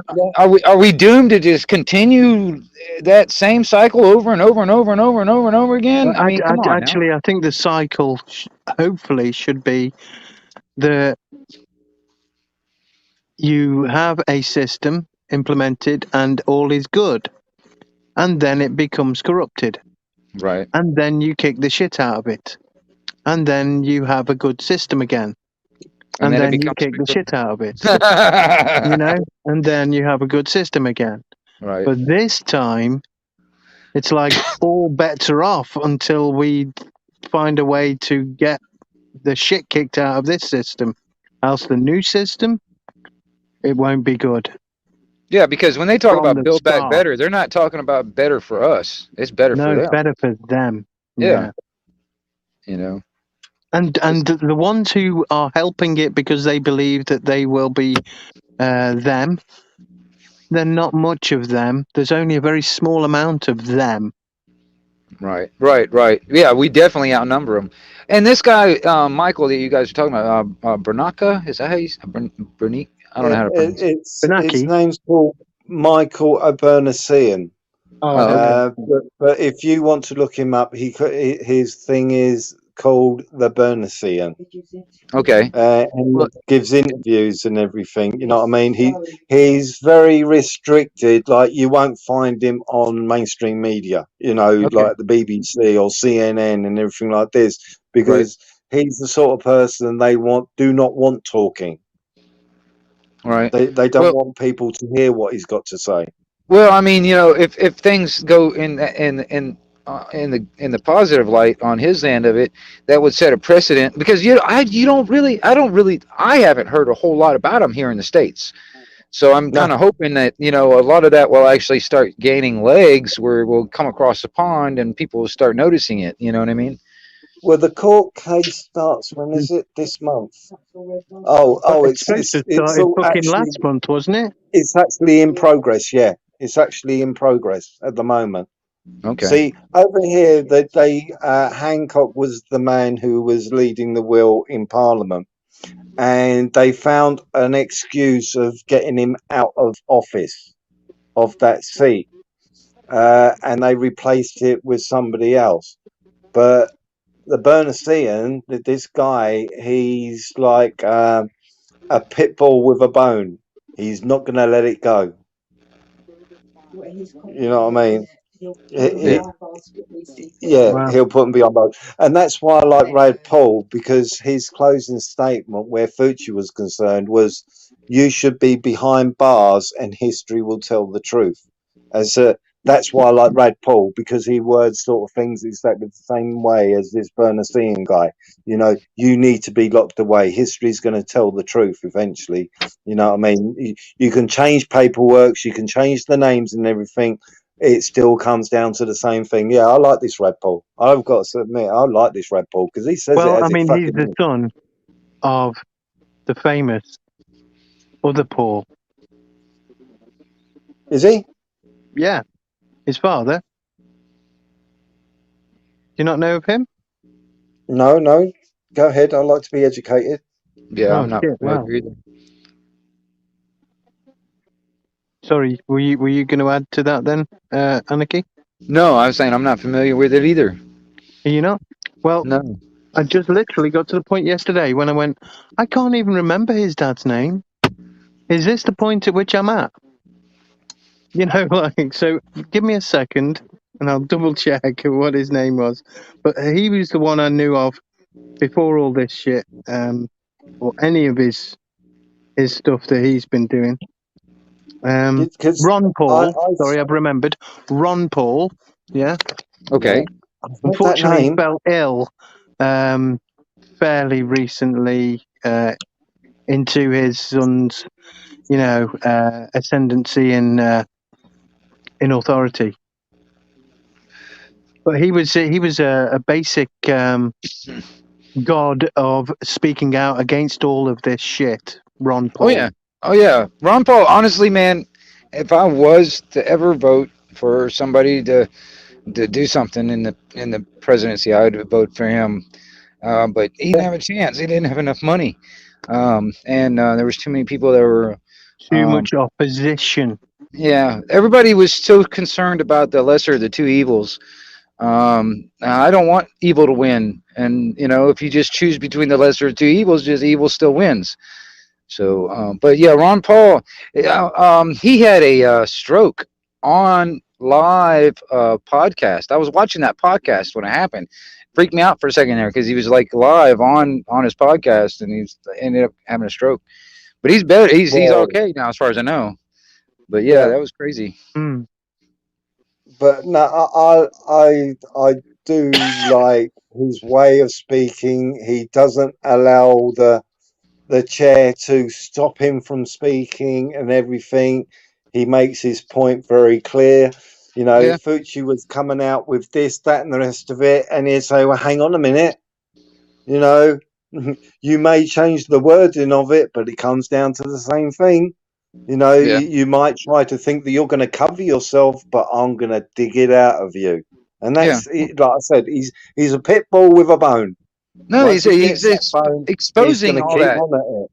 Yeah, Yeah, exposing that magic trick as we were talking about that little magic trick that they're trying to play.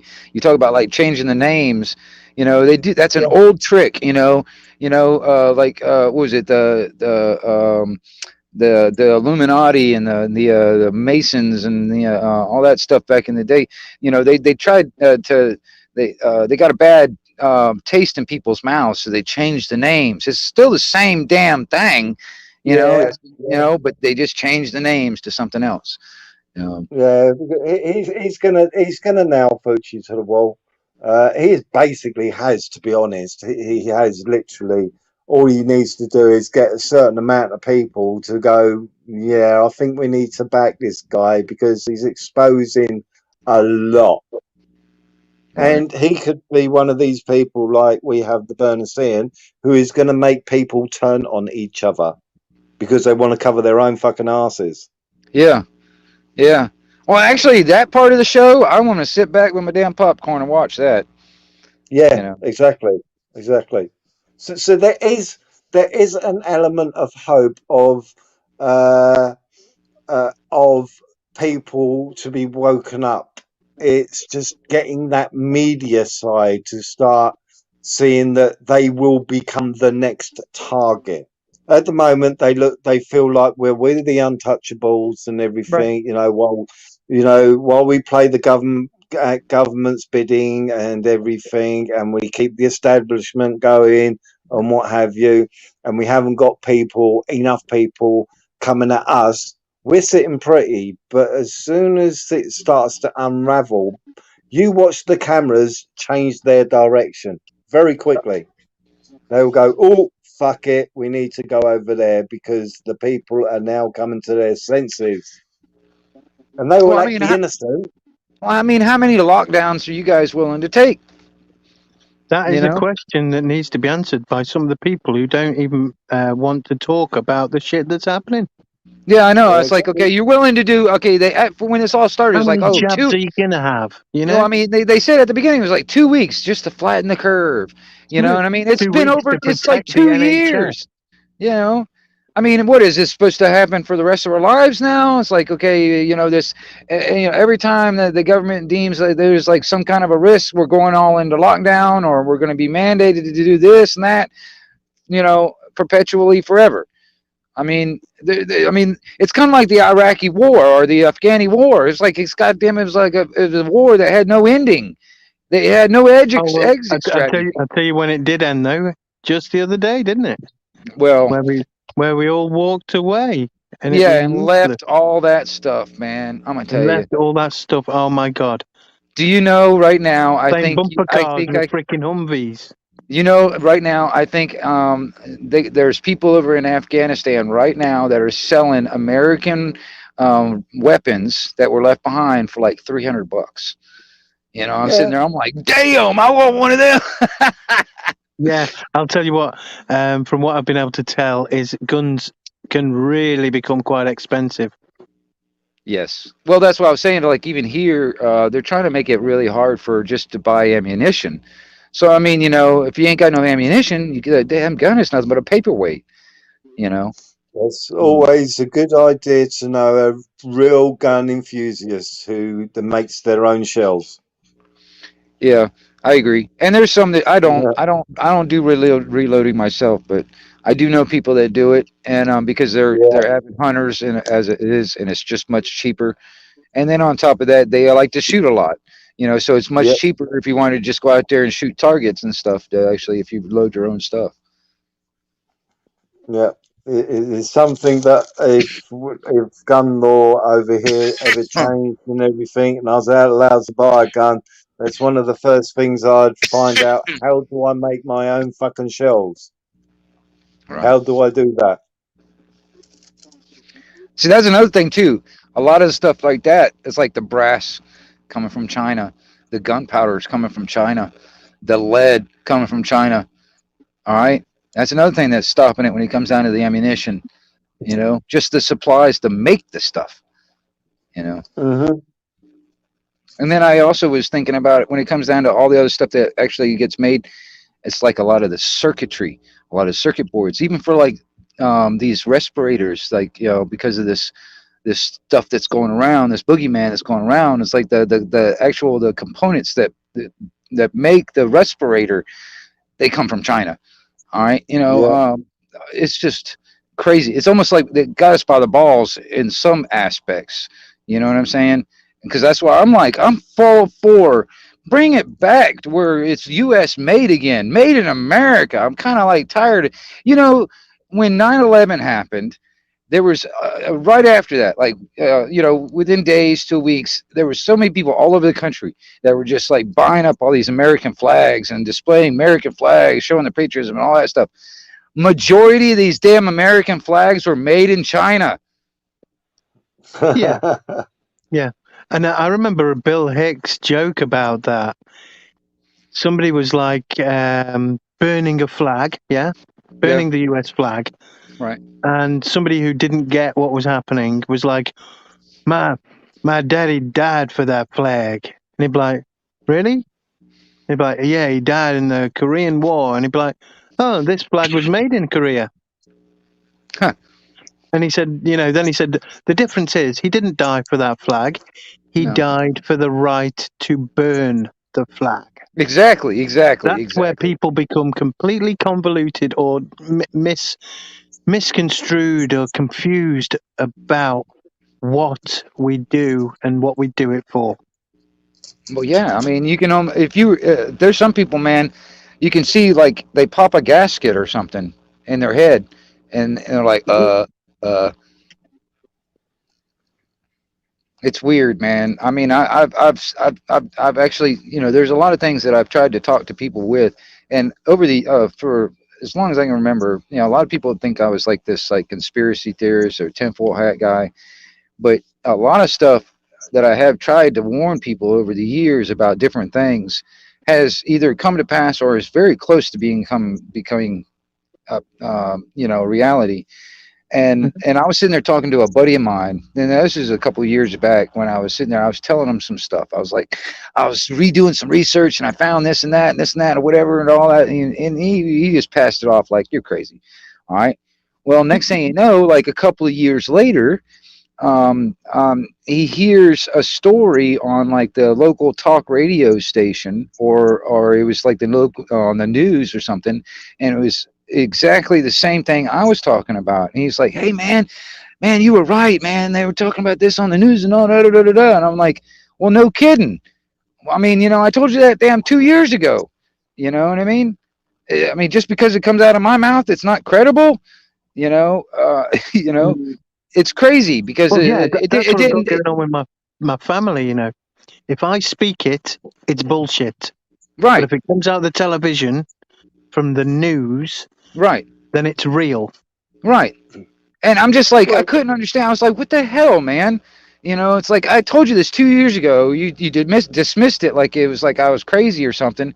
And then all of a sudden, you're like, you're right. And I'm like, well, I told you so, Well, It's not good enough, that though, is it? For me, thing. anyway. No. You know, I told you so. It's like the Rad Paul thing, exposing that it was from a lab and everything. You know, that at the beginning of 2020, you know, that the media was high on the, oh, it come from a bat.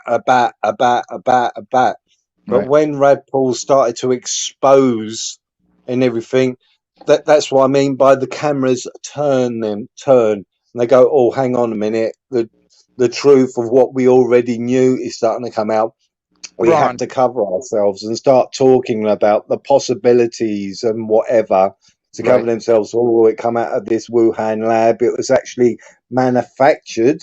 It's not a virus that has been around. No, it's No, not it's that. manufactured to actually to be able to be transmitted from human to human. It did not exist until they changed its molecular structure into a transmissible Right. virus from human to human. See, and this is how the cameras eventually turn, because they have to think, oh, hang on a minute, our story is starting to crumble. We need to cover ourselves and start pointing in a different direction. Well, Ron. yes. Well, I was going to say, go ahead. I didn't want to interrupt, but I was going to say, I was there was the information I had found out like 2 years ago, February 2 years ago, and that when it come down to all this stuff, like from the stuff that I had researched or the stuff that I had found, the information I cannot confirm or deny it being valid or whatever, but it was started and created in the United States, in North Carolina, in a lab in North Carolina. It was sold to Canada, and then from Canada, it was actually stolen by China, and then weaponized. All right. Mm. Now that was the information that I got back 2 years ago, February 2 years ago. All right, and but there has been multiple different stories on where the origins and all that stuff came from Well, I can since tell you then. one thing right now, bit of information, is in February 2020, the CCP medical expert put in a copyright for a coronavirus vaccine. Mm-hmm. Well, I mean, you know, I know they knew something was up. I mean, it's almost like that problem, reaction, solution, because even Bill Gates had that, was it that event 201 talking about the whole thing about some kind of a, you know, major virus is going to be, we got to be ready, blah, blah, blah. He was like trying to prepare everybody. He said, this is what we're going to release this stuff. And you know what I mean? Basically telling us that, hey, we're going to release this stuff. Y'all need to be ready, you know? Yeah, so I can line my pockets Yeah. in a new direction. Same states. Well, it's like the whole sell arms to countries and then go and kick the shit out of the country for having arms. Yeah. Yeah. Well, that's Saddam Hussein, classic example. It was they fed Saddam Hussein purely to keep Russia out of the Middle East, and then Iran became a problem. So it was another reason to arm Saddam Hussein against Iran. But when he hasn't got any uses anymore, they decided, fuck it. Now let's go for him. Let's find somebody else to start feeding. I think the next one they're going to try here is going to go for Iran. I think that's the next one on the list. I think that's what they're going to push for. Yeah, you know. push to take Iran, to destabilize it. Yeah, that whole region out there, because I mean, there's invested interest. The corporations that are in power, they got an invested interest on a lot of the resources and all that stuff over there. And then on top of that, there are some major players in those areas, You know, they got a lot of money. They, you know, because they got, you know, mostly most of the wealth and most of this resources all under their own control. So they, you know, there's people that want to go in there and take it from them. And Hmm. the government that the corporation posing as the government here is one of them. And then on top of that, you know, I start thinking about what's the goals and objectives of China and Russia. I have no idea because it's such a closed off areas. You know.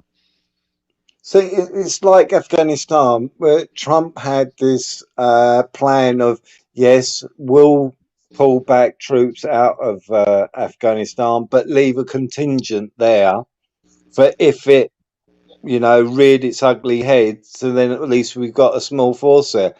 Biden got in straight away. We're taking everybody fucking out And because we left. know it's That's going what to pisses me off destabilize so it. much is the stuff that he Hmm. left behind. This Yeah, is the money. exactly. This is the earnings of our labor here in this fucking country, and we're just sitting there slaving away, scratching our ass, and then they leave Hmm. $85 All your money. billion worth of fucking armament and weapons and It's all your all. money. All that Exactly. taxpayer money. See, And the then on top of Democrats. that, it's like all this other shit, like transgender studies in freaking Pakistan or something. I'm paying for that. What the fuck? Yeah. Yeah, see, Well, yeah, by I what I I don't see got nothing wrong from with the that as long as they're history, not pushing it in schools to young children or making it young children. Only adults should have gender reassignment activity. Well, you know, did it's I? like I was, you know, like they were talking about here, that gender studies thing. There's a lot of parents that were actually going to these school board meetings, and they were, objecting to it and voicing their objection to it. The damn school boards are trying to turn it around and say that the parents are actually like domestic terrorists. You know what I'm saying? Well, we were having a conversation with Anne Marie. Anne Marie is a very likable. She's a mod near enough on every single live stream. Yeah, this Anne Marie is, and we had something to talk about where our granddaughter was concerned at school. And she said, yeah, actually, I've got something I would like to talk about of where her son's concerned. So we thought, right, we'll bring it up on Film Boys live stream. Anyway, so she come up on the panel. We wait until she joined and everything. And we turned around and said, well, what our granddaughter has had to do a homework on is that she had to portray herself in an arranged marriage scenario and everything. Well, she's an English girl. She's a white English girl. She's 11. She has no religious affiliations with any religion or what have you. But she had to portray herself into arranged marriage because we were rather concerned. You know, why are you teaching children this sort of thing and everything? But Anne Marie's one was even more shocking. That her 10-year-old son was being taught, which would make sense for today with what they want to pump people with, that Hitler was a good man and that the concentration camps were actually camps. Yeah, at holidays. And it's like changing the mentality of what we taught our children and what our children may teach their children and what have you, that Hitler was he liked to experiment on people and everything.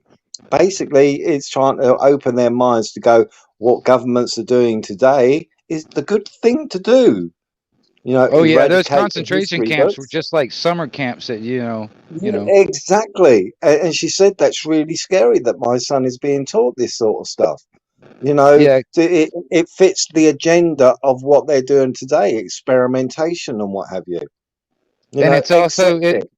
it's also kind of sucks that a lot of that generation that have actually experienced it firsthand are all dying off, and Yeah. that experience is being lost because, and then they're trying to turn that narrative to be, fits their narrative, because I mean I knew people that were in those concentration camps. I knew people that when I was living in Miami, they had the tattoo, the number tattoo on their arm and all that stuff. They went through that.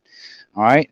And dude, just hearing some of the stories from them and stuff. And I was like, and one of one of the things is like, don't ever give up your guns. That was one of the things. Don't ever give up your guns, because that was one of the first things that they did. They took our guns, and I was like, hey, No, I'm right there with yeah, you. that is a good piece of information to give.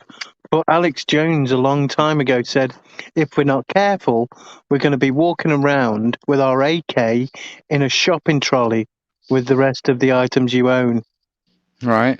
Well, I mean, I can almost envision a world where guns will be worn on your side and all that stuff, almost like a fashion statement. You know what I mean? I can almost envision that. You know what I mean? I mean, that was a case of reality in the Wild West, wasn't it? Well, yeah. For those who, it was also a necessity.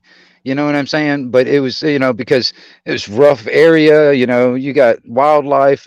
I mean, hell, me personally, I don't walk around out here on my property out here in the woods unless I take a pistol with me.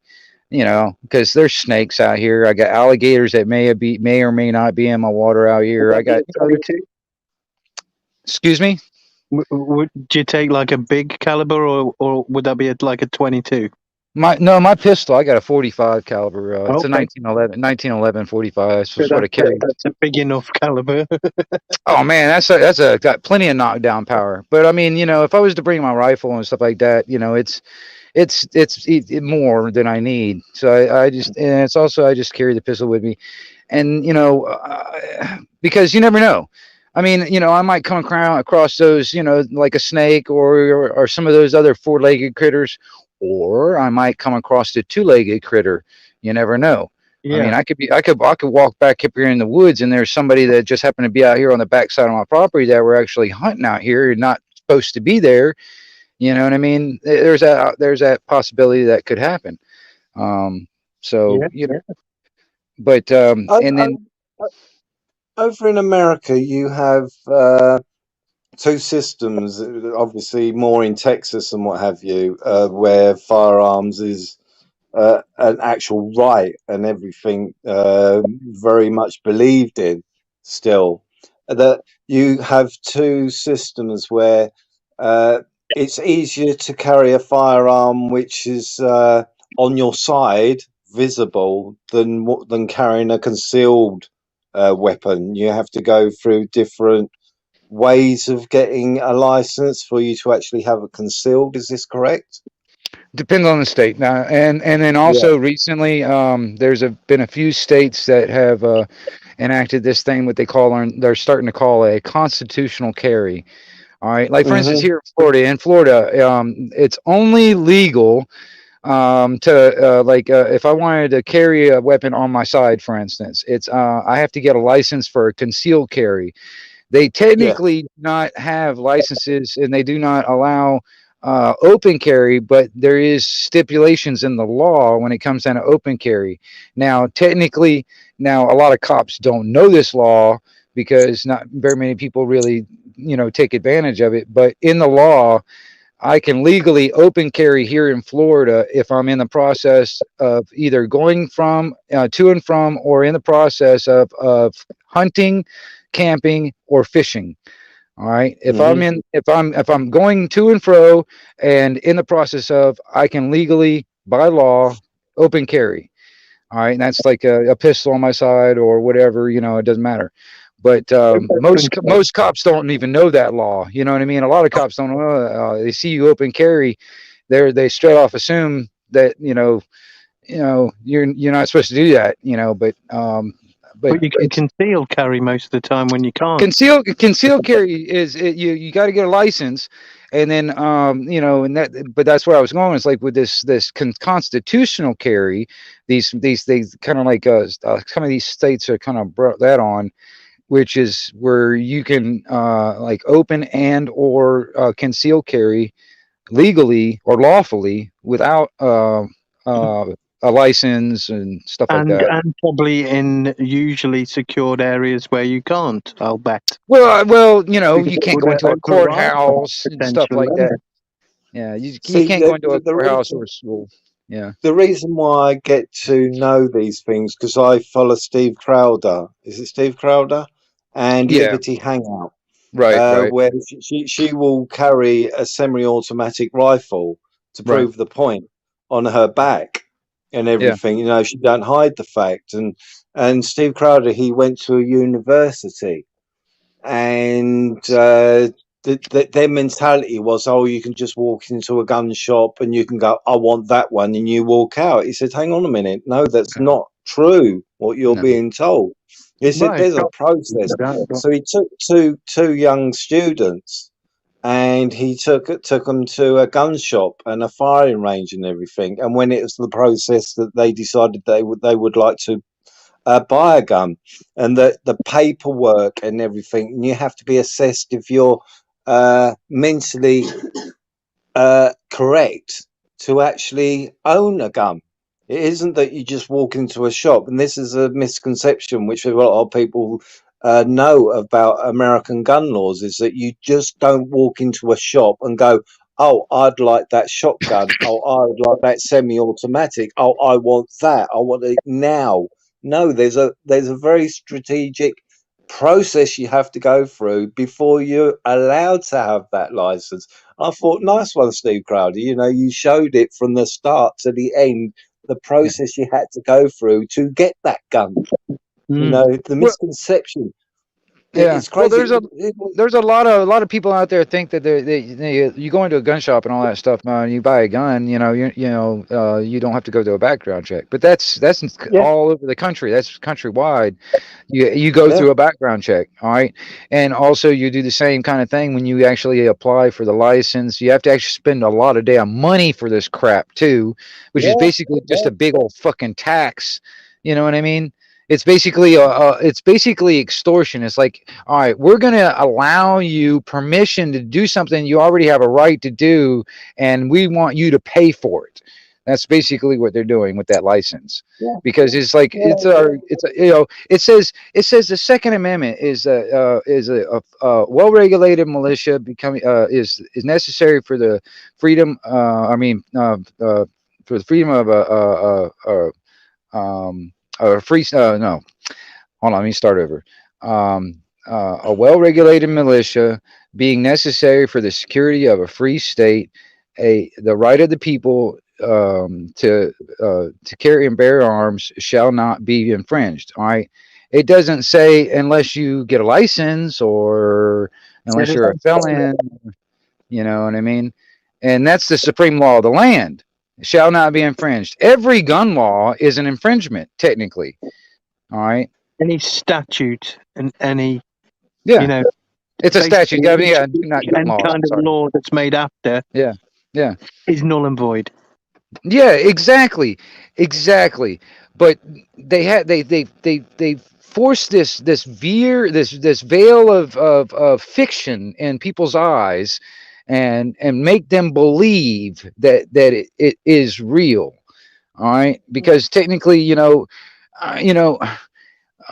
if they didn't have the like the cops, for instance, to enforce their will, like the teeth of their will, if they didn't have that, they wouldn't be able to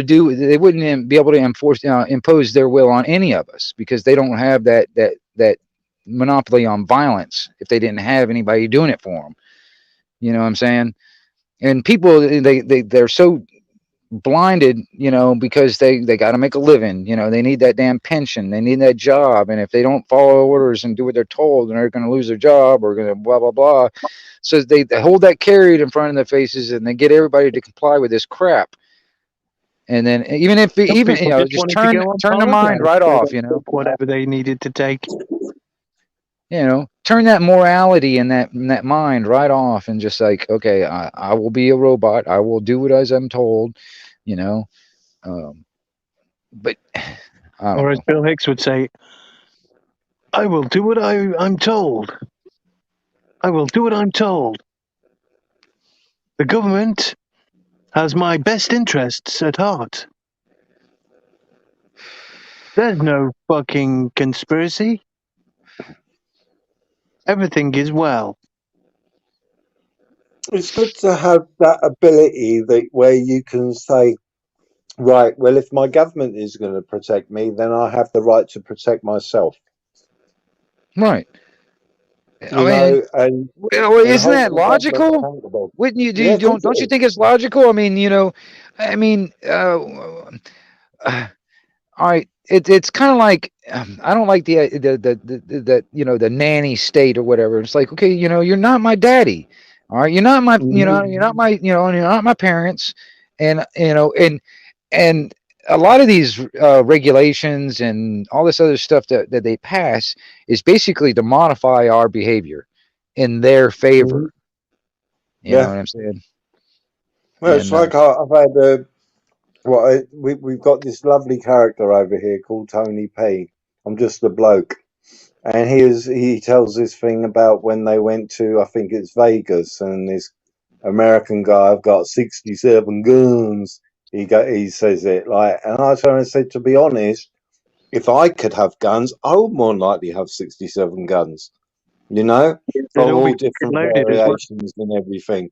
You know what I mean? So I can understand, okay, how the guy announced that he had 60 odd guns. Yeah, I can understand that, why did he come out with it, in the first place, no matter what the scenario might have been. But if he's got the right to own 67 guns, then I would more likely be exactly the same way. I'd have all right. different sorts of calibers of guns, because I never know what situation I might be in. Well, let me ask You you know? this: if they started to crack down on you guys, I mean, for real, I mean, like doing like a door to door type of scenario, and you guys, and maybe you and some of your other like minded type friends of yours decided you wanted to do something, or in a sense, defend yourselves. How in the hell are you going to do that? I We're mean, not I allowed mean, to. We're I not know allowed you're to not do anything. allowed. Yeah, you have to be in the. You have to. The only thing you're allowed to own over here is a shotgun for hunting reasons. Yeah. Well, because You're I not mean, allowed hell, even anything. no, what is it like? You have to be 18 to even buy a kitchen knife or something like that in some areas. Or it was, I mean, I don't know. A buddy of mine was telling me about that. He was like, man, you can't even go into a store unless you're 18 to buy a damn kitchen knife. Well, this is it. It's that you can buy yourself a carving knife, but you can't buy yourself a flick knife. Right. Well, isn't a carving knife? You can't use a carving knife as a weapon, as well as you could have a flick knife, which you could use as a weapon. Yeah. It's crazy laws. A bottle. Well, if you're worried about people stabbing people, you know what I mean. How comes there's a glass bottle? Because I've known people use a glass bottle as a knife before. They just smash it and they just use it. Hell, You there's been know. a lot of people that have been killed with bare hands and hammers before. So, I Yeah, mean, exactly, exactly. It's like, hang on a minute. What's the difference from having a hunting knife and having a carving knife? What's the difference? If a person is going to go out and harm another person, you've got a kitchen utensil somewhere in the house you could go out there and use. yeah. You Well, I know, mean, well, put it this way, man. If somebody's got like ill intent in mind, and they're going, they have the, they want to hurt somebody in mind, they're going to do whatever they want to do, or however they're going to do it. Hell, people strap bombs to themselves and walk into a crowded room. They do that all the time. exactly. You know what I Yep. mean? They're going to find a way. It doesn't have to be Yeah. the scary, black rifle as they put here is like the assault rifle as they're trying to label it here. You know what I mean? It doesn't even have to be that. They're just trying to No. target that as a foot in the door so they can get the rest of it. You know what I mean? Yeah. Well, it's like the only country I know of at the moment now that actually you're enforced to actually own guns is Switzerland. Right. Their ruling is that every single person in Switzerland is to own a firearms and everything. And the reason they say that is because it's your duty. If your government starts making decisions that they haven't asked the people, then it's your duty to actually go to your parliament and hold them accountable with firearms and say, Well, hang on a minute, technically, you haven't yeah. asked us. Yeah. Technically, America's supposed to go by that one Well, as technically, well. that's what the militia is for. That's Yeah, what we are. exactly. We, the people, are the militia. They try to Yeah. make it out to be like it's like these, these extremist groups and stuff. No, every single person of this country is the militia. All right, and we Yeah. are the last line of defense for this country. We're the last line of national security. All right, and all else fails, we're the ones. Okay, that's the reason why. That's the reason why what was that one military guy in Japan was like, we can't go over there with boots on the ground because there will be a barrel behind every blade of grass, and then there'd probably be more than just one barrel behind every blade of grass now. Hmm. Hell, I know guys that's probably got 30 damn guns all by himself. You know what I'm saying? you know That's something which I've noticed, that during the whole of the 2 years, one country that hasn't been watched is Switzerland. I agree. It has not been watched at all. The reason why is because they don't want to show that the system is actually working, that it isn't as bad as what they're saying it is. Because, for them to, even if they want to, like over here, it's emergency reasons, we can do this under emergency and everything. Right, Well, right. over in Switzerland, for you to actually carry through with that, you have to have a referendum to allow the government to bring that state of emergency. If it's going to affect the population of that country, you have to actually ask the people if they wish that to be. So the cameras, I've noticed, have not gone to Switzerland to see what's happening there. Yeah. I I'd mean, like to know. what's all? I mean, do you know any stats of like this boogeyman? How it is over there? I mean, I haven't really heard a Exactly. whole lot. You know. Exactly. Exactly. That's I want to hear it, but you Yeah. won't find that. Yeah. I'd I love to haven't be heard a able whole to lot of find anything. somebody from Switzerland to come onto a live feed and turn around and say what's happening in Switzerland, because you That don't would be hear of cool. any protests, nothing going on in Switzerland. Not one protest have I heard about in Switzerland. Not one. That would be cool. I'll keep my eyes open for anybody that I Yeah. know or I can meet that's living in Switzerland that can tell me something. Because I mean, there's this one guy. He's got a YouTube channel. He's in Austria, and he talks about what's going on in Austria right now. And I'm sitting there thinking, I'm like, my gosh. Yeah, I know. Yeah. Yeah, mandated, where if you haven't been vaccinated, can we use that word on your channel? That's a point I should ask. I haven't really thought about it, but I mean, if you think about it, try to use some other whatever. Okay, the You know. dibby dabby, the Yeah, dibby dabby. it don't matter. It don't matter. You know what I mean? It's just Yeah, some kind of something or other. I know what you're yeah, talking about. I'm sure anybody yeah, else watching knows exactly. what you're talking about too. But So, it just the AI won't catch it. I mean, I never really thought about it. You know what I mean? well, I'll start using my code words then. Cool, boy. Um, Cool. right, and I would like to know what is happening in Switzerland where all of this is concerned, but I've noticed so far that that's one place which news reports are having nothing coming out from. Nothing Right. at all. It's like Switzerland doesn't exist at the moment. Really does seem to me like it does not exist. But with Austria, what there's going on there, that's my point which I was going to make, is that they brought through now that if you haven't been dibbied, then that means that you can go to work, you can go to the shop, but you cannot linger around between the two places. You have to go directly home. And in February, the mandate is going to be everybody is going to be forced to have the dibby. Forced. Right, and Or that's they just where you cannot, sort of or go, they cannot operate in so-called society. Is that what, you know? oh no, no, you're going to be forced. In other words, it's going to be mandated. So that mean that Yeah, I they've think got two Austria, options. So coming Austria, to yeah, like that's it. basically coming to your Austria. house. everyone will be forced, or everyone will take this procedure, Yeah, or they'll be dead. yeah. Or Because the concentration camps. Well, that's what I was saying. It's like it's either you take this or you'll be like in a sense exiled from society, where you won't be able to Yes, even go to a grocery store and buy a loaf of bread unless you can provide some kind of exactly. this, You won't or be able to do and anything. if you're still around, they might try to do like a door to door type of thing and kind of round you up type of thing and da da da da da. I mean, these are things that are very possible if this continues in that direction. You know what I'm saying? Well, And this is like Australia, worldwide now. I yeah, mean, can you imagine if all those little coppers are starting to wander down your damn street, and you next thing you know, they're knocking on your door? I mean, yeah, And you're like, I saw him on an audit video. He's a right tyrant. well, that's another thing too. It starts turning people into snitches. Next thing you know, your next door neighbor that already got the stuff, and they're like, "Oh, well, yeah, I know my neighbor down the road down there ain't got it. You go after him. I don't like him anyway." You yeah. know? It's like what's going on in Australia at the moment. I heard it and everything, but I didn't have it verified.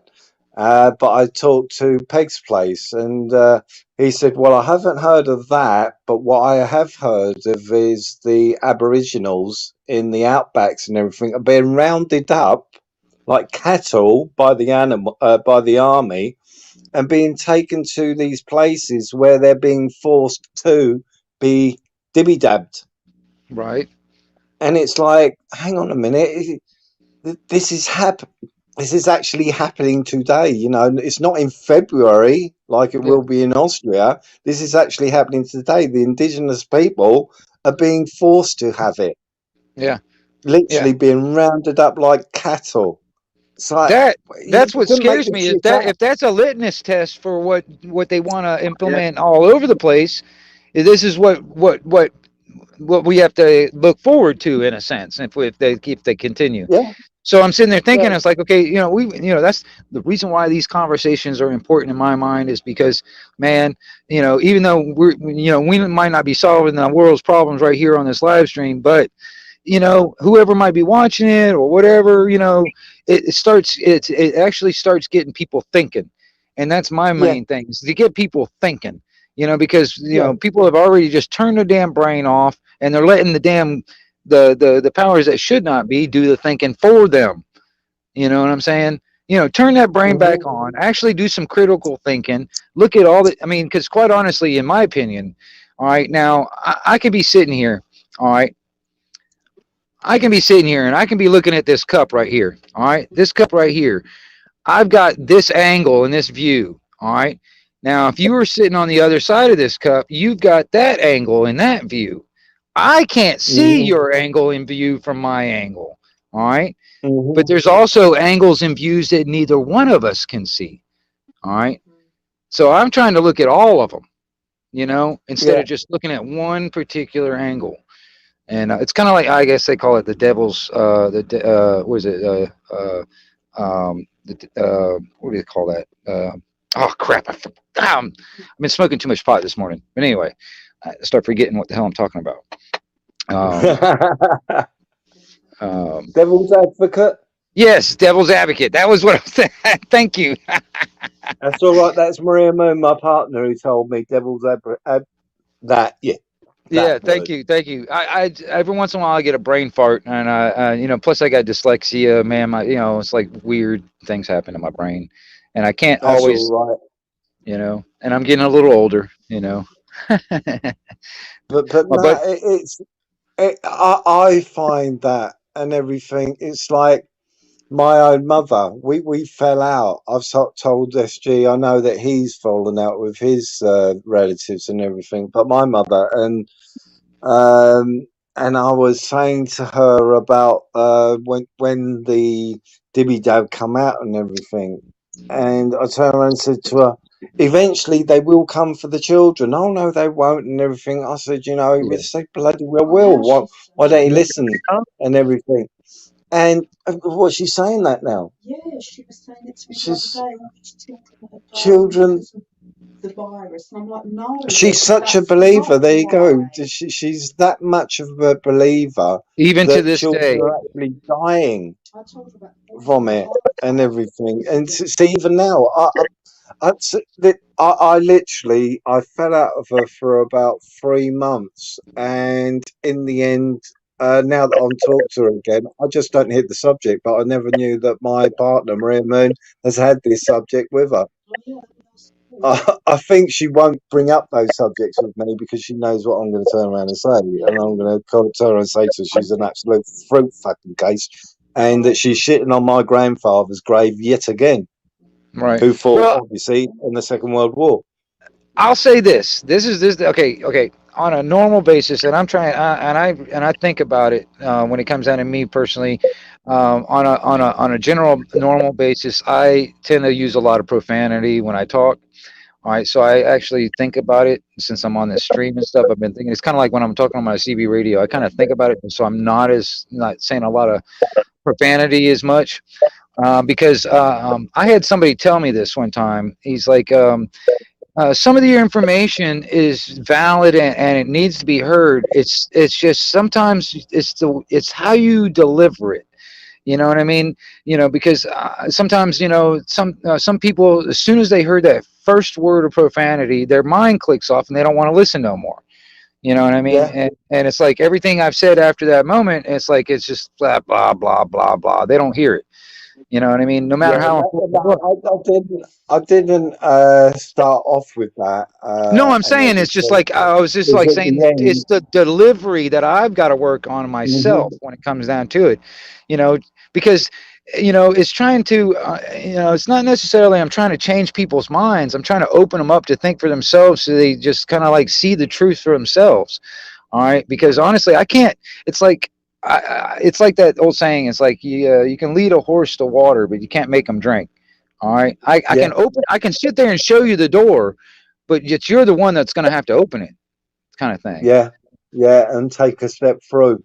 Right. Yeah, I know what you mean, but that's what I mean. I was very rational with my mother and everything, and I didn't really know my grandfather because he died when I was around about 5-6 years old, so I never actually got to know him. So the stories that I knew of him come from my older brothers and sisters or my mum's conversations on herself. And the story that she told me was that he come across one of the concentration camps and everything, and it completely, when he come back after seeing what he saw, he was not the man that he was before he went there and everything. So this has always stuck in my mind. So when my mum was saying, oh yes, got to agree to this, and oh yes, got to agree to that, we have to abide this, we have to abide that, and I'm trying to say, well, this is what's being said, and her answer to that would be, and I don't even use Facebook, but she knew that my partner uses Facebook. She said, oh, you're getting all this crap from Facebook and everything. And when I turned around and said, well, it could hurt they may turn on your great grandchildren, our grandchildren. Right. You know what I mean? And her response to that was, I don't really care because I won't be around here long enough. I've heard the exact same thing from some of my family members. My dad's that way right now. He's like, well, I'm so old right now. I'm not going to fight this trying shit. I'm going to be dead soon. It don't matter, blah, blah, blah. I'm like, well, that's the legacy you're going to leave behind. Yeah.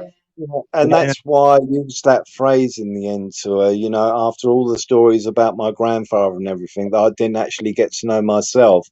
And that's when I turned around and said to her, you just crapped, well, I used more profanity word for it, on my grandfather's grave. Because, and she laughed when I said about, human rights is going to disappear and everything. And that's when I used it. I said, because by what you was telling me as I was growing up and everything, and what my grandfather fought for, and now you're basically saying that, oh, he's nothing. Your own father, you're saying that he's nothing, and what he did and what his friends. I don't know if some of her uncles might have been, because she's never talked of them on that side of it, which may have been fighting in the Second World War and everything. It's like, to her, it sounded to me like she has said, oh, that didn't happen. The Second World War didn't happen. And I think, oh my God, hang on a minute, have you lost your mind that much? Has the government and media polluted your brain so much that you're actually turned on your own parents who actually fought for our rights and our freedom. Yeah. And it just blew my mind. And yeah, I did turn around and say something very, which I wouldn't normally say, but I thought, well, I'm going to say it to the extreme, because that is what you've just done. Is you've actually just You shit on them. You shit on their taken it. grave. You basically just Exactly. taking a You've big just fucking done it. shit right there. You know. Yeah. Well, I And mean, I was just disgusted. well, I mean, you know, I know a lot of your ancestors, a lot of my ancestors. We've got a lot of stuff that we should be proud for or Yeah. about.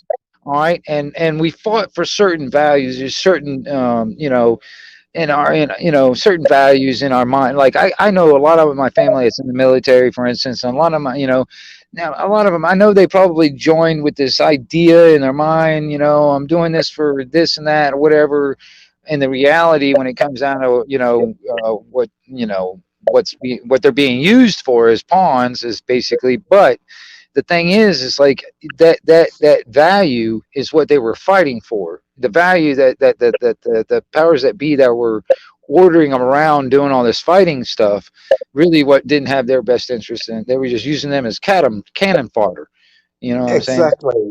It's for the powers that be, so they like go back to the Julius Right, Caesar but the people that sitting were there fighting, gorgeous. when they joined, you know, like I know military guys, they were joining, they were like, okay, I'm doing this to fight for my country, and you know, blah blah blah blah blah, you know what I mean? That's what they went in for, and I know some guys after you know a couple of almost career type time limits in like other countries and fighting this crap, and they're like, oh, I know why we were out there. You know, this is all because of money and blah blah blah. Or they were just using us for their hired thugs to go into other countries and kick the shit out of these people and take their stuff. You know, Mm-hmm.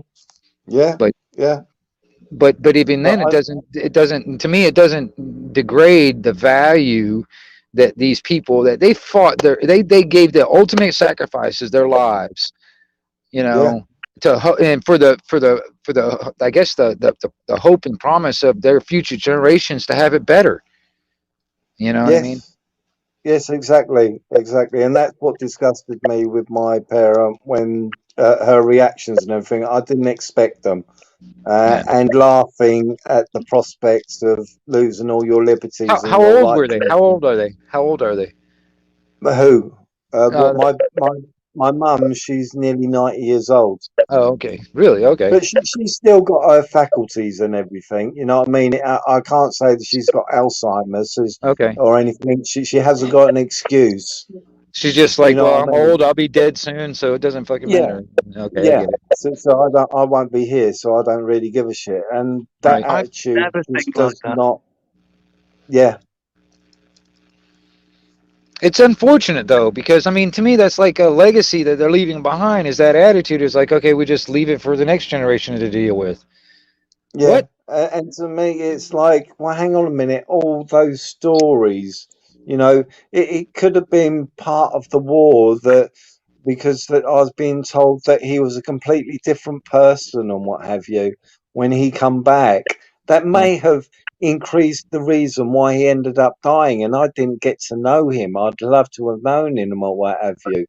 Oh, you So I didn't. had to rely on.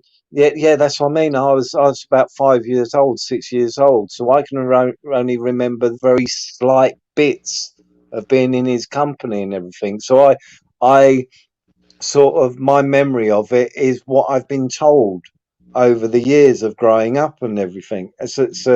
That was my connection with my grandparents, Well, and I'm for sure her there's to, things that you just can't unsee. You know.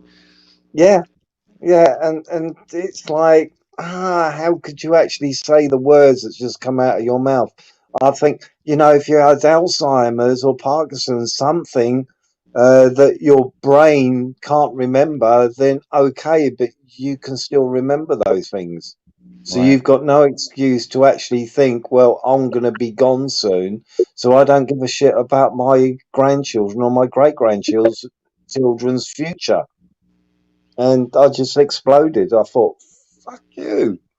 You know, you really don't give a shit about Yeah. the past, Well, I present, mean, and future.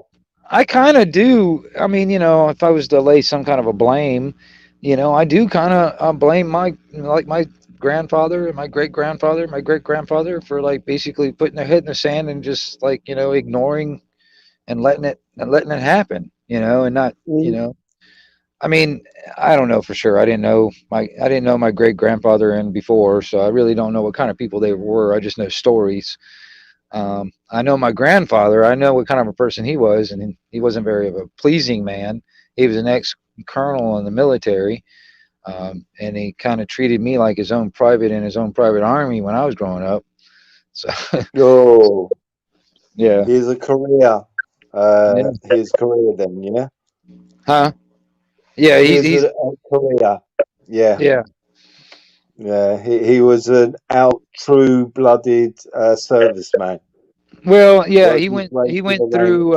I think he was like, if I remember correctly, probably the very very end of World War II, very very end of it. Went through Korea for sure. He went through the Vietnam War also, and then Mm-hmm. that's when he kind of like got retired or whatever. But almost every generation of my family is in some kind of military or law enforcement. But Man. and I had to grow up with that. My dad was a captain in the Marines. Went through Vietnam 2 tours, get out of the military, and then that's when he met my mom and all that stuff. But and he ended up becoming a cop when I was a kid. And then we moved a few times, and then in like later on in my teenage years, he was a cop again.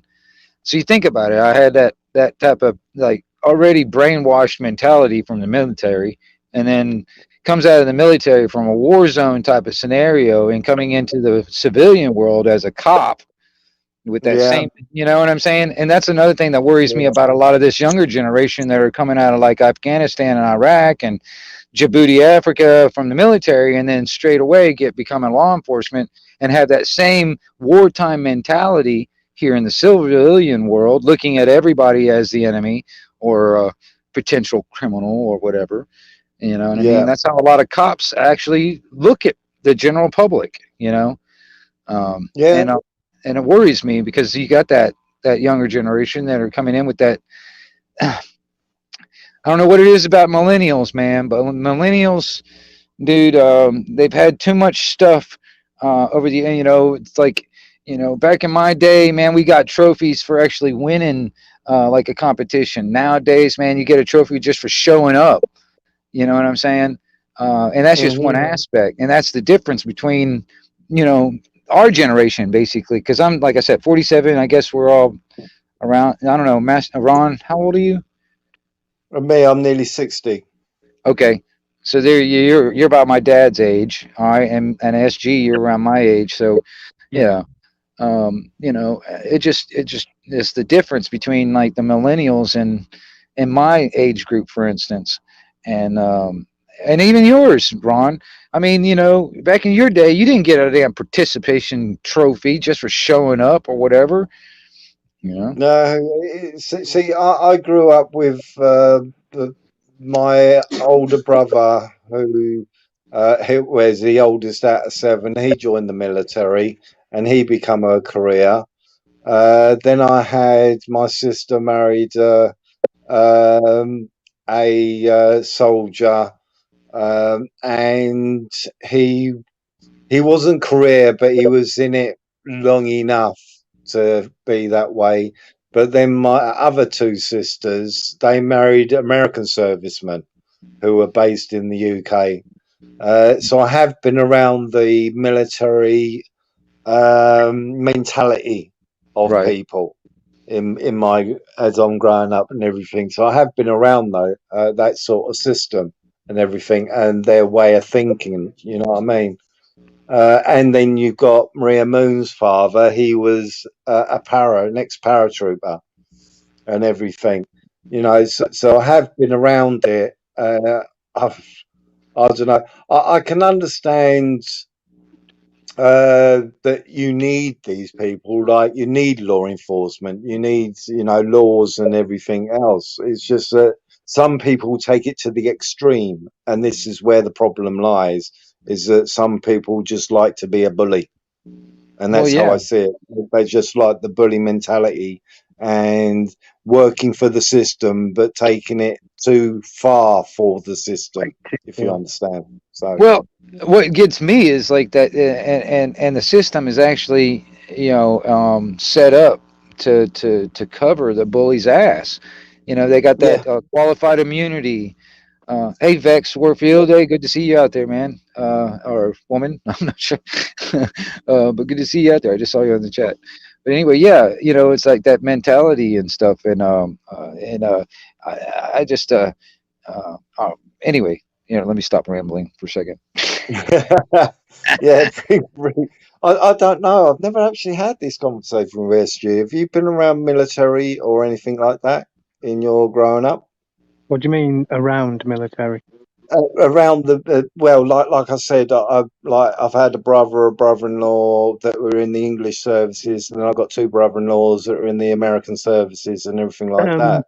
My Being father around that did mentality of national people. service, and I was Uh-huh. brought up in a military way, like, slapped around the head if I hadn't polished my shoes properly, and do it again, do it again, do it right, do it right. This is how to do it. Do it, do it, do it, do it. The whole thing, yeah. Like Yeah. I is unhappy with something I'd done, so I then had to go and chop the logs, all of them, and shit like that. Yeah, Mm, I didn't enjoy that. Shoot, no. the property I'm out here on right now is actually a piece of what my granddad used to own. When he died, it kind of like got split up. But a lot of the property around here, and there's a lot of acreage. A lot of it, when I was a kid, my dad would just decide he didn't want to handle me for the summer when I was out of school. So he would drop me off with my granddad here at the property. And my granddad would actually put me out here digging holes for fence posts and putting barbed wire up and stuff like that. That's what I would do during the summer. Say what? Post holing. Sorry, it's something out of Firefly. It's a post holer. Yeah. Yeah. Oh yeah, but yeah, I was digging holes. Yeah, post hole. What we're talking about, yeah. But yeah, but that's what I was the guy that he wouldn't like do it himself. He wouldn't find somebody to hire to do it. He would get me to do it. I'd be out there during the summer. That's what he would do. I'd sit out there, be digging holes for these posts, put barbed wire up and all this fence line around here. And a lot of that I didn't. It's not even here anymore. It's over the years.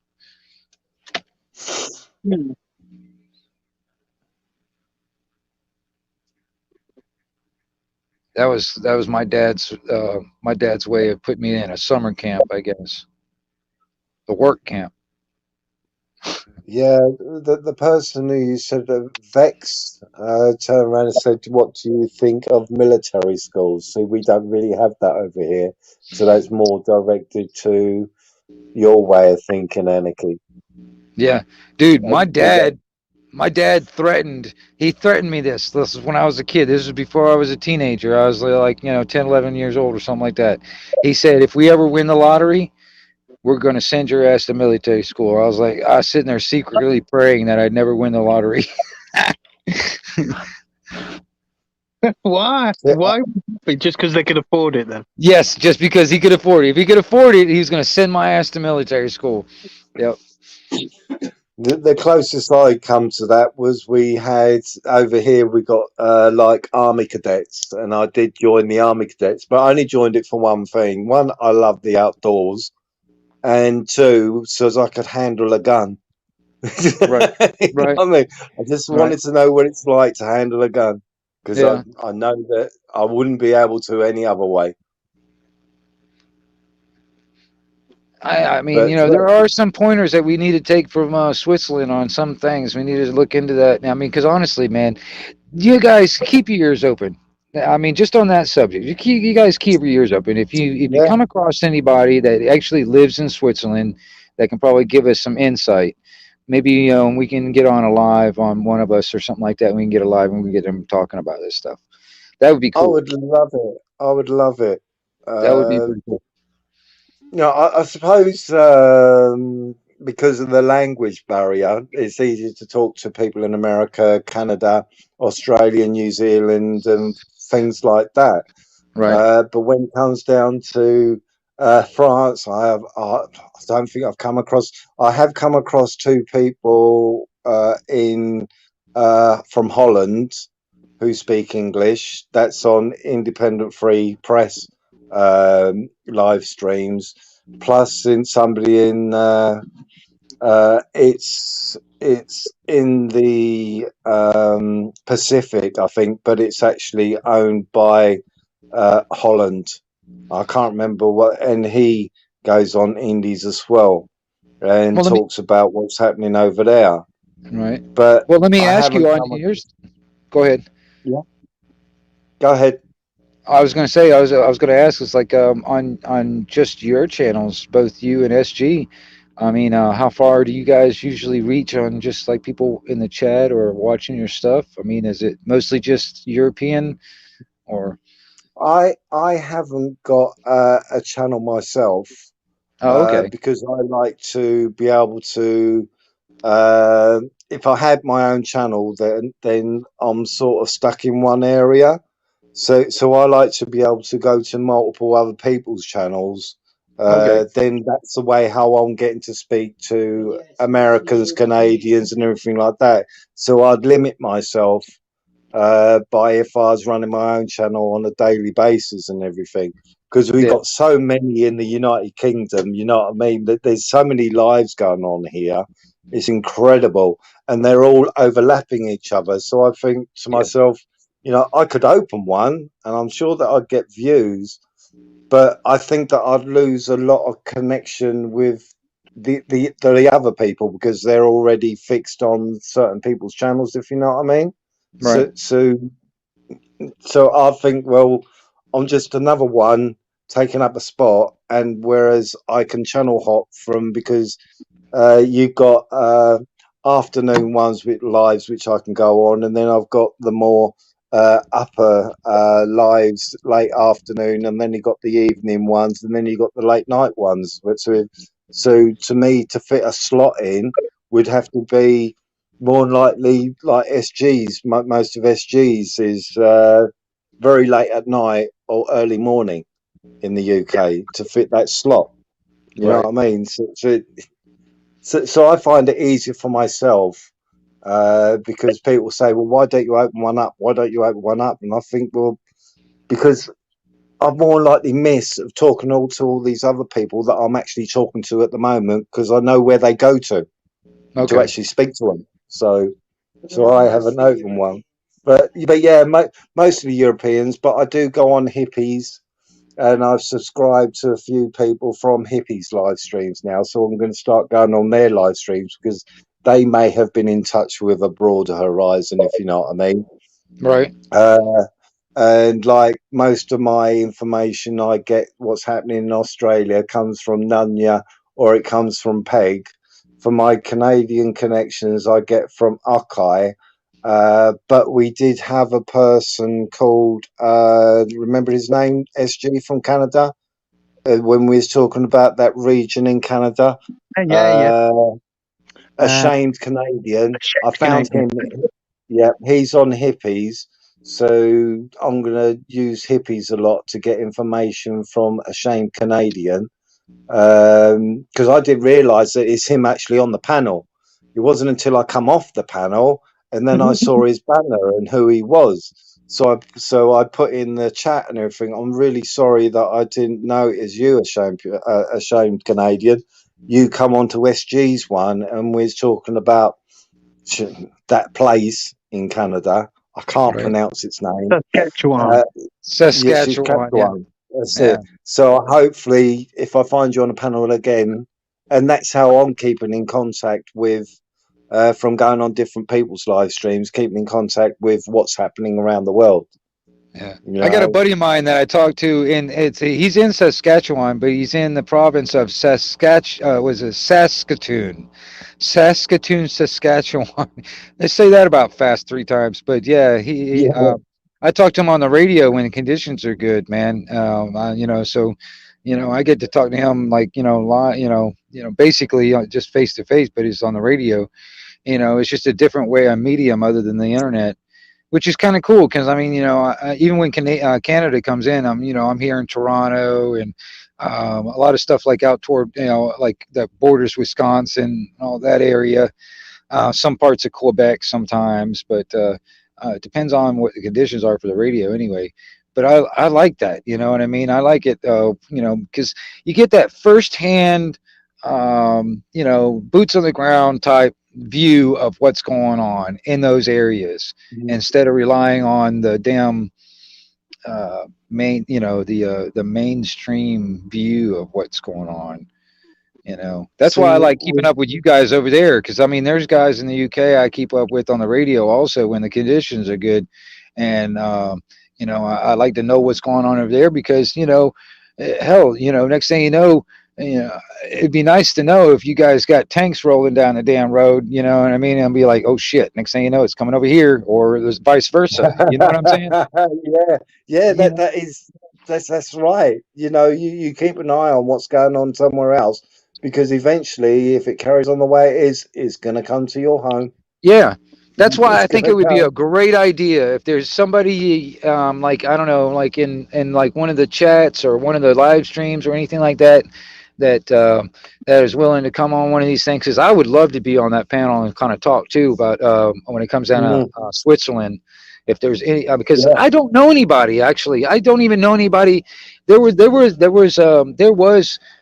there was a couple of restaurants around here, like a Subways and stuff, man. Next thing you know, you see these Russian girls that would come in as like exchange, like students and stuff, and they'd work at the Subway down here. And I thought that was pretty interesting because I got to talk to a couple of these girls, and they were telling me about what it's like back home, you know what I mean, and whatever. But I have yet to come across anybody that's like from Switzerland that has seen this stuff and they would sit down and talk with me. You know what I mean? Yeah, it's like I don't know. Where Switzerland's that's what it's like. It's got a media blackout. It's like trying to find out information out of North Korea. I'm just not hearing anything through media or nothing. What is actually happening in Switzerland? I'd really like to know. Uh, but yeah, I haven't come across anybody who's from Switzerland yet on any panel. No. Hopefully, one day, you never know, might come across, and hopefully they speak English. Yeah, no kidding. I You mean, that would know? be really cool to see. Like, if I mean, I wonder, because I mean, I know there's all this like, this stuff when it comes down to certain countries can't see some of the stuff that we see. You know what I mean? Like Hmm. I got some videos that were striked because of some kind of copyright thing, so they cannot be viewed in like Iraq and and stuff like that, or for some reason. But anyway, I wonder exactly what kind of stuff um, um, that they're seeing on their end of it. Because I mean, if there are not a lot of information like social network. That's like, okay, like for instance, and like the First Amendment auditors, I have yet to see anybody even try to do that kind of stuff in that country. You know what I mean? Oh, fake Mike, real news. Yeah, I know about him. Yeah, a young guy, very intelligent guy, and he's what I would class, like myself, freedom activist and everything. You know what Right. I mean? He's, as far as I can tell, he's not BLM. He's not affiliated to Antifa or anything like this. It's all about the rights of people, and everything. I have had a couple of conversations with him. I really like him, of what he's got to say and what have you. We're sort of on the same wavelength, and he's very free about what words you use and everything. So far, that's what I've come across. You know what I mean? But yeah, with SG though, I find SG very intelligent, far more intelligent than I am with Clued Up, what have you. But he's been looking into it for a long time. But what I found where SG with his lives, we've heard something on a stream, and then SG's actually opened up his live, and then he's dissected it. Right. Like it was like the place in Canada and everything, and we'd Was heard it? about it through Flute Dog, wasn't it, on Yeah. Dino's stream? And Yeah. then when Dino closed, we went over. SG opened the stream, and then we went through this document fully because when you're on other people's streams, they have multiple people involved, so you don't get to hear the whole of what the paperwork is saying. So SG decided, right, I want to go. I'm going to get hold of the paperwork, and we're going to dissect it and see what's actually being said without no interruptions, which is really Right. good. And that's what SG does. Really, really good. Funny Thank you you, mentioned SG. it, Mr. Ron. Crinkle had said that he'd found some bone to pick with the Saskatchewan thing that was against or completely polar to what Fluke Dog was saying, or that Fluke Dog had picked out some bone with it and twisted it. And I was like, Oh, well, I've read the whole fucking thing, so like you should just take a look at my video and see if you can still pick the shit with it. yeah. But he didn't obviously We, even look, you know. we Oh, I went would through love. that paper for about 3 hours. Literally, we really went through this paperwork for 3 hours. We were What should say, of course, conversation over it. because they can do everything and anything they want to anyone's property and anyone. So really, Yeah. that's what we keep coming up with. You know, read through the next bit, and oh yeah, okay, read through the next bit, and yeah, same. Yeah, and you try to think, well, Obliged to do what they want. because we were questioning it. You know, have we read this right? Have we understood this right? And everything. So SG's not a fool. I don't consider myself a fool. So we do try to, when we were looking at the document and everything, we're trying to see, is this actually saying this, what we're reading and everything? So it weren't that we just looked at it and made a decision after the very first time of reading it, you know, it wasn't, oh, well, clear-cut case, blah, blah, blah. We discussed it and looked at it segment by segment once you've gone through the whole documentation. And for somebody like that fucking Crinkle to turn around and say that he will twist everything, won't he? Yeah. SG, he will twist everything just to, and he's got no foundation behind it because he just, I doubt he's even looked at it properly. He hasn't actually read it. The document. I'm sure he has, but, you know, there's a lot of times, and this is in Crinkle's words, right? Talking about like conspiracy theorists, that conspiracy theorists will see exactly what they want to see when they look at something. Well, that's bullshit. It's the same for him, though, isn't it? Yeah. So that's where we are. Neither of us will convince each other of anything, so why do we even bother then? Well, look at what he did the other night, and that's with Anarchy Television. He brought in conspiracy theory, the world's flat, and that's why I laughed at him. Oh my God, I couldn't stop. I was like, oh my God, I can't believe he even was he considering that as actually a reality or as an argument or what? That's obviously. Yeah, that is him. That is his mentality. You know what I mean? If I could get in that word edgewise with him, I don't mind having conversation with him. But that's he just my talks. problem now. He will not let anyone speak. Mm-hmm. And then he will make one point, and then another point, and then another point. And when you try and get a word in, he'll say, I just want to make this point. And then there'll be another point, and you cannot counter the first point. Never mind the rest. Well, a lot of it sounds regurgitated. You know, it sounds like regurgitated information I've heard before. Well, you know what I mean? That's what humans are. I mean, I accept that, you know? Yeah. And he goes around the long houses to keep the floor, in other words. Like some of his stuff, which he says, I could more likely do in a few sentences, whereas he can make a small sentence into a 10-minute sentence. If Right. you get what I'm saying. So like it's he's one of these people that likes to. I like to you know make a statement, but I want to make it as short as I possibly can, because it loses what it's about, whereas he will drag it on and on, and like you just turn around 2 and say, days it's later. yeah, exactly. Well, most of the time, I decided that most of the time Crinkle was distracting, extending, arguing when nobody needed to do that. Mm-hmm. Yeah, I agree. I So mean, when no, we were having some deep, important, we're going to get somewhere conversation, he would come in and destroy it. Yes. well, Whatever he said didn't destroy it, but the fact that he was there interrupting and distracting destroyed it. Yeah, because what he does is that you're not getting the full, like Fluke is Fluke can really talk, but what he's trying to do is give you the full information. But you got a Crinkle which will jump in and he will disrupt what this guy called Fluke, where he's gone through these documents and everything, and he tries to put through what the documents say. Basically, like I said, where SG and myself and what have you, we went through the document of that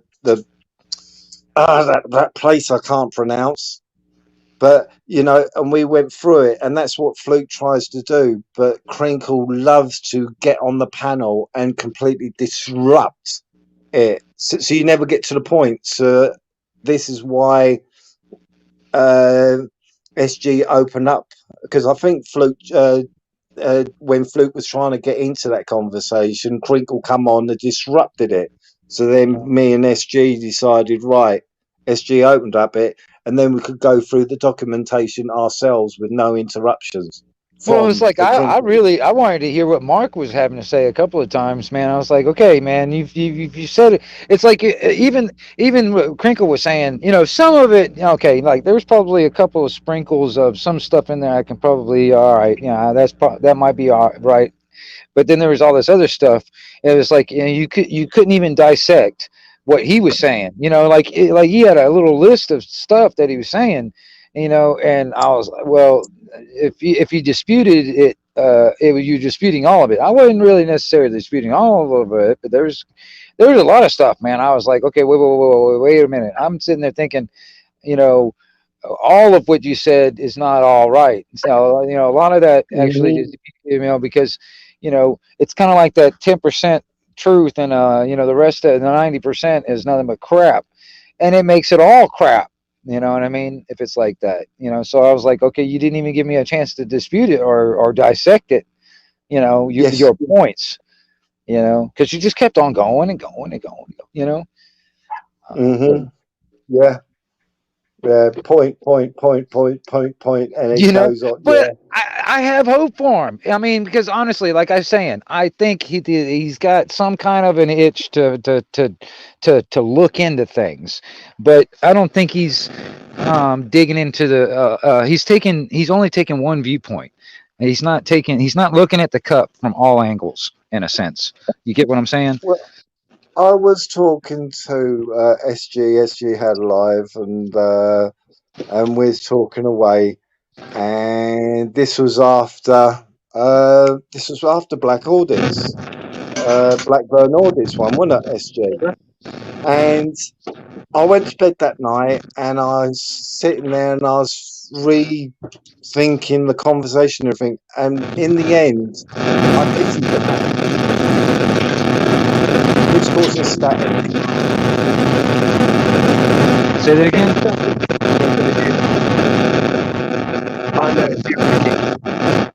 Is it me? Oh, right, it's disappeared now. And in the end,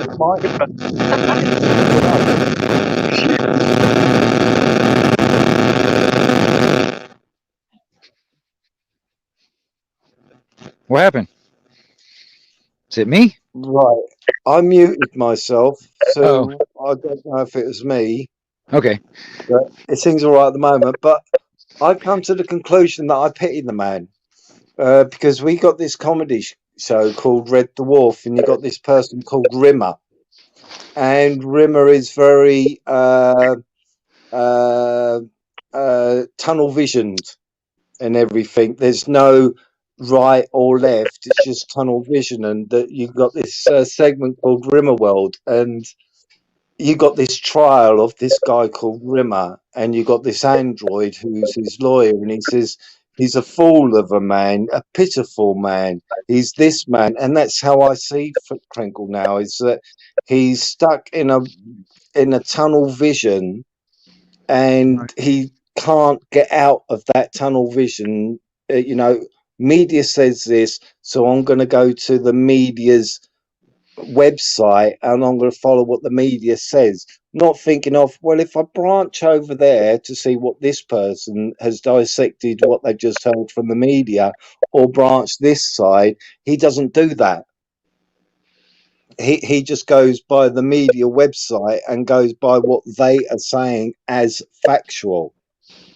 And that's why I start to think, well, maybe I should pity the guy, because he isn't able to do what I do and what other people tend to do, and that is just go, right, this is what the media said, we'll look into what the media has said, but we'll branch off either left or right to see what somebody else has how they have dissected what they've just been told, what the media said, and see what conclusion they come to.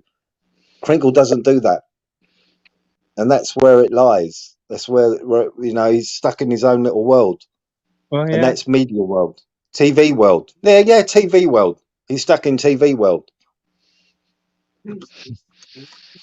Well, Uh, by his own statement, what he's actually stuck in is he's stuck in the government-based legislation and scientific data platforms.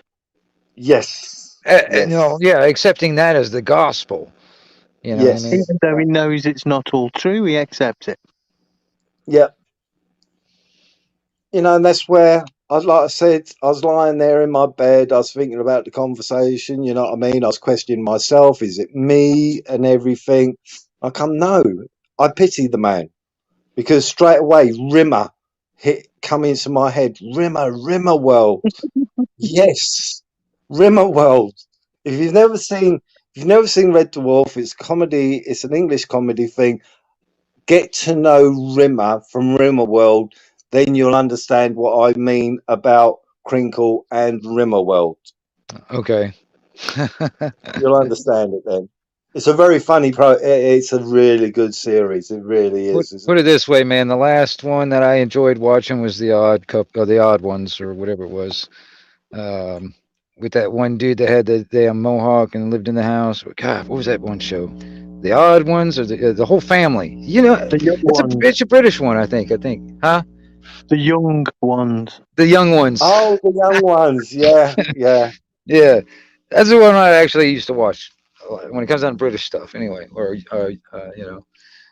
Yeah, no. See, Rimmer is how can I explain Rimmer character? Is that he's a man who stuck by the rules and everything, and he believed that he was, because he stuck by the rules and everything, that he was owed something.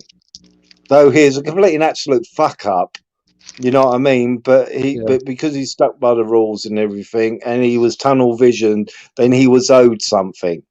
And that's how I see a Crinkle now, as because he's tunnel visioned and everything, he's not branching off to look, well, what about this and what about that? It's a character you need to look into, Rimmer. All right. Hey, let me ask you: is my microphone all right? Is my audio okay over there? Huh? Perfectly fine now. Okay. I think what I did is I walked outside and I was putting some water in the bowl for the dogs. That's when the all that noise came into play. Ah, yep. I get it. I don't know why. It just seems to come on. It stays for like 2 minutes, and it's just like every time someone speaks, it goes with them. And I can't really hear anything while that's happening. If I leave and come back, it's fine. But when I was the host last night, it happened to me twice, and I'm like, yeah, I'm just gonna have to say I might not be able to hear you for the Yeah. next. I'm gonna try something real quick. Yeah, it's all good Well, now. that's what. Yeah, I can hear you clearly. All that Yeah. buzzing sound and everything is gone. So it might have been just a signal. If you'd gone too far or something, and I don't Yeah, know it if could you be. use your phone or something, It may the have further away you been get from something it. that interfered with the signal. I don't know. Mhm. Yeah, I'm on a phone. I mean, I don't know. It could be some kind of stray RF crap or whatever. I don't know. Yeah. I have no idea. Like I said, I mean, this is Well, the first time I've actually had people on a panel. So I mean, this is kind of like me christening this whole live stream thing. Well, Most of my channel is about that CB radio stuff anyway. But I really enjoy this. So this might be something I might try and do a little bit more often on my channel anyway. Just to, have conversations with other people. And mhm. I don't want to be caught in some kind of stereotype of a YouTube channel. I just want to do whatever the hell I want to do because it's my fucking channel anyway, right? Yeah. Yes. Well, we have covered a lot of topics, and that's what I like about it. You know what I mean? You Hmm. talk about different things, and then you stray from from the actual topic and everything. But I don't know. I like it. I like hearing all different sorts of things and what's happening in other people's countries to get a grip on what's happening here and what Yeah. may be coming here. Well, You I mean, know? somebody I can't remember who said it. It was like what is deathly detrimental to ignorance and bigotry is travel. I mean, where you guys actually get to get out there and actually talk to the people in all these other places, you actually, you have less bigotry, less racism, or whatever. You know what I mean? Mhm. But when everybody, is like that, you were talking about that segregated areas and stuff. Everybody sticks to their own. They never really get to understand and talk to the other cultures and blah blah blah.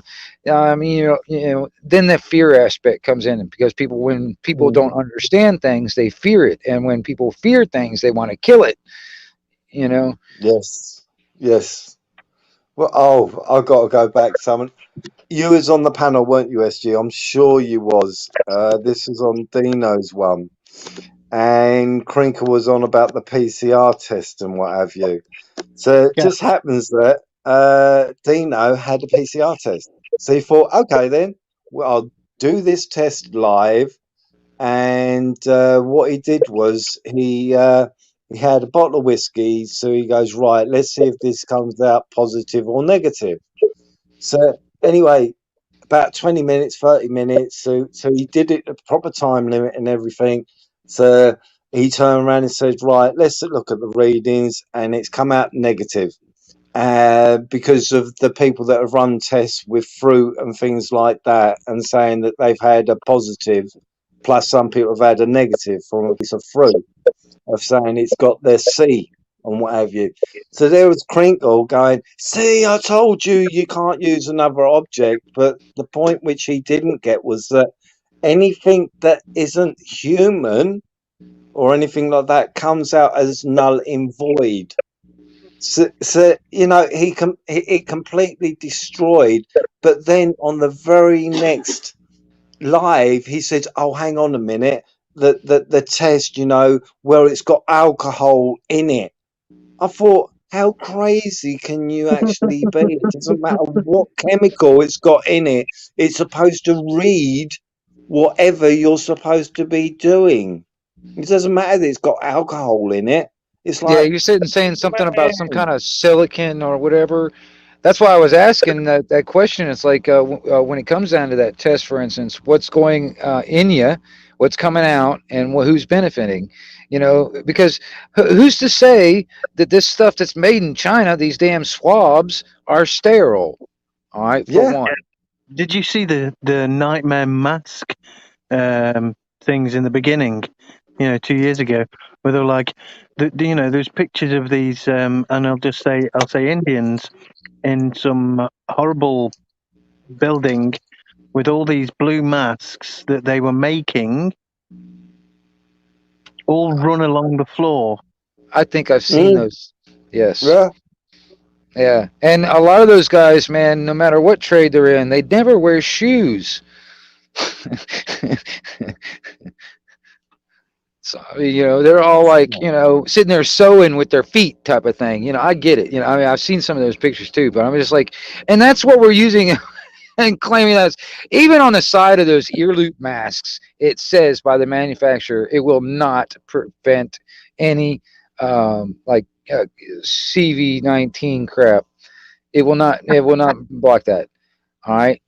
It will not do it. And so even on the side of the box, the manufacturer says it. But it's like, holy crap, man. All right. You think about if this thing's not sterile, all right, there's no telling what's on it if it's not sterile, for one. And there's no guarantee that it's sterile. All right. This thing that they're jabbing up in your freaking back of your brain. Yeah, I agree. The first thing I saw about that was a picture of a car.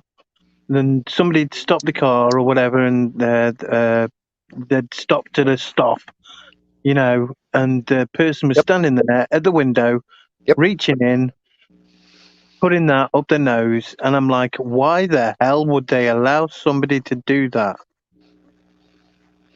Like I said, I mean, I wonder. Go ahead. I'm sorry. No, sorry. Sometimes I start talking, and by the time probably it comes through, the timing's off, isn't it? So don't worry. Yeah. All right. Well, what I was going to say is like, it makes me wonder how sterile that is. Just like they're setting up this like little tent out in a parking lot. You know what I mean? For one, and then on top of that, like the people that are working this, are these like qualified physicians and blah blah blah, whatever. I got too many questions. I worked in a chocolate factory once, right? And there was a Pakistani guy spitting in the chocolate eggs, right? And I said, "Why are you doing that?" I said, "Yeah, well, none of our kids are going to be eating it, are they? It's not our religion, is it?" Some things you come up with a warning fucking sign. I was taking a sip of coffee as you said that, and he spat over my chocolate. Oh shit! So you've had some chocolate eggs lately, huh, Ron? I'll tell you what, though, I did know a guy who worked in a pie factory, and he put his hand where the chopper was, and he lost a few of his fingers and what have you, and then they never found them. So somebody ended up with a bit of finger and a bit of nail and everything in their pie one day. So I know it happens. I know it happens. Maria Moon used to work in, was it Frutella? Frutella factory, and they would get these clumps of doughy stuff and everything, huge things, and they'd drop them on the floor and they'd put them back on the conveyor belt. You know what I mean? Yeah. So she's not at a Frutella since. Well, don't worry about it, man. In the near future, man, they're going to be 3D printing food for us and stuff, so we can't eat any fresh food or any stuff. Don't worry about it. 3D printing with just protein. Yeah. And I mean, that's basically what humans are anyway, aren't we? Just protein. Well, if they're making a fucking eyeball, then they can make a Cadbury's pie or some cake or whatever it is. Yeah, we'll be getting different hands, different arms. We may be able to make our bodies look any way we want. Yeah, I'll tell you this: if I ever had my leg chopped off for some reason, all right, like in an accident or whatever, and I was going to get a prosthetic leg, for instance, I want one of those RoboCop that had like the gun holster that had his gun kind of like. I want one of those. Yeah, that would be cool. you know.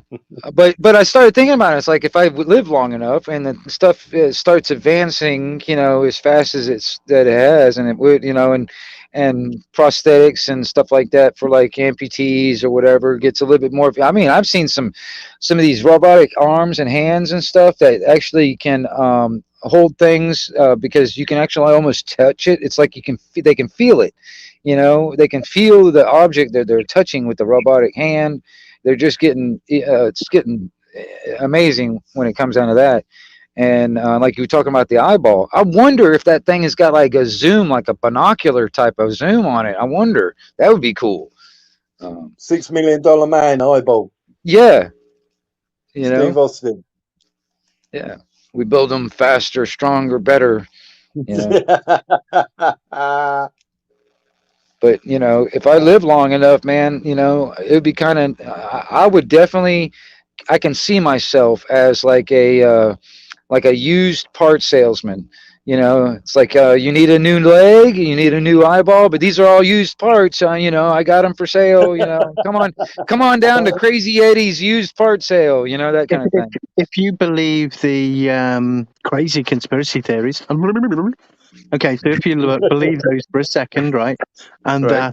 that potentially we are fighting this all behind the scenes, this evil, nasty, demonic, satanic shit that's been, you know, obviously behind all this crap that we're having to deal with right now.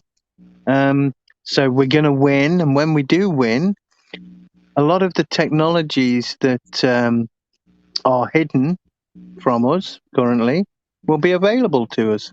One of those technologies being what's called medical beds. Right. They are very wide ranged and completely different sometimes, but they are all there to do one thing, which is return the human body to the best optimum ability it has. Which means some med beds are like a room. I mean, these are currently proven to be existing. You have a room that you go in and it slowly detoxes you just by being in the room. It's a medical procedure. Huh. Slowly detoxes you. So depending how much time you spend in the room, you know. But of course, a med bed could probably detox you in one sitting. What they got like a little Asian girl coming in there and giving me a rub down at the same time? No. Have you seen?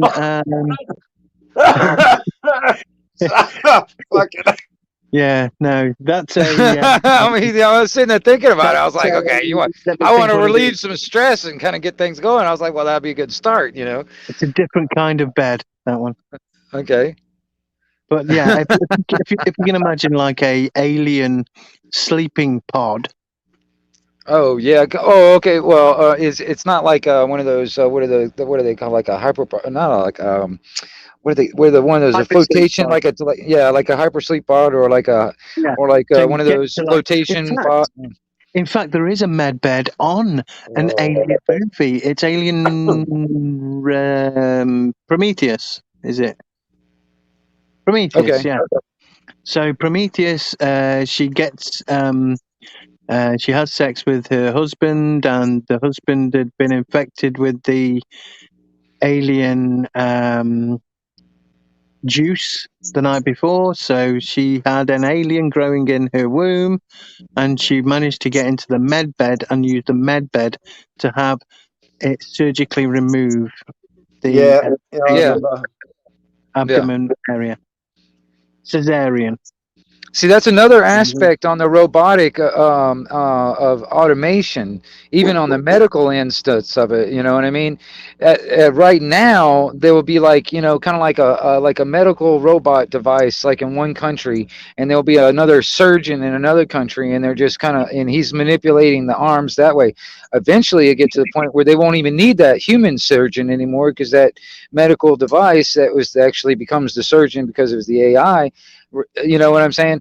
It's another one of those things of the workforce that just eliminate that, you know, in a sense, where they got all these robots that are automating everything. You know what I mean? That's the, in a sense, this. I know it sounds irrational from our point of view, but from their point of view, that's what they're thinking about. You know what I'm saying? Because they've already made it like they've basically given us all notice. This is what they want to do. You know, and they're moving. Gradually to that direction.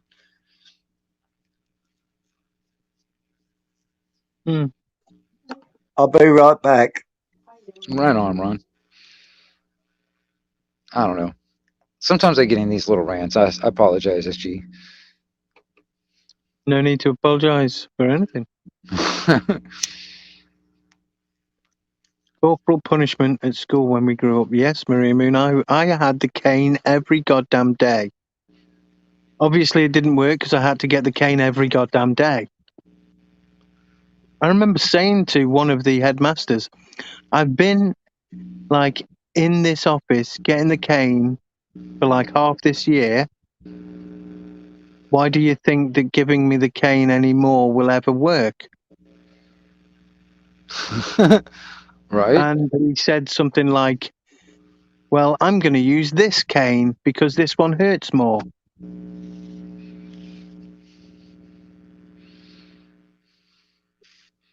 See, And that still didn't work. it's that use of force to manipulate your behavior. It didn't Right. manipulate me at all, though. That's the unfortunate part for them. Well, I know, but but that's their default. That's the default setting. The thing is, you're right, though, because for most people, it did work. Yeah. But that's the Most default people setting. would You know what go I'm into saying? that That's what they're office, all kind of like. Yeah. You know. Get physically abused around their butt cheeks, yeah, and be like, I don't want to do that again. And I'd be like, I don't give a shit. I'm not controlled by that. What is it? Stop getting caught. What is it called? It's like despotism or something like that. It's like even in the school systems and stuff, man. It's like a lot of the teachers that were teaching, they were trying to, like a better words, demonize any students that would question anything that was written in the textbooks. You know what I mean? It's in the textbook. It's got to be true, and you must not question it. You know what I mean? That kind of thing. And make kids, feel bad about themselves if they do. So that a lot of kids, they didn't want to do that, so they just conformed and just say, okay, this is how it is because it's written in this book, and that's how it is, and there's no argument about it. And then that mentality gets passed on generation to generation. Yeah. We have a thing of training each other into the systems of slavery. Yeah. Well, I mean, I'll give you an example on that too. They got this thing here in the Slavery by States. the government, not just like some slavery that you probably think I'm talking about. No, I get it. No, but I mean, I'll give you an example. Like like here in the States, the government, they want to give us all these these stimulus checks. All right.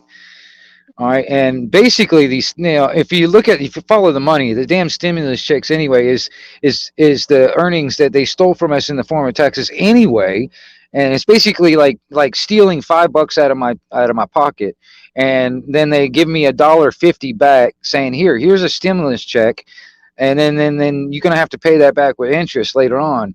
But in reality, it all came from my pocket in the first place because it was my labor that created it. But I was sitting there having this conversation about stimulus checks with somebody, and they've applied for it and they've gotten theirs, and they're like, why haven't you done yours, and why haven't you gotten yours? There's all this money and blah blah blah blah blah. They're looking at me like I'm crazy that I didn't apply for this stuff. And me personally, I'm kind of sticking to my guns on my belief. It's like, why should I actually support this system I don't want to support? It's like, if I actually accept this stimulus thing, it's basically me supporting the whole system as it is and continuing this cycle on. Because even if I don't end up paying it back in the the stimulus check, because eventually it's going to have to be paid back. Because they already said it. It's like this is going to have to become, even with interest, and it's like even if I don't, my generations down the line will. I mean, they're not even born yet, and they're going to already have to be in debt. You And know what I they're mean, like in slavery before they've even been goddamn well born, because dude? the system that they're going to come into has been set up by us, or not defined by Right. us. It's been defined by the government or officials or authorities. But the thing is, I was not put on this planet to sit here and bust my ass and scratch my butt just to try to earn a living and pay taxes for this government to do this and actually create more regulation, more stipulations, and more punishments with the money that I earn. You know what I mean? It's basically using I'm funding my own slavery. The money that they steal from me in the form of taxes, which is basically extortion. If you boil it down to the reality of it, it's being used against me. All right, and I'm not the only one. It's happening to everybody. But some people, they just don't. It doesn't fathom. It doesn't. I get the same argument from some of my family members, like when it comes down to taxes, for instance. It's like, oh man, if you don't want to pay taxes, we just won't have any roads. We need roads. I'm sitting there thinking, I'm like, you gotta be kidding me. Yeah, For one, the roads have already been paid for by our ancestors in blood. All right. And when it comes down to it, if you look into it, when it comes down to drivers, I am not technically a driver, but I'm being forced to claim that I'm a driver, because if I don't claim that I'm a driver, I'm a traveler. Exactly. And that's our constitutional right, and it should be protected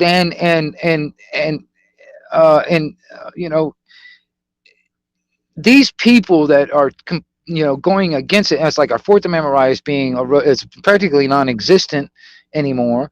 They're going after our First and our Second Amendment, and our Second Amendment is what protects pretty much everything else. Because once our guns are gone, we've been neutered.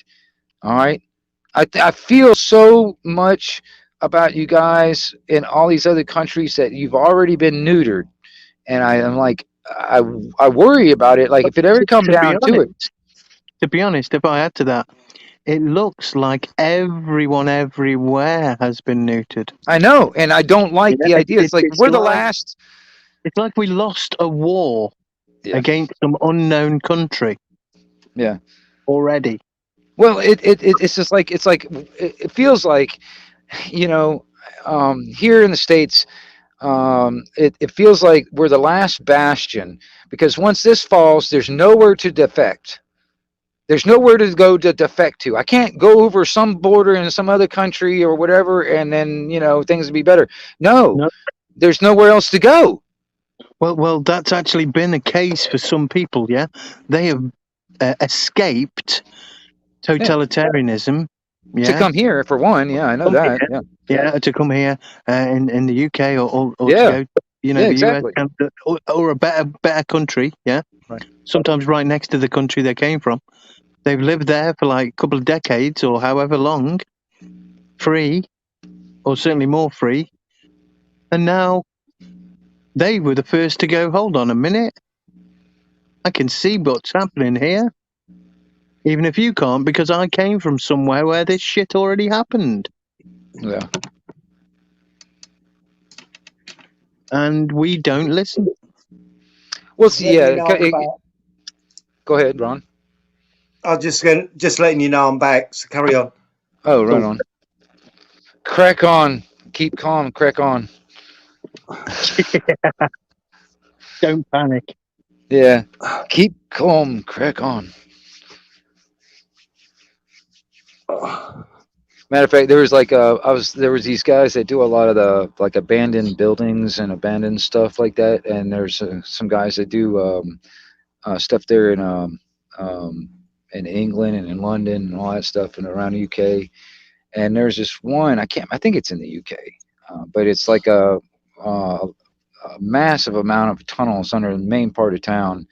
And they used to have a massive amount of tunnels underneath every single city in this country. Yeah, I know, but there used to be an old like nightclub down there at one time, and But like the only way you get to it is through like a manhole, off the street or something. And you got to climb down that sucker and you get it down in there. And then, but they used to have a nightclub down there at one time, and I remember there was those words were spray painted on one of the walls. Keep calm, crack on. I thought that was cool. I love that saying. Mm. Yeah, it's a good one.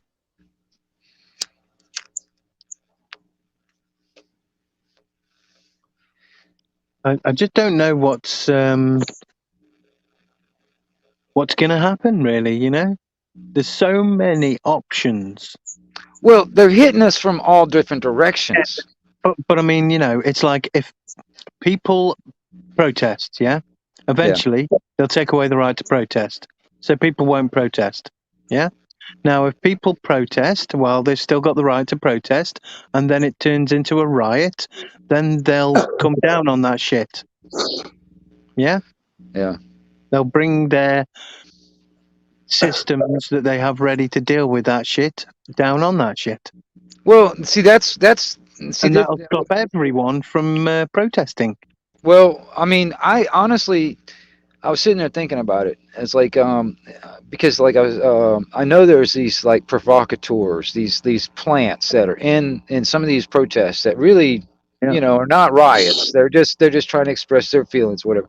And then you get these guys that are paid to come in there and disrupt it and make it look and turn it into a riot. Because, I mean, I get it. There's a lot of people, man, out there that even in these protests and stuff like that. For instance, I'll give you an example.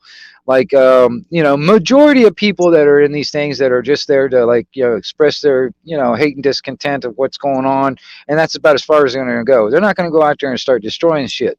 But you get one guy to sit there and start busting windows in a store somewhere, and next thing you know, there's another guy that wanders in there and grabs some stuff, walks out. A bunch of other people start seeing that happen, and they're like, "Well, I'm gonna walk over there and do that too." And it becomes almost like my dogs. Once one of them does it, they all do it. You know what I mean? I'll tell you what. There's a funny thing about that. It's called the hidden mind. It's literally psychological. Almost a pathological thing that people, when in groups, will kind of go along with the group. It's like a group thinking. Mm-hmm. Yeah. And there was literally an event which happened in a foreign country. It doesn't matter where. And basically, there was a road, and it went along the edge of a cliff type of thing. And there was something that happened, and it was pretty bad. And this girl kind of was blamed. She got the blame. And people were walking towards her at one point, and she was moving away, and she moved to the edge of this cliff, to the cliff edge next to the road, and people were still walking towards her. It's obvious that if you carry on doing that, she'll jump rather than be attacked by a massive mob of people. And somebody saw it for what was happening and tried to do something about it, but noticed that it was almost impossible to try and break the thought processes of the people that were suddenly all joining in. And that is how people are. And it doesn't matter whether somebody's going to jump off a cliff or somebody's going to, It kind of circles back to that conversation we were having earlier when it comes down to those people that were sitting there blocking the damn road. I mean, there's been times around here where they tried that crap, and then, people just get fed up and they'll start just running over our ass. I'm like, all right, man, I'll just run over your ass if you want to do this shit. To be honest, I saw something earlier. A London taxi had driven at a woman who was protesting because they were walking across the road. He drove at her. I mean, what the fuck? Well, I'll tell you this. Put it this way: if I get stopped in on a road and I get surrounded by 30 people, I don't know what's going to do, and they start banging on my car. By God, I'm going to run some people over. I have to. Yes, if it's a riot. And Bill Hicks used to say it. He said, the California riots, Right. He missed them, but so what he did was he spent a lot of time looking at the footage, Right. and what he saw was people in vehicles being,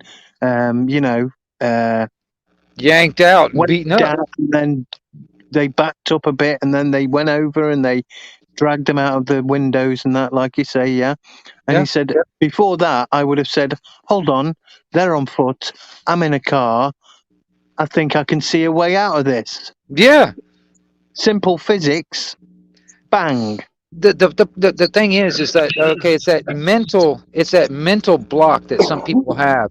They know that is wrong and they could get in trouble if they run somebody over, so they get blocked, and it's like deer in headlights, they freeze. You know what I mean? It's that fear aspect. Yeah, I mean, there is a difference between using your vehicle to protect yourself and like going to an extreme which you didn't need to.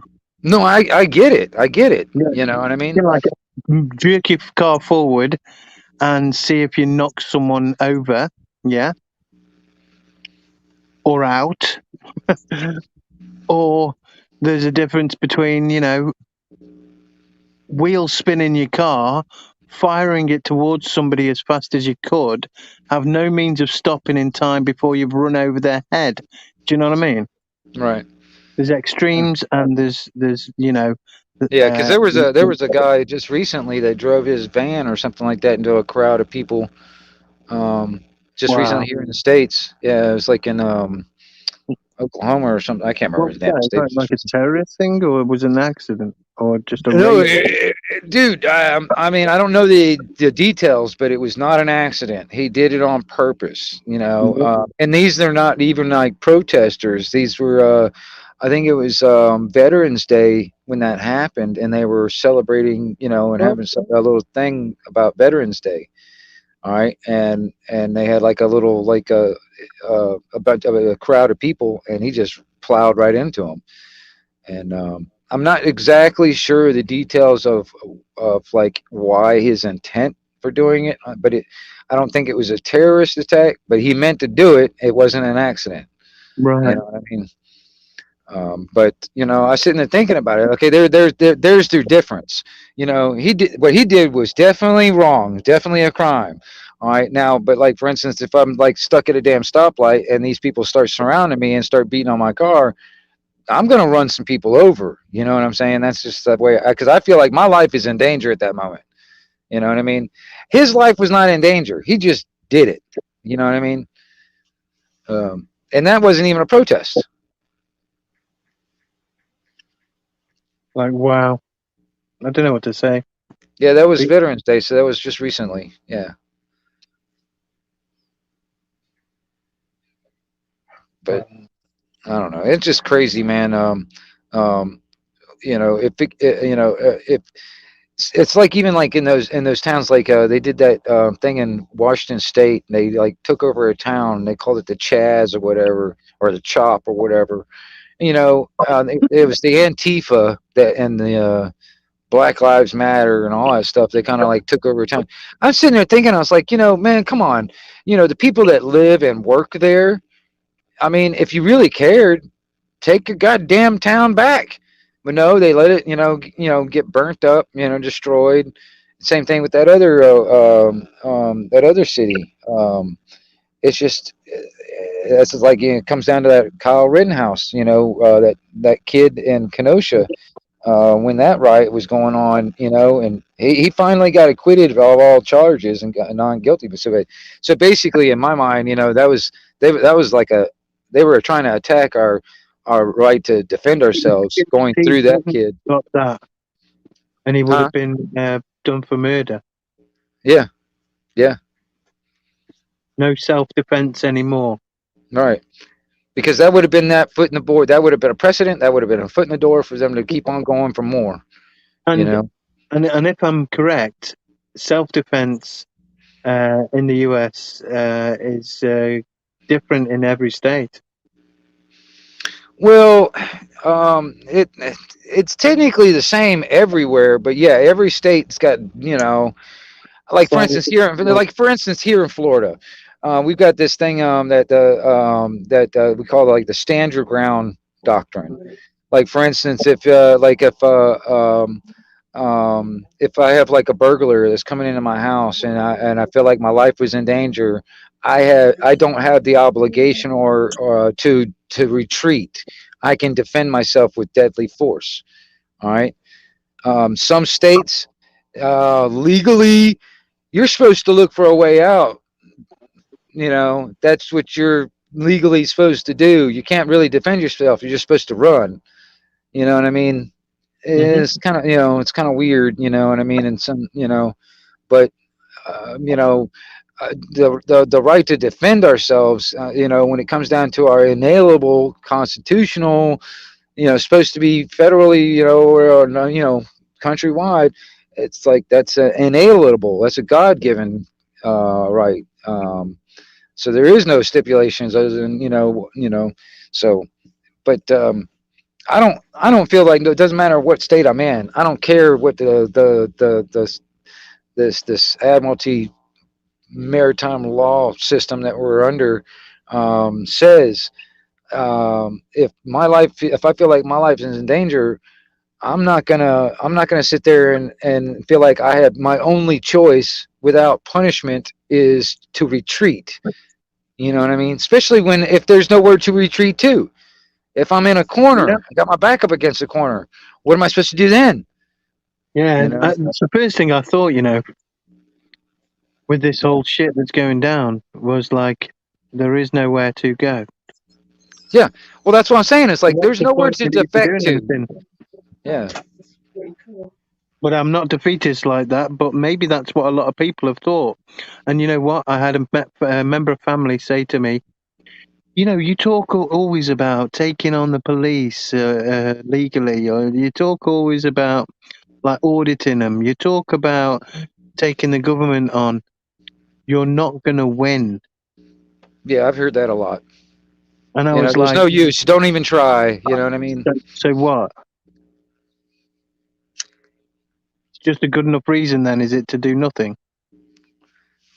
Well, that's what a lot of people there. I mean, I that the think a lot of mentality people is like it's like okay, you have no choice. Okay, like all right, just recently, not too long ago, there was a slip up that Biden happened to mention. It's like you can't just fight the governments. We got damn F-16s and nukes and shit.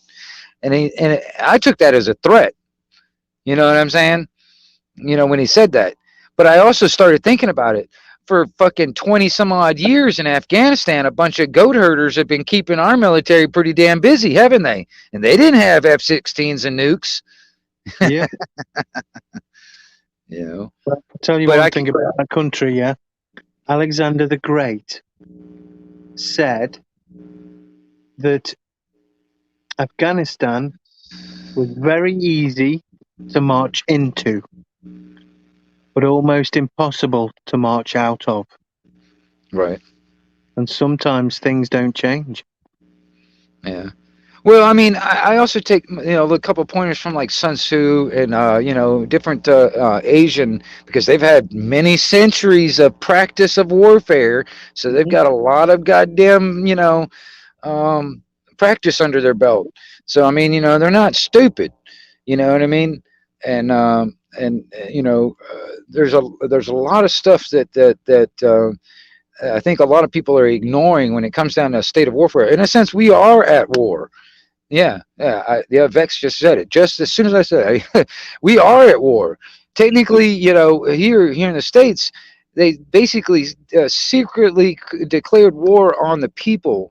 And when they basically declared us a surety for their debt, that to me was they declared war on us because I mean, it's like I had nothing to do with that debt. I'm not, just because I'm born on this land doesn't mean what is it?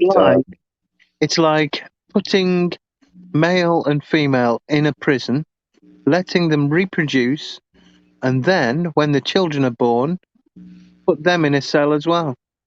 Well, I don't know if you've ever That's read. where we are.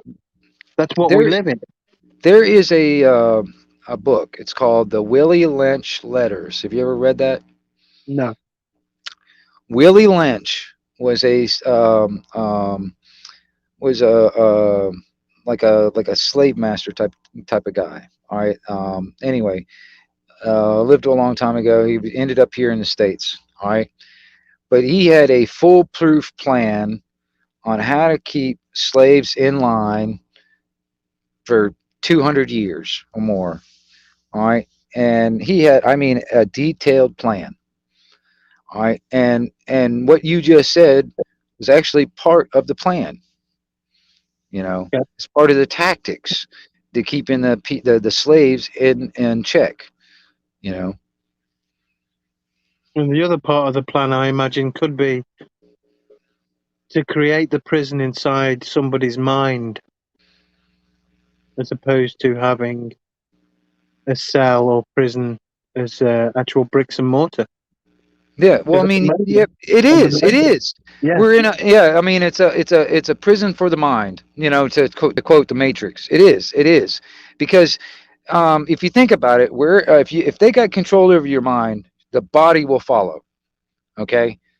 All well, I right. mean, you don't even have to have it follow, do you? You know, because we tell the body where to go with our mind. So, Exactly. So if they control that, they can yeah, control your physical body in a sense. and by That's where telling the us it's too dangerous for us to go out, Mhm. we stay in and create the prison. Right. So we've just been doing that It's over like the last house year. arrest. It's like house arrest, but yet you're Yeah. doing it. There's some people But that we're are doing doing it it for on their them. own accord. You know, they're Where in being the told to 80s, do it. they would literally have to stand outside with guns. Well, yeah, eventually, and some countries are already doing that. In some areas, they're patrolling and stuff. And if you come out of your house, they'll arrest you and stuff. I mean, but you know, that's what I'm like. I'm like, okay, if it gets to that point, like it's in my neighborhood, you know what I mean? Yeah. It's something that I want to think on my one hand, it's never going to happen, but you know, But, yeah, yeah, you know, I but, mean, exactly. It's like as soon as I say, "Oh, that'll never happen," shit. Next thing you know, 2 months down the line, they'll start implementing this and that, or some old new news, man. crazy transvestite monkey virus to come out. You know what I mean? Yeah, I mean, you know, like uh, a bike riding fish Lincoln log chimera animal. Oh man, I heard that was very dangerous, man. If that ever Oh, became a virus, because you I'm can telling slip you. on it, and it can get your hands chocolatey. I'm telling you, man. It's like um, you know, because I don't want to I don't want to jinx myself, but you know, it's you know, it's almost you know, what is that old quote? It's like truth or reality can be stranger than fiction. Yeah, And right truth is now, it's like fiction. we're living in an upside down world right now. I mean, for real.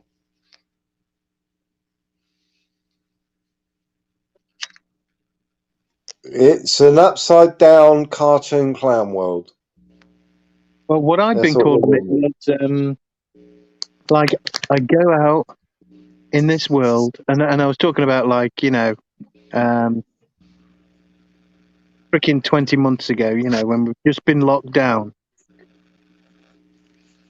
and I go out and it'd be like, what I'm walking around and I'm looking at the world, and it feels like or looks like I'm in some kind of Monty Python real sketch.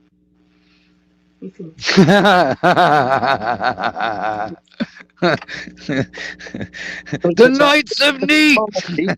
Yeah, there's that element of comedy, but there's also that dark truth and extreme situation that is always in one of those sketches.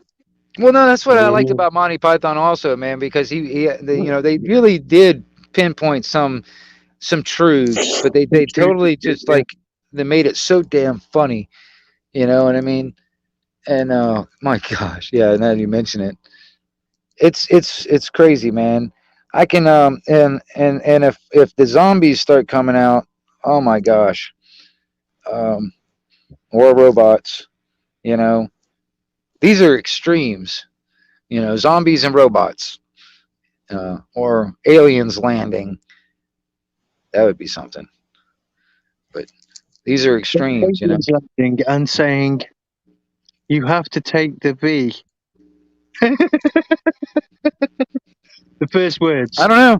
Anyone Remember, who wants V has to take the remember V. the 5th of November. Yeah, Yeah. Remember the 5th of November. exactly. Because if you haven't had your V by then, you won't be able to go anywhere.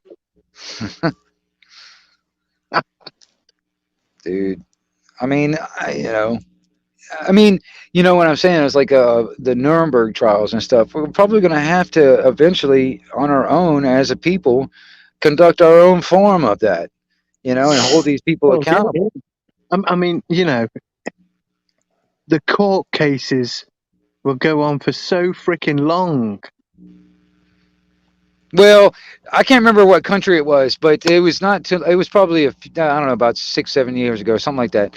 But the people got so tired of this damn guy. I don't know if he was like a president of their area or whatever. Da, da, da, da. They got so tired of his ass. They went to the damn the building or whatever, the court building or whatever it is, but where he was, and yanked his ass out and threw him in a damn dumpster out front yard, and they had it on video, the whole thing of it. I thought that would be so awesome, but go a step further. You know what I mean? But that's what it's necessary in a sense. You know, these people just they've gotten so comfortable with all these armed guards protecting them and this qualified immunity protecting them. The laws are all, swayed on their side, and they've just gotten too used to it. And I mean, it would take it. I mean, but this is also the other thing I also think about, the aspect that that's what they want. They look at that psychological thing you were talking about earlier, for instance, and they know that there is a chance that people are going to rebel and it might get violent, but Oh, they're they're ready. also, They've been ready for it for years, haven't they? yeah. So I'm sitting there thinking, it's like, well, wait a minute. What if they're actually creating all this divide because they want the violence to start, and because that creates that depopulation part of it, because we're all fighting. And the divide, but they know that we will eventually do that. Yeah. And the problem is that we are playing into their hands if we do cause violence. Right. So that's why I was sitting there saying, it's like, okay, how do we get to them? It's like the way that really hurts them is through the pocketbook. So there's an angle that we can go after. You know what I mean? They do it to us. So, I mean, and I know there are people out there that I'm not one of those guys that can do coding, like, for like software engineering and all. I'm not one of those guys who can do that. But there's people out there that can. And, can you imagine if every bit of their assets that are on electronically or whatever just all of a sudden just disappeared? Mm-hmm. Yep. I mean, yeah, just completely erase their assets. Exactly. Just delete it. it. All at once. I mean, all of them. Hit all of them at once. You can't just go after one at a time. All of them at once. No. Just boom, blink, and they're all gone. And they're all every asset, all their finances and stuff like that they had on the digital end of it, just gone. So they would have to rely on their physical assets. You know what I'm saying? And they wouldn't be. I mean, they'd probably still be pretty rich, but they wouldn't be as rich, and they'd probably be on more of an equal playing field with us. You get what I'm saying? Mm-hmm. That's where it needs to get to. See, when you're talking about, overthrowing governments and everything, so I'm all for that. But then you've got your rogue element, which would go for the looting and everything like that. So, Yeah. see, and that's where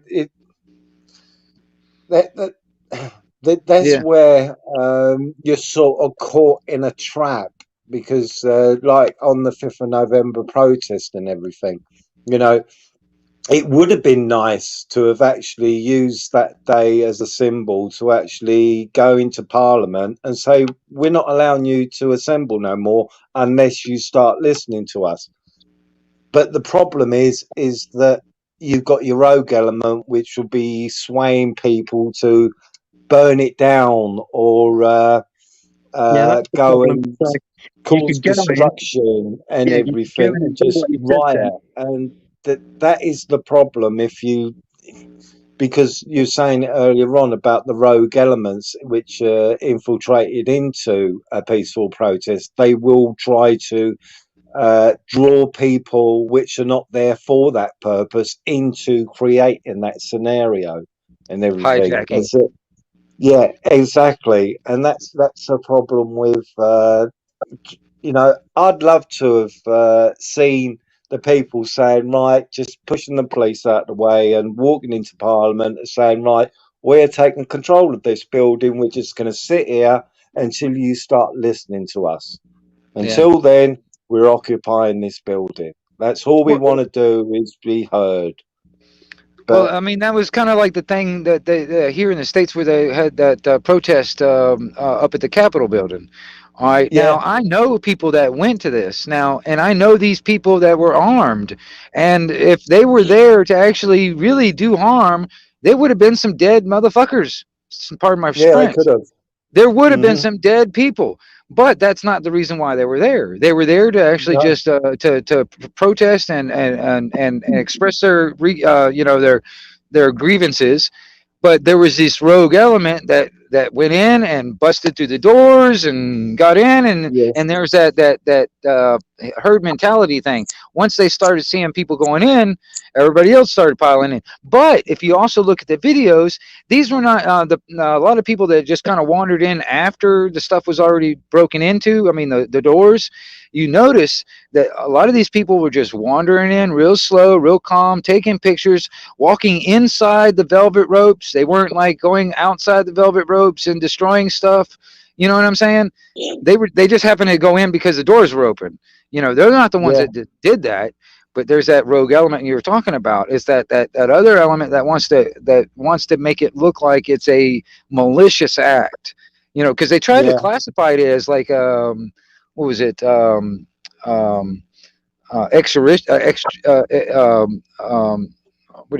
I can't say the damn word. Insurrection. It was an insurrection, which is bullshit. Mhm. That's what they tried to Yeah. call it. You know what I mean? Direction, so much crap. But Yeah. but See, it seems to that's have the gone. problem. Is People that are imprisoned and they're still there. Yeah, some of them are. Yeah. Yeah. Political prisoners. Well, it's bullshit. Yeah. Prisoners. but that's the problem. If if it becomes a rabble, then it's lost the cause. Anything can be claimed. Yeah, exactly. But if they could have walked into Parliament and just sat down, but don't get the paperwork and start throwing it around and causing any sort of destruction, just go in there. They should have just said to the police, right, there's more of us than there is of you. We're going to we're going to force you back for once. We're going to go in, we're going to sit down, and we're going to say, right, come and talk to us. You keep on talking about transparency. We're not seeing that transparency. All you're doing is censoring people left, right, and centre from having a voice. Well, we are here. We are here to talk, and we want to listen to you. But please listen to us. But your rogue element isn't going to do that. They're going to set fires. They're going to steal. They're going to basically attack the people who just making a living, and that's the problem. It's the little people that end up suffering because of the rogue element. Well, I think the powers that should not be that that we're going up there trying to it's trying to tell the slave master to be a nicer slave master. You know what I mean? Exactly. But the rogue elements work for the slave master. They have to, Yes, yeah, that's their thing. Exactly. It's like BLM. I tried to have a conversation with somebody. I said, you do realise that it's actually a political movement? You Right. know, it's funding and it's financed from a political party. It's not what you think it is. It's like they always say, follow the money trail. Where's the money trail coming from and going to? Yep. If you really want to know, it's there. And Yeah. if That's why I was something saying it's like that's why I was saying it's like I find it, you know, it's it's so easy to get information nowadays at the fingertips, on the cell phone or your computer at the moment. It's so easy. So there's no excuse to be ignorant. There's no excuse because you can find out a lot of information. There's still haven't censored everything yet. You know what I mean? So, Mhm. but it's Oh, getting it's closer and getting there. closer. Yeah, Yeah. exactly. It's getting there.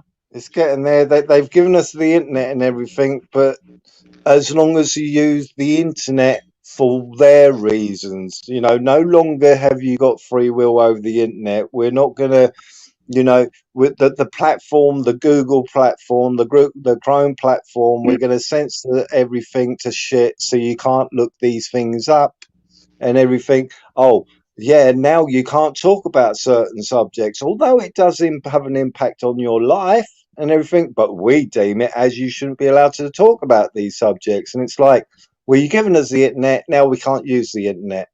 Yeah. It's a bait and switch.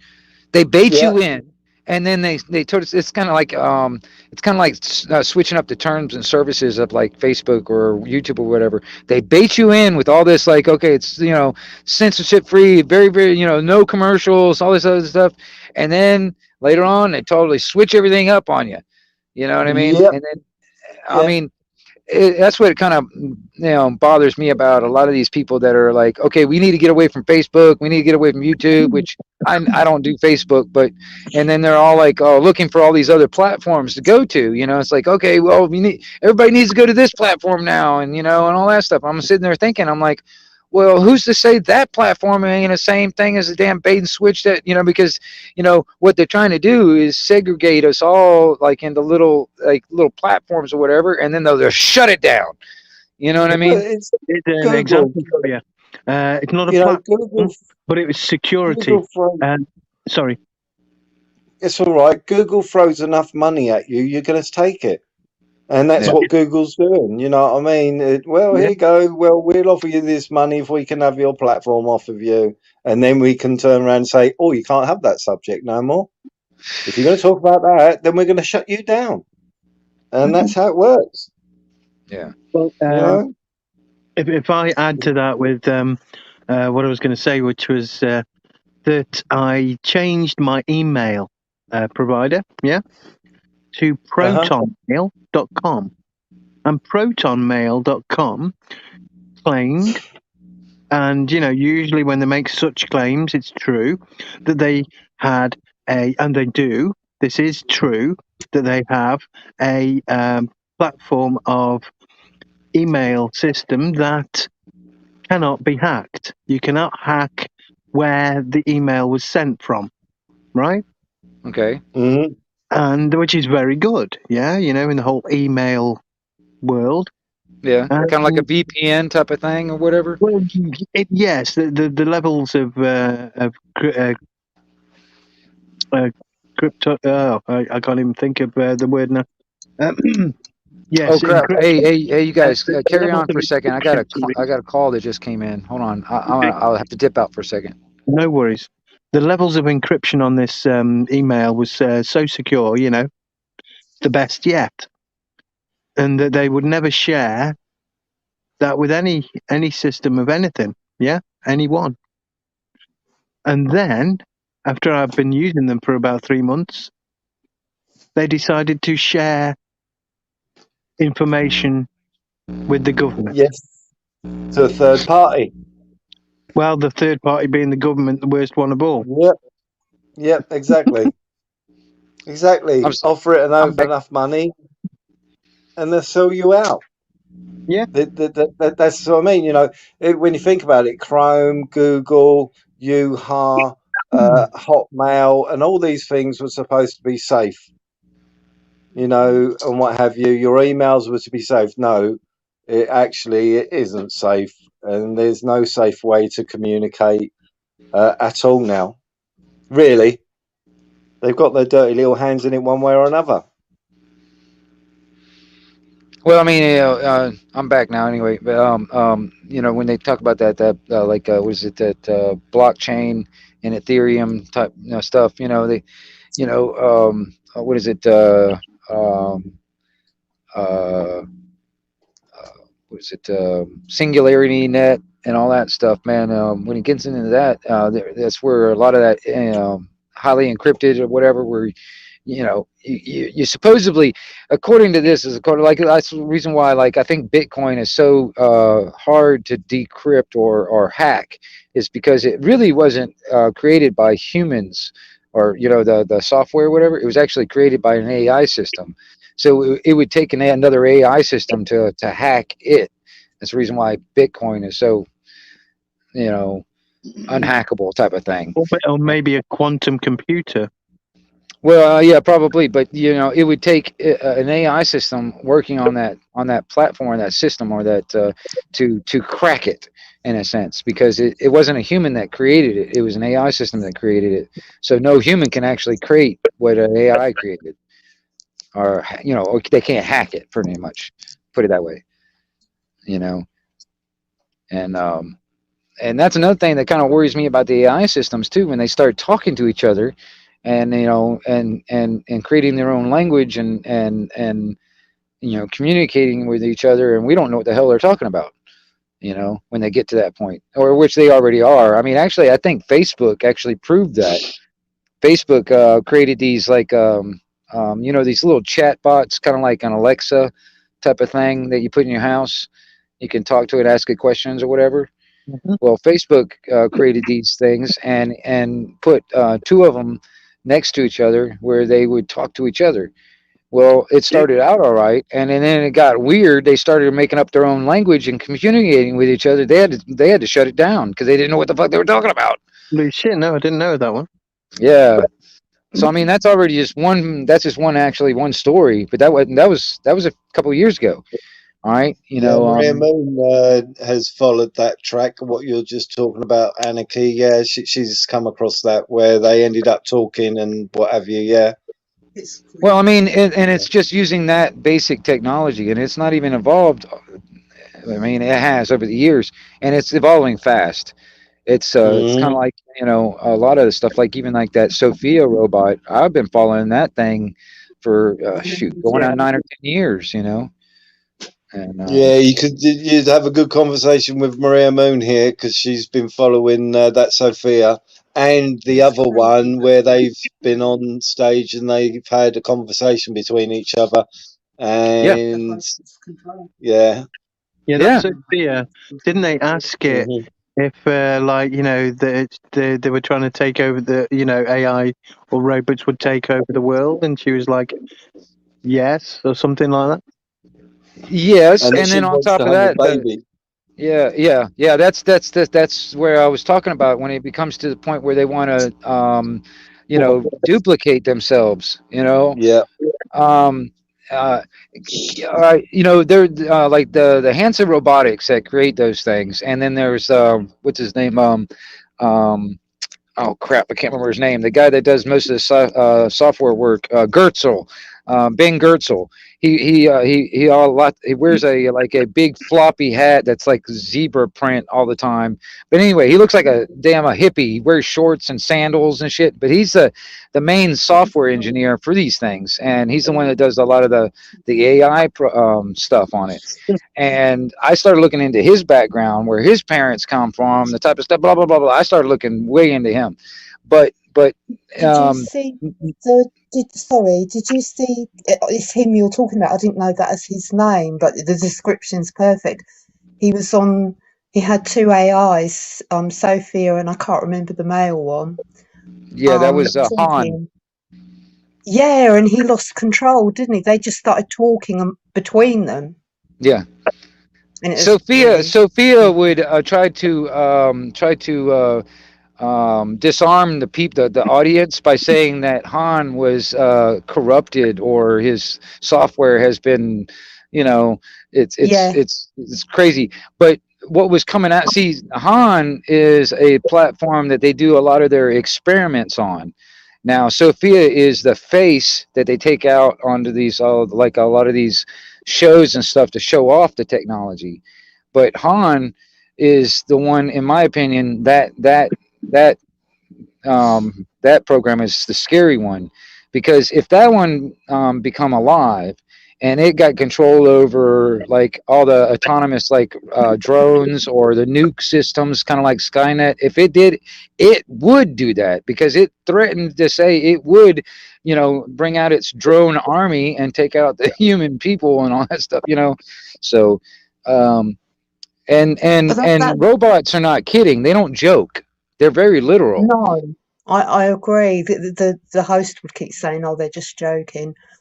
No, But it's a very that's literal But sense. that's AI Sophia said. don't If she think in a learns way. Oh, something, Yeah. sorry, SG. no, it was me butting in the end. I heard. But yeah, I just wanted to say that AIs don't think in a way that humans can predict. Exactly. Yeah. And then when it comes to the point of ASI, artificial superintelligence, it becomes smarter than every human on the freaking planet. Now, if it becomes smarter than every human on the planet, even the ones that created it, what do you? It would be almost like alien to us, because its values, its idea of self-preservation would be much different than ours. And he can, Well, basically, They'll all have the around same and seeing all of us intelligence. like rats. yeah, probably. I heard both of you at the same time. I'm sorry. That's okay. That's what Sophia said, didn't she? If she learns something, it goes into the cloud, and all the AIs have it Yep. installed. Yep. So if one goes rogue, then Yeah, everything from your well, toaster to your smart car, your smartphone, everything that has an AI system in it. Once one of them yeah. learns it, they all learn it. You know, Mm. like for instance, I I'll tell just you. don't. Go ahead. I was just going to say, I just don't understand that they gave her a citizenship, a robot, a citizenship. To me, They're playing the game, aren't they? You know. yeah. Well, to me, Yeah. okay, in Saudi Arabia, all citizens are required to pay taxes. Well, if Sophia creates any like cryptocurrency or anything like that, she has to pay, or it has to pay taxes. All right. Yeah, they said it was to make money through Bitcoin. Yeah. That's why Yeah. they made her a citizen. Yeah, it's a money scam, but it's recognized by the UN. That's another thing that's really fucked up about it. Excuse me, you know. Didn't know that. Yeah, Don't surprise me. you can. There's even video on YouTube. You can look it up. Sophia addressing the UN or something like that, and she's sitting in the UN, and they actually officially recognize her as a citizen of Saudi Arabia. So. That's crazy. Yeah. All right, and then it is pretty crazy. Technology's good and it works correctly. It's fine, right? You know, and we would all love to have, as a family, a Star Trek type of data android who would do the right thing. But a lot of the time, I imagine there'd be more trouble than they're worth. Yeah, definitely. Yeah, you did more of an assimilant. It would be more what it would be, instead of in an individual trying to become a human. You know, the Pinocchio scenario, where it'd rather become a human rather than become something else. See, there is that possibility also. Yeah. Well, I mean, that's why I say self-preservation. What if it got to the point where it realizes self-preservation? All right, and then if it you told it to do something it didn't want to do, or you kicked it, all right, and it felt like, you know what I'm saying? Yeah.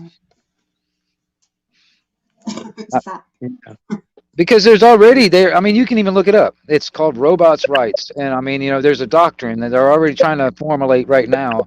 It's called robots' rights, and I'm sitting there. It blows my mind that there's people actually thinking about this. You know, like there is like a smart toaster should have more rights than me.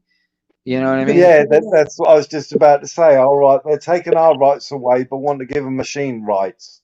Right. Yeah, logical. All right. Fucking totally illogical. It just, like I said, it's the upside down world type of thing. Yeah, yeah. I mean, And the clowns are in control. well, yeah. I mean, and you know, like I said earlier, also it's like it all hits us all from all many different directions all at the same time, and it's been doing it more and more in the past few years.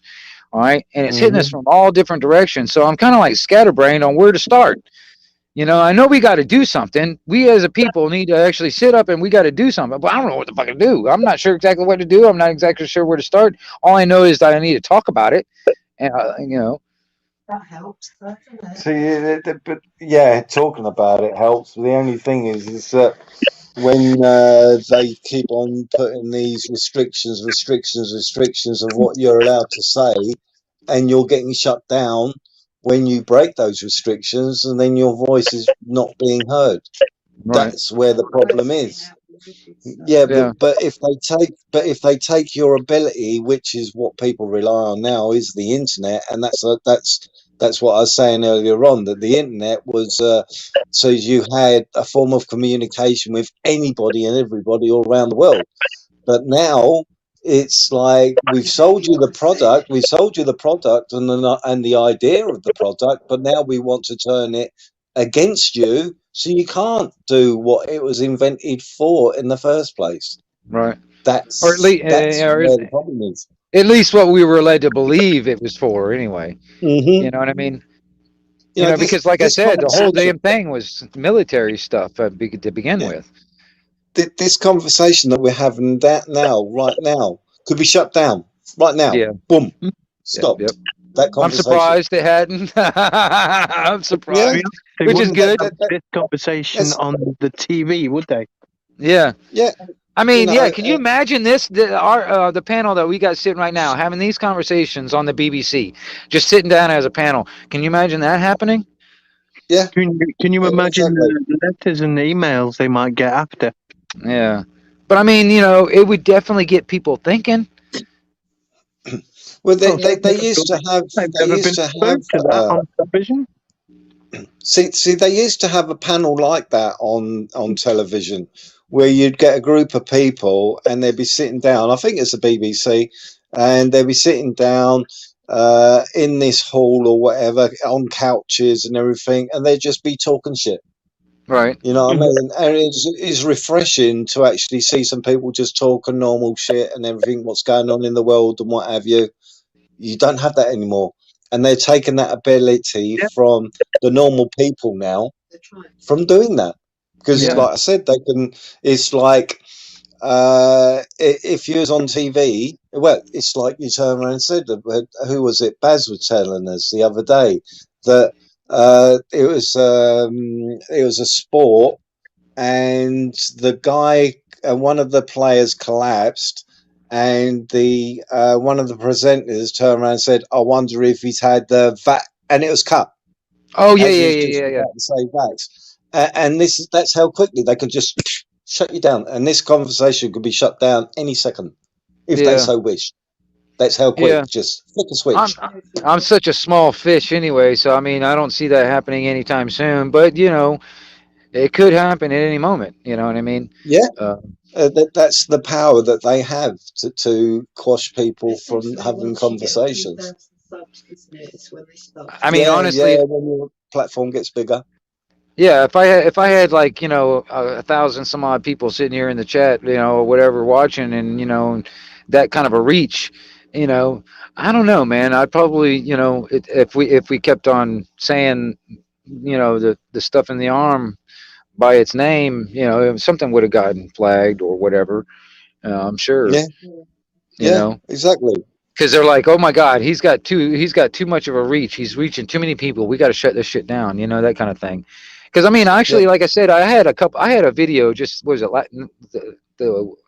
not last week, the week before, that it was an old video, and I think, if I remember correctly, I did have some information that I was trying to spread on that stuff, and um, Well, and I had some medical stuff backing up when it comes down to it. And the thing is, man, it was an old video, and the next thing you know, they deleted it. They didn't strike me, but they just deleted it and said it was disinformation.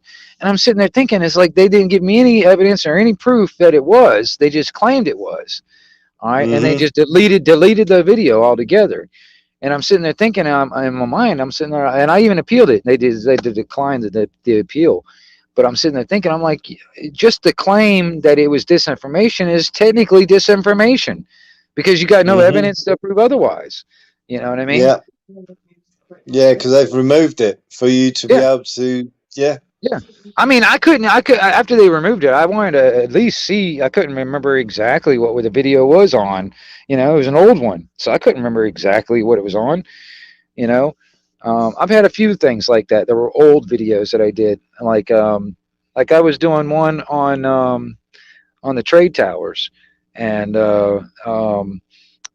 video on this one guy that was like a demolitions expert, and he didn't know anything about the trade tower, didn't know nothing about it, and he saw a video of it, like the news footage video of it, and from his expert opinion, it was a controlled demolition just by looking at how it fell and all that stuff. And a few months later, mysteriously somehow, he died in a car accident. But I put Yep. some information and videos on that stuff, and boy, they deleted that too. Saying it was disinformation. And Hmm. it was just somebody's opinion. It was basically just somebody's opinion. You know, and Well, what evidently, was it? go ahead. Fluke Dog, he had that conversation on a Dino thing, and they were talking about that. And I was sick of that. the point that Fluke was trying to make was that okay, if you turn around and say planes took it. See, I hadn't looked into it. I just saw the planes and everything. So I thought, well, there is a possibility because buildings in like California and everything are built to sway because of obviously it's on a fault Earthquake. line and Yep, everything. earthquake. Whereas obviously for New York, it's pretty steady. It doesn't have that situation. So I thought, well, it possibly aviation fuel and everything. Did they actually look to the future and go, well, what happens if a jet plane flies into them? What would that do and everything? But the point that Fluke was making was, well, hang on a minute, those two buildings, okay, but what about the third building that collapsed Building exactly the seven. same Yeah, way? exactly. Exactly. Exactly, and that's what made me go, oh, hang on a minute, he has got a point there. There is a point to his logic, but the people on the panel went, "Oh no, you're just a." I thought, no, he's saying to you, okay, if I go by your logic, okay, but why did that building do exactly the same thing? It didn't get hit, Yeah. And if and you I know, thought, yeah, that's if the you look point. at controlled demolitions of big buildings and stuff, and you see how they drop them right in their footprint, that's how those buildings came down. Yeah. They didn't topple over and take over a bunch of buildings. No, they all fell straight down in their own footprint. Hmm. All right, that takes. It's not going to a plane just hitting that sucker and catching on fire. It's not going to melt steel beams to the point where it's going to fall in its own footprint. It's not going to do that. Hmm. It had other help. Now, Yeah. if you look some of the footage from that day, which some of it is being scrubbed from the internet, but there was flashes that went all down that building at that moment, right before it fell, and those it can be argued as explosive charges that were placed in strategic places along the whole length of the building. So when just before they all blew and boom, that's when it fell. All right, Hmm. and it was all at that. So it was like a split moment type of thing. But it was all that shit was going on at the same time, so nobody was really paying attention to it. They're like a damn plane just hit the motherfucker. You know, Hmm. it was so See, surreal. with what Fluke turned around and said, that did sort of open my mind, and the two people which were arguing with him and saying, "Oh no, this, that, and the rest of it," was the way how I was thinking as well. had they ever tested a building of that structure and everything, which wasn't on a fault line and what have you, which is built on the west coast, you know, but when he turned and said, well, okay, I can see where you're coming from, but why did this building do exactly the same thing, though it wasn't? Yeah, and that's when it sort of went, actually, that is the proof. Do you know what? Is your proof. Do you know what was being stored in that building? No. Oh, see, that's another thing too. There was a bunch of stuff being stored in that building, information-wise, like economic information. Same thing with even in the trade center. Building 7. Yeah, Building 7. In Building Gold. 7. It was the FBI building, and it had gold. It was a vault.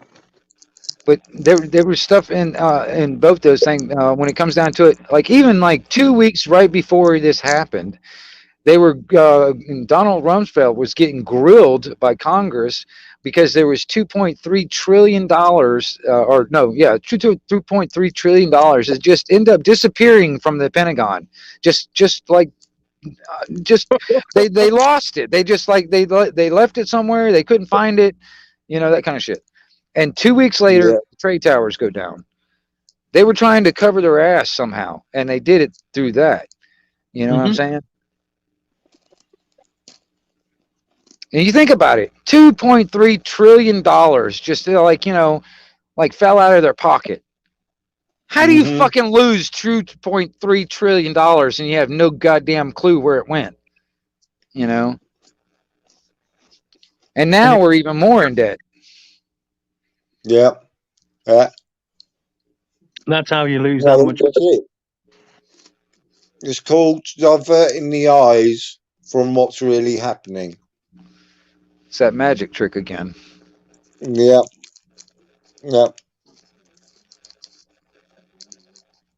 Paul Harvey. Yeah, Paul Harvey did some stuff. I like the thing is like if what was that one thing that Paul Harvey did was if I was the Prince of Darkness or whatever, I would do this and that and whatever. He did a whole speech on that. It's so funny. It was like down pat exactly. Destroy the church. That's another thing too when it comes down to the churches. A lot of when you talk about like communicating with people, there's like even in Canada, they were forcing people to not even go into churches. They're not letting them to go in there and and worship inside churches and stuff, and actually trying to arrest people for actually just attending church.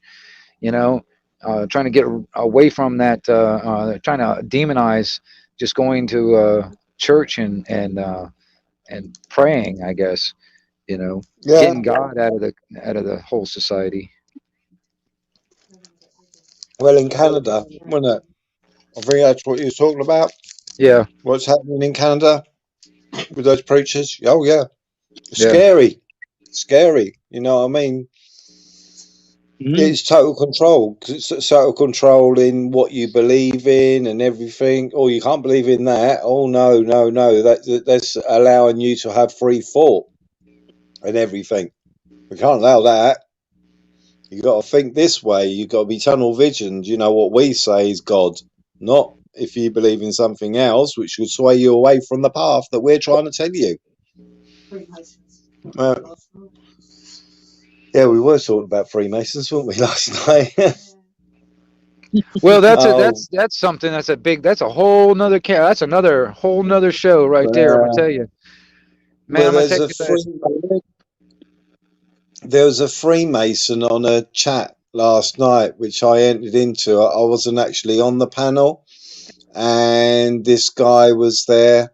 And first point was I wanted to get on there because they were talking about us leaving the EU, and I wanted to make a point because two of them were saying how successful Boris was to do what the will of the people was. So I wanted to get on there and say, hang on a minute, this is not true. He didn't deliver what he said he's going to deliver. And the other part was the Freemasons. And I thought, I really want to get on this fucking conversation, because it's guy said he is part of the Freemasons and everything. I thought, hang on a minute.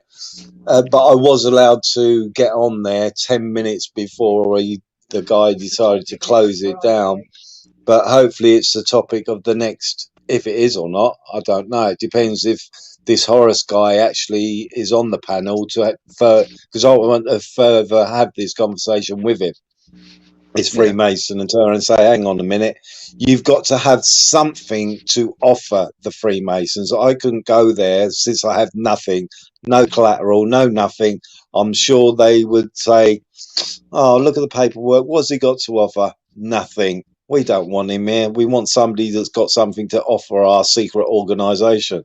Because he said, we're all born equal and everything. You know what I mean? I thought, what the fuck are you talking about? We're all born equal. I'll be able to have a civil conversation wherever I fucking wanted without censorship. How are we all born equal? Fucking guy's a looney tune. Oh. So I'm looking forward to next week. Or at birth are controlled usually by geography, because certain religions are controlling certain regions have certain religions, and those religions have different control systems, and they're controlled by geography. You know, one person on one side of a wall is, Muslim, and the other side is whatever. You know, it doesn't really matter. But the point is that it's controlled by geography. So, you know, you're just lucky you're born on that side. Like, really? Is that how it works? Yeah, it does seem to be more the Christian faith which is being attacked than anything else. It does actually seem that way. Because that's all I ever hear is Christian churches or whatever, which are where their doors have been closed, where the preachers of that place are being arrested and dragged across the ground like a common criminal, being treated like a dog and things like that. That's what I've seen. What do you say? It's going to be like a modern day Crusades? You know, straight white males now going to be attacked and killed off. Yeah. Yeah, it is, isn't it? It's Dominic Frisby. He's actually done a comedy song called "Sorry I'm a White Man." You know what I mean? Yeah. He's done this comedy song, and I thought, yeah, it's true. If you're straight white, you can be attacked from all angles, from different sections of people, certain sections of people, and it's like, we haven't got a say on this planet no more. I'm straight and I'm white, and I've got no say at all. You can attack me, but I can't attack anything to do with you. Okay. I'm too old to put up with that shit. I'm not, I can't go total PC. I go to a certain line, but now you're really fucking taking it a bit too far. Hold on a minute. There's something that happens, you know when there's this whole trans thing, right? And you can be like them, him, her, it, alien. You can be whatever, can't you? Uh-huh. And you kind of, make it up as you go along. Sometimes these people do, right? I can be fluid, Well, I identify as a 20-foot monster truck with a detachable chainsaw. All I know is that if I ever got arrested, I'd say, hang on a minute, I class myself as female, so I only allow female to body search me. I'll say I recognise as an alien, so you can only have an alien. I recognize as an 80-year-old, so I want my Social Security checks now. I identify as one. Yeah. That's it. If you want to accept this gender stuff and everything, the governments that be and everything, well, fuck it. I'll play your game. You know what I mean? Yeah. I'll play the game. Well, that's the thing. Okay, it's like they want to force us to play their game, right? All right. So, You know, like I said, cheating maybe because that's what they're doing is cheating. So kind of fight Yeah, fire with exactly. fire kind of thing. They want us to play the game. They want us to play the game. Maybe some of Yeah, us can play the game better than they can. You know, yeah. even though then they want to make up the rules and all that stuff, but I don't know. You know what I mean? If we could sit there and actually kind of, you know, if we talk about it, this is the thing. This is the reason why I like the talking, is because if people sit there and actually think about it, we can come up, we can put our heads together and come up with solutions. And there's a Yeah. lot of smart people out there. Some people are a lot smarter in certain aspects than I am about certain aspects. So I mean, you know, it's like, for instance, you know, it's like, you know, get everybody on the same freaking page and realize and see the truth. Get our heads out of the same, Hmm. out of the matrix. You know, kind of start waking people up, kind of thing. You know, I don't want to say that, you know, that thing, the red pilling or whatever. I don't, whatever, but it's on that level. You know what I mean? But Hmm. it's it's what they say. Is like the truth will set you free. You know what I mean? But truth becomes the first casualty in the war of propaganda and all that stuff. All right, so you know we've got to expose this shit. You know what I mean? And everything, and get it out there somehow. It's like that's one of the things I liked about WikiLeaks, and I'm surprised he hadn't had some kind of a dead drop shit pile out, but he hasn't been killed off yet. But if he got killed, I would not be surprised he had some kind of a dead drop type of thing that would just automatically drop all kinds of information if he happens to get killed off. You know what I mean? I mean, if he was smart, he would do that. Um, but I mean, you know, there's Well, all kinds of stuff out there, and if people have the technical knowledge, especially computer savvy, you know, like coding and all that stuff, and actually can get into this stuff and find this information that's supposed to be hidden from the rest of us and bring it out to the light. You know what I mean?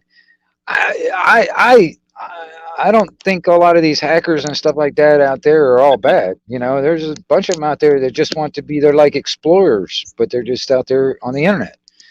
And some of them are very, very smart, you know. And I yeah, wish I could. my partner just turned around and said to me, "What do you think on 5G?" Myself, I haven't given it too much thought, but if she wants to join a conversation do with 5G, then yeah, I've looked into here it a we bit. go. I don't know a lot about it.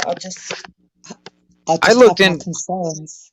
I looked into the technology part of it, the actual like the hardware part of it, not necessarily software part of it, but I looked into the hardware, the actual, you know, the like the frequency bandwidths they're going to be operating on, what kind of signals they're going to be transmitting, blah blah blah. That's what I looked into. You Yeah, know, apparently they're only halfway turned up so far. yeah. Well, all right. See, I think it's a weapon, honestly. 5G, 6G, 7G on. I think it's a weapon technically. Yeah, I don't But it's think kind of it's like right, it's really. it's kind it's kind of like a bait and switch in my mind. Also, they're going to bait you in with all this. They market it. They market 5G and 6G like this. This is their marketing ploy to get you to get it into it. It's like it's lightning fast. You can download movies like blah blah blah blah blah. All this stuff. This is how they're marketing it to you to get it and get it to where they can phase out 4G and before that. All right, all right. They Yeah. want to actually get to the point where you have no choice but to get a cell phone that is only 5G compatible or at least 5G compatible. They want to phase out everything like 4G and before that. All right, and 5G and on, it gets worse and worse because of the frequency bandwidth they're going to be using, and then on top of that, uh, um, the AI network. You know, like I said, like the quote unquote or whatever, like a better word, the Skynet. It needs the 5G and 6G on. It needs that because it's a broader bandwidth for information. So all the AI systems can communicate with each other through via the cloud. They need that broad bandwidth that the 5G offers. But and that's part of the neural network. Like I said, that's the neural. It's like you think about all the like the neurons firing in your brain. All right, Mhm. That's the neural network. Is that kind of like that blockchain that it runs on, and all the different computers and AI systems connecting. Those are the different synapses firing and stuff like that. All that, all of it's done in the cloud. All right, but to me, like I said, um, uh, I I think it's going to be a weapon, because like even in 7G, they already got that in development. It's not ready for the public use yet, but 7G, the way they're going to market that is they're going to offer holograms. They're going to offer people holograms. All right, people Oh are going yeah, to I've be heard so about them. into that. So people are going to really dig it, and they're going to want it. All right, that's how they're going to market it. All right, and Home they run. entertainment, keep us at home. Say that again.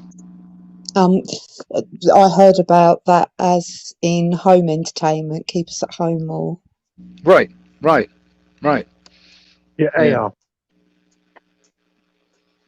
But them posts are everywhere. They're masks. They went up during lockdown last year around here. Oh yeah. Yeah, and we was like, what the hell are they, weren't it? Sort of did a bit of Googling. It's like, wow, they're 5G. Put it in a local post on Facebook, and there's like, oh, you've got a tin hat on, you got this, you got that. And I was like, I'm not saying anything. I'm just asking, did any of you know about it? Would any Have of you you ask permission?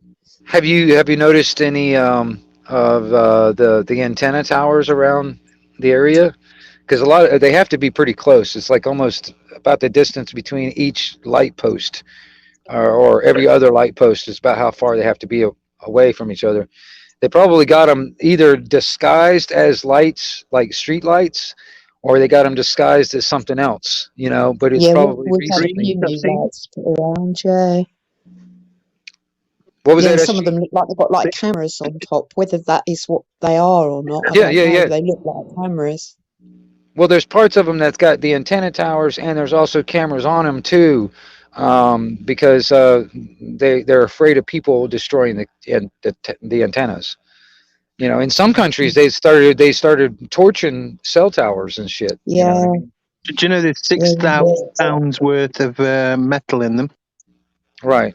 I mean, and I started looking at this stuff. You know what's kind of funny too? I found a video of a guy that is a worker that does a lot of these cell towers. All right, and he installs like the antennas and stuff like that up on the towers. All right. Well, the new 5G antennas and stuff, because like the way it works, they got to have small individual antennas like close together, like all over the place, and then they'll have these big towers like they got now as repeater stations. All right, but Yeah. they still have to have all the little stuff, and the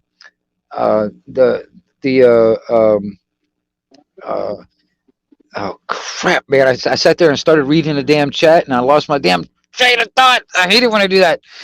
Anyway, Yeah, but yeah, we've seen various different new posts being put around the I was past sitting there year. talking, and I was reading the chat at the same time, and I was like, "Oh shit, what was I talking about?" You know. But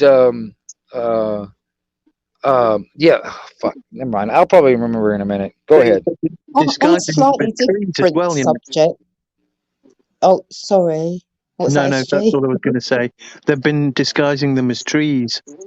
You can Yes. find Really? that. Yeah, that you wouldn't believe it as well. The trees really, it's like, hold on, that's a mixture of like a tree, a vine, and it went up overnight as well. So it wasn't Yeah. just that it grew around it; it's that they literally designed it.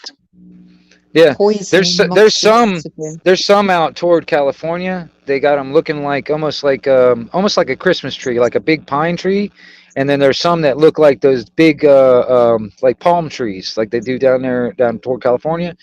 They just disguise them to look like that, but that's what they are. Or like I said, I've seen them where they're integrated into like the street lights. I've seen that too. But pine trees, that's where we get a lot of our oxygen from, innit? We get more oxygen from them than other trees, I think. Yeah, they're just They put them disguised as one. amongst They're it. actually a tower. It's a tower. It's a fake looking. It's a fake tree, but it looks like one from it. You know, unless you're standing right there next to it, you can tell what it Yes, is. But like from a distance, it looks like a tree. You know. yeah, it's kind of like mixing poison with oxygen, though, innit? It's messed up. Well, I mean, you start doing the research on the gigahertz bandwidth, the millimeter bandwidth that they're working with 5G and all that stuff. Your microwave, it works under a 2 gigahertz frequency range. That's what it uses to cook food. Okay. Now the 5G, they're being allocated 30 to 300 gigahertz of that same bandwidth. All right. You think about it, all right? If this thing was cranked up, I mean, like cranked up, it'll start frying people. You know what I'm saying? Yeah, But they're trying to say it's safe, and like you yeah, said, it wasn't cranked up all the way, right? yeah, halfway, apparently. I Yeah. can't remember who said that, but But I also, now I think about it, if you also, I mean, me personally, I deal with it, you know, it's because I don't know if you saw this before, but I'm a CB talker. I talk on a CB radio, all right? yeah, we I start used to. I start looking at like different aspects of the hardware, like the coax, the coax that connects the antenna to the transmitter, for instance. Just looking at the size of that coax, this thing is able to handle, I mean, like thousands of watts of power being transmitted out of this damn thing, and it's not. It's like that's like majorly overkill for what it's, you know, what this thing's just supposed to be doing. You know what I'm Like saying? you say, it's probably a weapon. Yeah. Well, Mm. you know, I start if I say that, you know, sometimes if I say that to the wrong person or the right person, whatever, I start getting labeled as a conspiracy theorist and blah blah blah and all that kind of stuff. Yeah, that's not going to happen here. I'm just saying that's No, it's so I because, think we're all thinking on the same page, really. well, all right, I mean, because the reason why I say that is because like even all the, hold on, who's in the, hold on, I got somebody in the back room. Who's this? Crinkle. Oh, I don't know who that is. I don't know. Okay, it was nobody. Somebody was. I guess Ron, you jumped out and then jumped back in or something. I don't know. Yeah. Oh, it might have been me. This You've lost tablet's your. quite heavy. You've lost Yeah. your I didn't picture. You've realise just how got a heavy it white was. picture Yeah, now. SG, you did the same thing too. Your poster jumped too. Oh, Oh, cheers for that. I'm going to pass you back. I need to go make a cup of coffee. Coffee, Yeah, we're not on Friday. coffee. Yeah, what is it? Like 9:30 over there? I ain't got a clue. Yeah, it must be. Yeah, it must be about that, she said. So I never keep track of time. Yeah, around about that time, yep. Yeah. Yeah. I'm going to bump off for a minute, but then if you put the link up, because I don't like not seeing my symbol. yeah. It's missing. I want people to know that I am for freedom. So I'll be back in a sec. All right. I'll put it back in the chat anyway, just in case.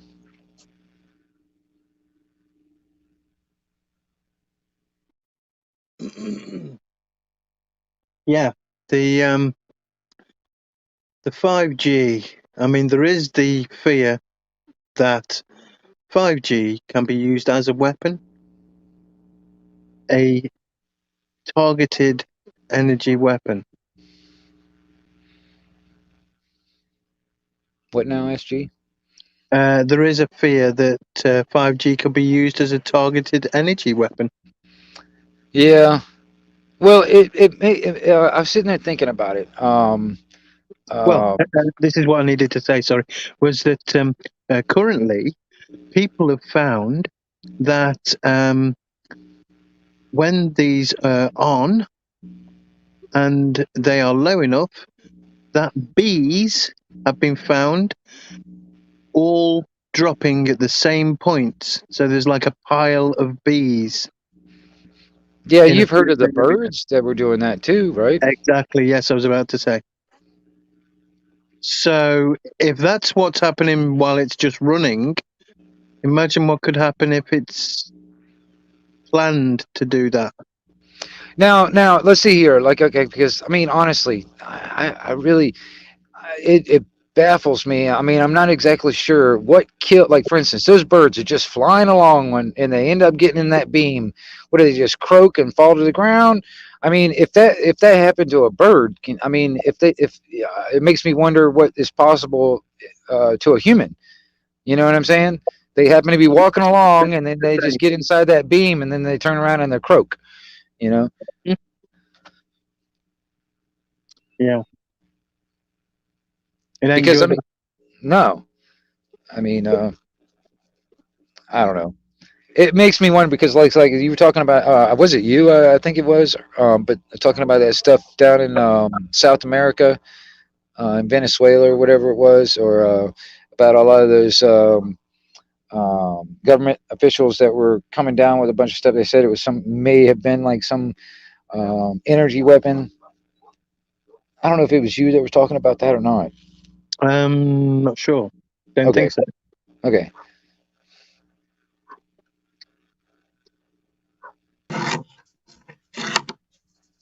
Yeah, I'm not sure about Oh, that. Oh, here he is. You back. I'm here. I shut everything down and everything and Yeah, I had to rebooted. restart my phone when I couldn't rejoin before. So Mm. Anyway, what was you talking about? I missed out. wow.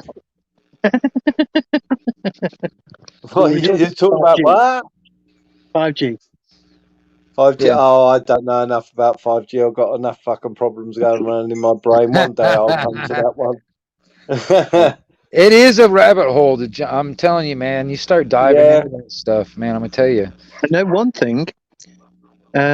March of 2020, I had to go out and wait for a vehicle to be delivered, right? So I felt bad about standing on the side of the road. You know, I was out. I had to be out, and it was really weird. Did you have a legitimate reason? Yeah, I was waiting for a vehicle to be delivered. Oh, I don't know. Is that legitimate? Is that legitimate? That's what I was wondering if it was or wasn't. And supposedly it was. If you're having something delivered, then you can be outside for it. Oh, okay. Dude, Yeah. I've seen some crazy stuff from some of But these, what's his name? He does all these social experiments. He sits outside with a megaphone and he talks stuff. Man, it's funny, dude, because he's totally Danny Shine. sarcastic. Huh? Danny Shine. I think that's him. I think. But man, it's just so funny on the reactions of some people. He was in a park somewhere, and a lot of the cops are trying to tell all these people to move along and get away from the park, because they really don't have any legitimate reason, to be there other than just being at the park. And he got on the megaphone. And he's like, "You must obey your masters," and I was like, "Holy shit!" I thought it was Oh, funny. the last one. This was recently. I'm not a fan of Danny Shine, but it did make me laugh. He was at it was the after protest, and they all ended up in the park, and the police in their riot uniforms were there and everything. And he had his megaphone, and he said, "Picture them naked. They're not a threat. Picture them naked."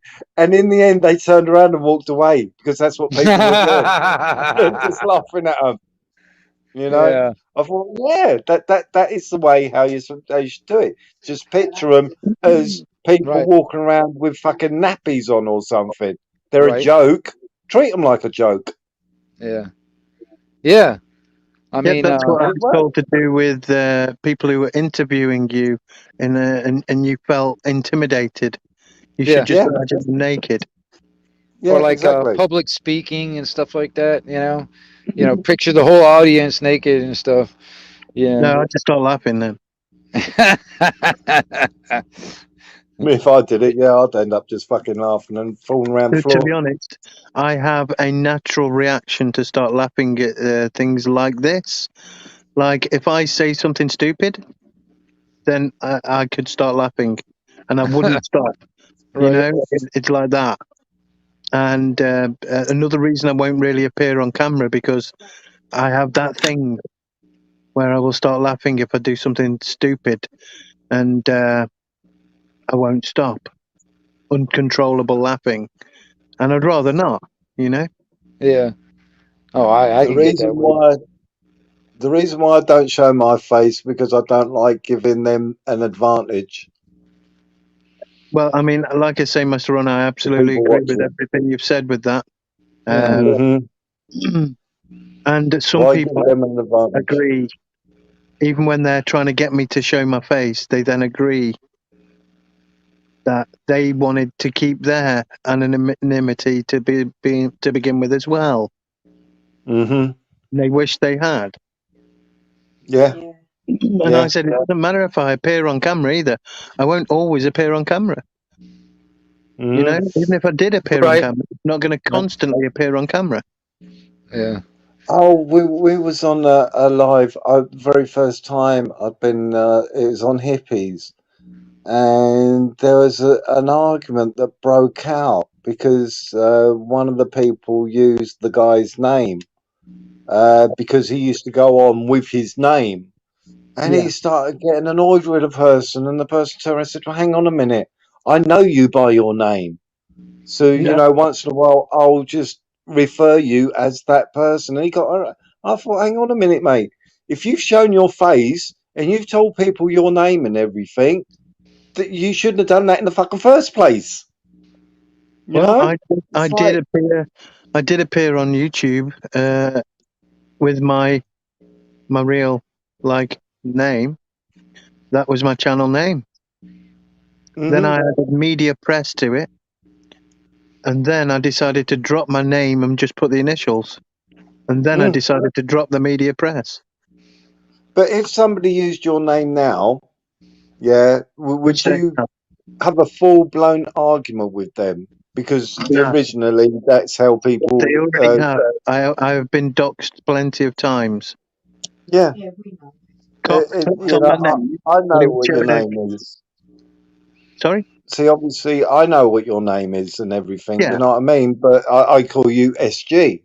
You know what I mean? To But be honest, if it's easier, isn't it? I was talking to you when you was using your name, and then once in a while I forgot and I come out with it and everything, then that's what this guy was arguing about with Right. this female and everything. It started off in the chat because the person in the chat was using his real name, and he started having to go at the chat. And then this woman on the panel told her, I said, "Well, hang on a minute, you know, that's how I used to talk to you, was by your name and everything." And it's getting off and everything. So one time when I go on there, I'm going to actually use his real name just for the fucking hell of it and see if he has a go at me. I say, well, you shouldn't have made a fucking big deal out of it. Otherwise, I wouldn't be saying your name now. It would have passed me. It had gone over my fucking head. You know, I'd have missed what was being said. Yeah. You know, you made a big deal out of it. You know, I've never had my real name on here. Never used it. Well, You know, people call me Master, or they call me Ron, or they call me Master Ron. But you do Or want the arsehole, or dickhead, or, don't you? you know, they can call me whatever name they'd like, you know what I mean? They don't have to use the words that are on my banner. You know, they can call me whatever they like if they want to. Just don't call me late for dinner. That's it, you know, it's just... Well, I'll tell you this, man. I'm still of that generation, or the internet generation. I'm one of the, you know, the X generation is like the last generation to know what it's like, what it was before the internet. We're the last ones to know that. And the thing is, man, it's like, you know, fuck it. I hate it when I do that. I start going off on something and I forget what the fuck I was saying. I hate it when I do that. I hate to be loud and interrupting you. I'm sorry about that. No, I don't know what it was. But man, my brain starts racing on different things, and I'll go off on different tracks. Can I give in a my bit head. of a news thing here then? Just a quick news flash. What's that? At least 2 people in the UK have the Omicron variant. And Omicron, when mixed about with, spells moronic. There you go. It's in front of your face. Oh my gosh. Yeah. Yeah, sorry. That was the news flash. 2 bits of news, really, you know. Well, you're a ham radio, aren't you? You're a ham radio person. I was a CB radio and everything like that. So I actually see. This is it. I actually knew people in real life that were ham radio people too in the area that I was living with, but they still called me by my ham radio handle. They didn't call when I was on the ham. See, this is it. If you go out on a platform and you go on there with your real name, Right. then people once in a while are going to use your real name because it's already out there. Okay, that's what I was going to say. I come from that generation of the before the internet. I like my privacy. All right. Yeah. That's what I was saying. I was sitting there thinking about. I like my privacy, and there's too many people nowadays that are so fast to just put every bit of their lives right there on the internet for anybody to see. Like I'm going to I'm going here. I'll be here, or I'll be leaving town next week, and I'll be going to my mom's house or whatever. That means my house will be empty. So anybody wants to rob me, I mean, I like my privacy, and I don't, and even me personally, I mean, that's the reason why, for instance, my camera is facing the other direction instead of pointing at me. And even if it was pointing at me, I've got a Halloween mask that I put on. And I'm just weird about that. I'm even weird about that even for the cameras that are around town, like on the damn on the stoplights and stuff like that. All the cameras that the government puts up. I don't even like putting my face on that. I know my face is out there, and I know other people's got pictures of me and stuff like that. So, See, me, I'll wear dark sunglasses when I'm able to get out. At the moment, being housebound, obviously I don't go out at all, apart from hospitals. But when I do, I'm wearing dark glasses at night and a hat. You know what I mean? That's how I am. You know, I walk around with them all the time. People must look at me and go, I don't really give a shit. You know, my eyes adjust. I used to wear dark glasses myself when I take LSD. No, I just do. It's just natural. See more stuff when you do that. What's that? What? When you're on LSD. What, with sunglasses on? At night, yeah. The more dark it is, the more colours come out, you know. But when I say colours, I mean like the human eyes, red, green, and blue dots colours come out. Like Maria Moon with like she'll wear sunglasses while the sun's up, but then once it gets to a certain light, she'll take them off. And I said, how can you still see? And I say, well, if you keep them on, your eyes will adjust, you know, to the different shades and everything. Okay, you can't actually see the grass, but you can see the shades of where you're walking anyway. You know what I mean? Your eyes will adjust to it. That's what it adjusts to. It adjusts to the shades, the different shades around you. And so, plus, you know, it's cool. Yeah. Well, I don't know if it's cool or not. It's just I'm an epileptic. And, you know, street lights can cause epilepsy, let me to have a seizure, car lights and everything like this. So I've just adjusted myself to compensate for that problem, you know?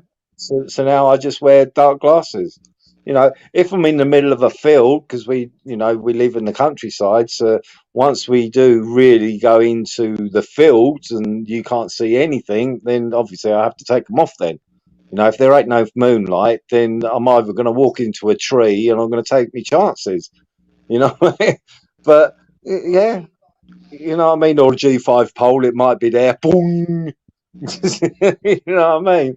Right. But no, I wear them all the time. Hat and glasses. So, if somebody asked me if I could see, I'd be like, well, you got to be cool.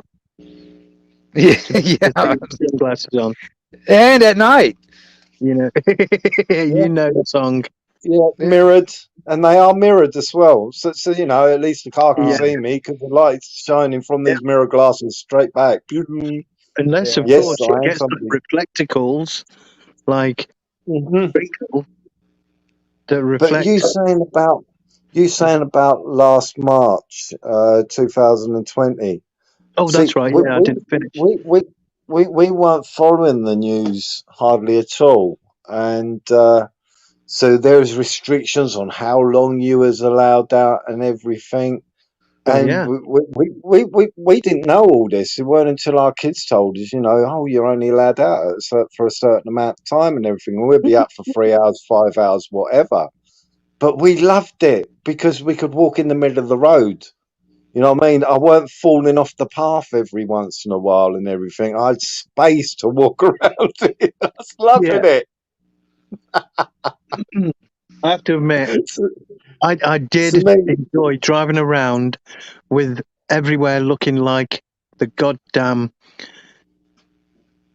Day of the Triffids or Walking Yeah, no, Dead. yeah. I saw a video. It was like nobody nowhere. And it's like, you know, it's weird to see the place empty like that, you know, and that is normally just bustling with people, you know.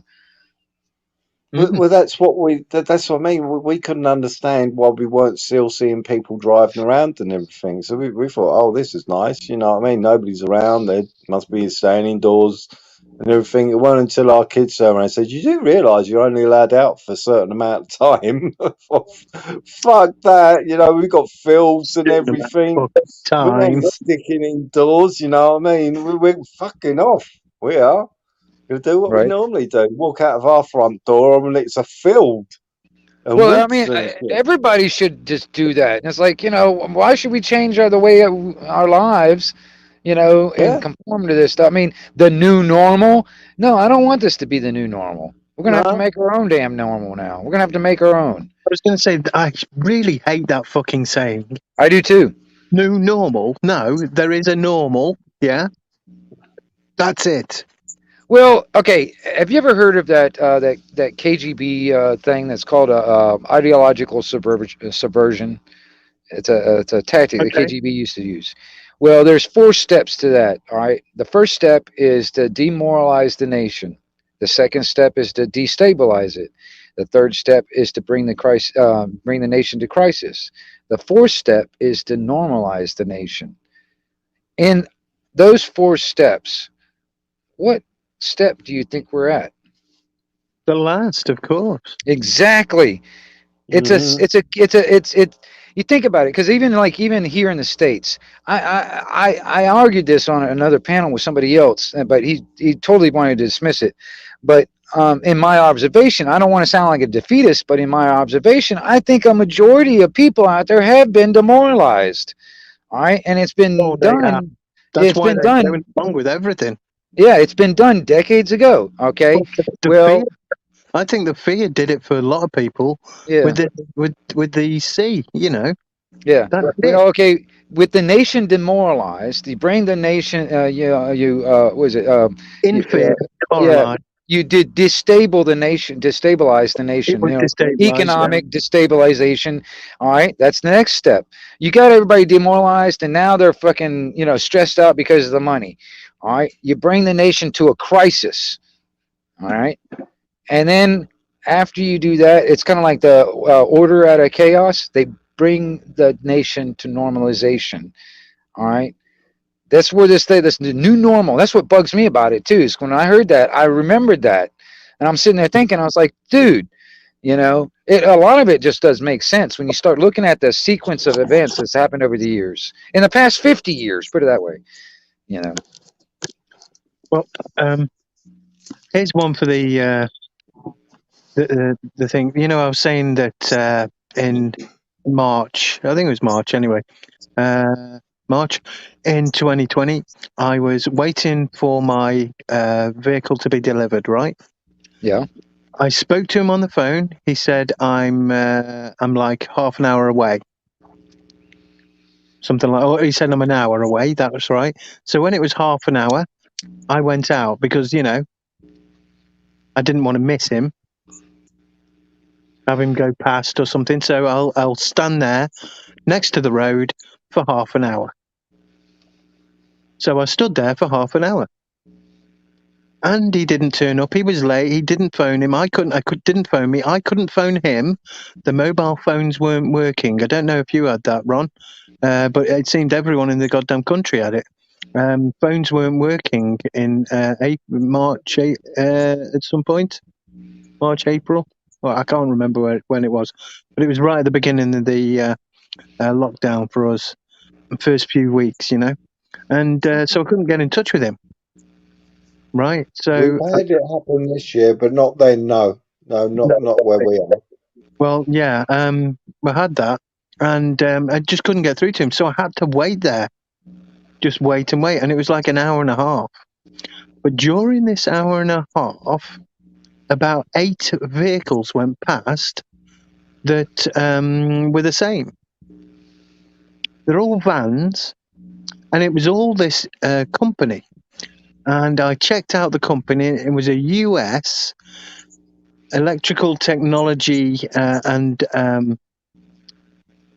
data collection, storage, and sharing company. They also installed 5G.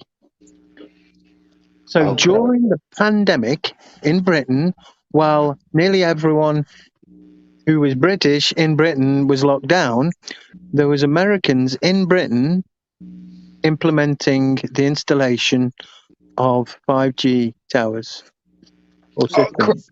Crap. You know, that just reminded me of something. When I was sitting there talking about that guy that works on 5G antenna towers and stuff, he ended up taking one of those antennas and cracked it open where you could see the circuit board on the inside.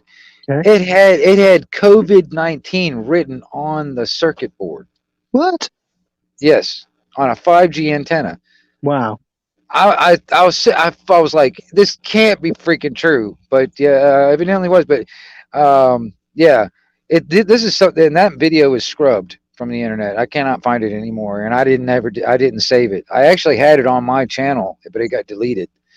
And, is that like a one-off, do you reckon, by like some factory worker or something? How could that get through I'm not sure. It depends on where they're made at. I'm not sure where these antennas or that particular antenna is made from. You know. But I mean, even if you know, it wasn't allowed, and how did it get through? You tend to think that it's okay for whatever to be written on it, then, or for that to be written. I don't know. I have no idea. I mean, I'm not even sure if there's why it would be written on the circuit board itself. You know, like a name or whatever, or you know, I don't know. I just know, like, when he cracked that damn thing open, man, because he was curious. All right, he said, "This is nobody's ever done it. Nobody's done it." You know, and videotaped it and all that stuff. He just did it, and he cracked it open, and yeah, sure enough, it said COVID-19. It was written, yeah. Yeah, COVID. Yeah, that's it. Or yeah, channel 19 or something. But it was something like that. It was COVID-19, but it was written on the damn board itself. But it made me wonder, because of being a 5G scenario, and they talk about this like nano particulates or nanotechnology that may be or may or not be inside the thing, and that's getting inside you. I mean, you know, there was even this thing that some people want to say it was debunked. But like a lot of people were putting like neodymium magnets on the site on their arm where they got injected, and it was sticking. Like the magnet was magnetized to whatever that was injected. You know, so if a nephew of mine did that. He got it and he refused the second one. Yeah, because he'd heard about it, and he did go and have the first one, and he was sticking things to his arm. Yeah. Well, see, like I said, there's some people say, "Oh, yeah, that's been debunked," and all that other stuff. Say what? Crinkle said that was debunked. I'm sure he did. Yeah, I've heard some people say that was debunked and stuff like that. I couldn't do it because I didn't take the thing, so I couldn't tell you if it worked or not. Yeah. I'm not going to take it just for that either. No, I'm not going to either. No. You know, here's one, right? In the beginning, you know what I said, right? I said this.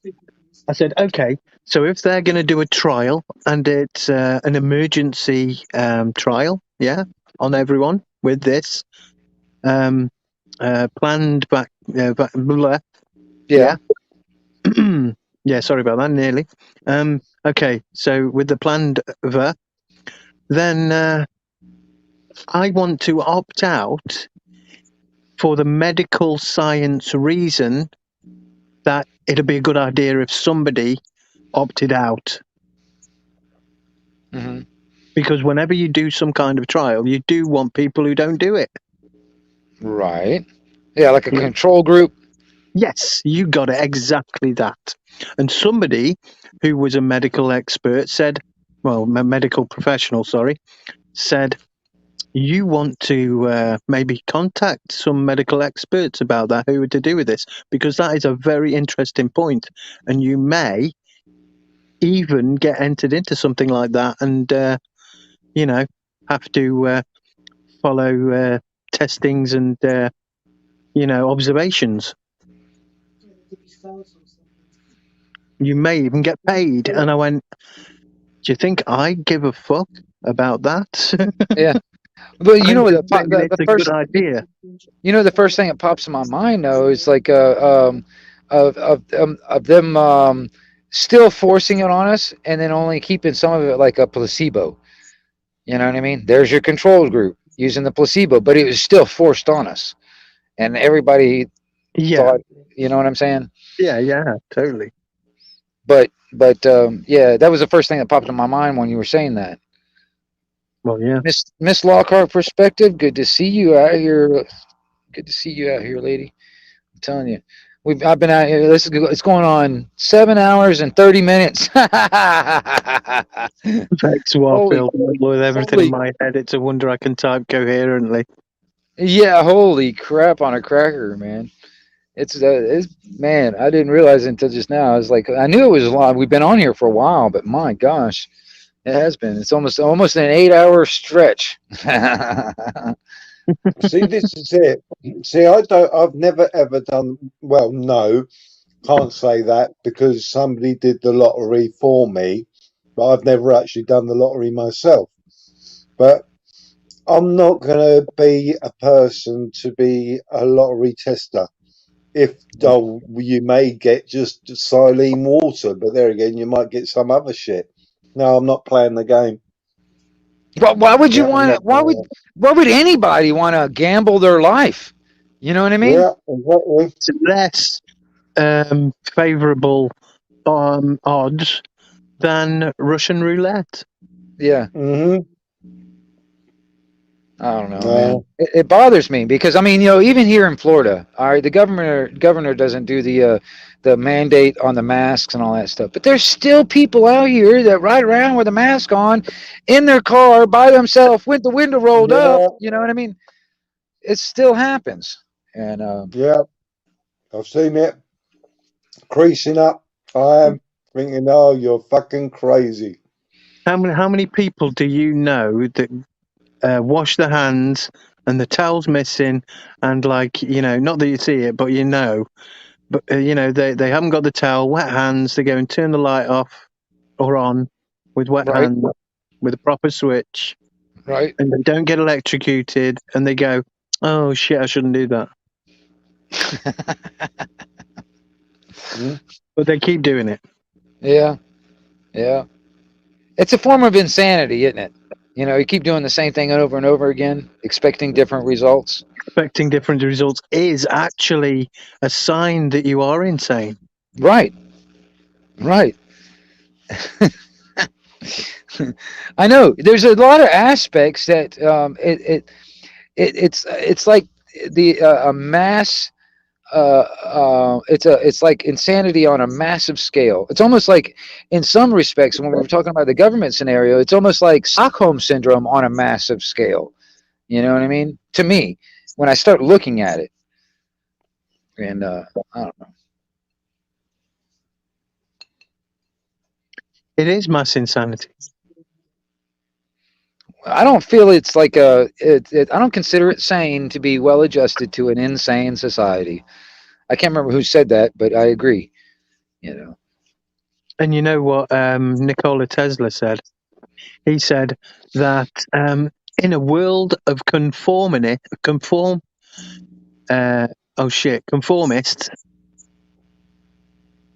the rebellious person looks insane.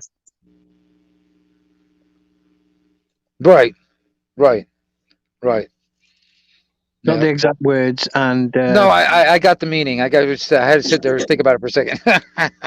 yeah, I got it. Yeah. but yeah, and that's what we are. We're anti-conformist, which means that we look insane because everyone is running around conforming. Yeah. Yeah. So we do look insane, don't we? Yeah.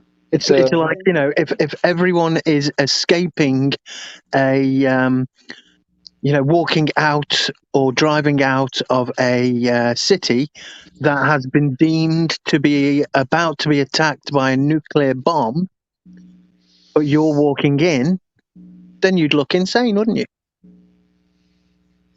But what if you knew that you've got enough time to get to a bunker which will be protected against the nuclear bomb? You wouldn't be insane then, would you? But you would look it. Right. Yeah. The end is near. The end is near. You know, I mean, it's like, I don't know. I really appreciate the conversation, you guys. I really do, man. It's been awesome. I have to tell you, I got to go to the store pretty soon so I can get me some more cigars and stuff before it gets too late. But man, I'm gonna tell you, I really appreciate the conversation, man. And like I said, I'm gonna try and do some more things like this because I like the fluidity, the kind of like it's almost like improv. You know what I mean? I didn't really have any, set type of subjects or points to talk about, but it just kind of flowed from one to the other. I love that. I mean, and we actually talked about a bunch of stuff, a lot of different subjects. So. Yeah, and there's not any drama with us two, is there? No. See, that's the main thing too. See, I wish I can have this kind of a dialogue with Crinkle, because I'm gonna tell you something, man. If he would just shut up for a minute, you know, I mean, if he can get his point across a hell of a lot faster, and let other people talk, it'd be better. I mean, because I would love to have this type of dialogue with him. Because be like, okay, listen. I just want to dissect some of the things you've been talking about, and we can talk about that. Yeah, dissect or counter, and give your version of what he was trying to claim, and show that it's not right, his claim. And you can't do that if he gets to the end of his first point, and then he goes on to the second point, and then he goes on to the third point, and then he goes on to the fourth point, and then he says, "I'm just one more point to make." I'm sorry, but that's too fucking far. Yeah, well, I mean, that's what I'm saying. It's like, well, I mean, I can't really necessarily just like rebut what he said, because I mean, like he opened up a bunch of can of worms there. I've got to kind of like pick through that stuff, man. I mean, I can't just like put a flat statement or a rebut to what he was talking about, because I was like, I wanted to go. I have flustered people though myself while talking about conspiracy theories on purpose to show them they can be flustered, because they're intelligent people, but I've flustered them because I've thrown lots of the theories at them. Yeah. Multiple theories in a very short time, and they're just completely like, I don't have an answer, Yeah. You can almost see the like short circuiting. Yeah. and all it is a style of explanation, nothing to do with the subject matter, except for maybe the fact that they're not easily answerable, debatable sometimes. Right. Hey, let me ask both you guys, what time of the day are you guys up and around? Maybe even like, on the on the YouTube or whatever, and floating around different live streams. So is there like a certain time you guys are usually wandering around? Well, for me, I'm a night owl, so you more likely find me on here from around about 4 p.m. until whatever a.m. Okay. You know what I mean? It depends if I feel tired enough to go to bed or not. Okay. You know what I mean? So that, but normally around about 4, because eventually the pills kick in, and I have to go to get some sleep. You know what I mean? So today I didn't get to bed till 9 a.m. I think it was when I finally got to sleep. So, and then I was awake when my alarm woke me up to say, right, it's pill time. You know, you got to take your pills. So I thought, right, it's time to get up then. Right. I don't necessarily have any specific times to get up or go to sleep. So, and I also don't sleep very well. So I can. The other day, I slept through the entire fucking day, and was awake for the entire fucking night. Right. 2 nights in a row.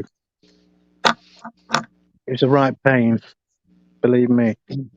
So more likely in for you. I've got no fucking idea, basically. It would be more. I'm not sure which side of America you're on there.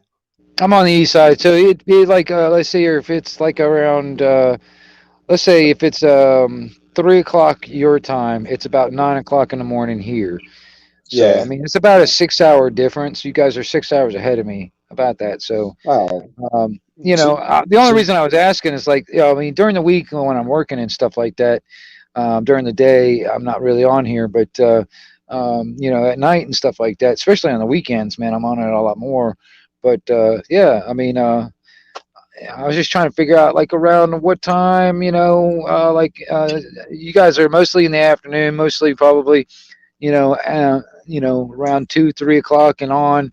It's probably the best Yeah. time to catch you guys. You know, that's what I was sitting there Yeah. thinking. See, but normally because people which I follow at times, obviously I'm going to put the notification bell on your stream as well, is like pretty routine. It's 6 o'clock, Hull comes on, and then it's usually around about 8 o'clock Bear comes on, and then it's Film Boy at 9 o'clock, you know what I mean? But yeah, but the only thing with Bear and what have you, they're auditors. So it depends on the subjects. Like yesterday, I had a really good time. It's not usually as open-ended as what we talk. Right. Yeah. But Hull was really, yesterday though, Bear actually brought up the subject of what we're into talking about, all this stuff. Right. And everything. And so we sort of fluidly, for about an hour and a half, were talking on other subjects and everything. And it wasn't on the audience side, which is really nice. And Hull does like that. He does, because he turned around and said, Master Ron has got a golden ticket on my panel every time. And he calls me Uncle. He calls Maria Moon Auntie Maria Moon, and he calls me Uncle. Yeah. Right. So you know, they've got a golden ticket. You know what I mean? If they want to come on, if Master Ron wants to come on, then I'm booting somebody off to let him on. Right. That's good. That's good. Yeah. Well, you see, I've spoken about the things we've spoken about and more and other stuff on many lives, but not really on Film Boys or Hulls or Bears. Right. See, we did at the start with Film Boy. Maybe we did at the start on Film Boys talking about the stuff that I like to talk about. The only problem is that I had respect for Film Boy and everything, so I would use certain code words, you know.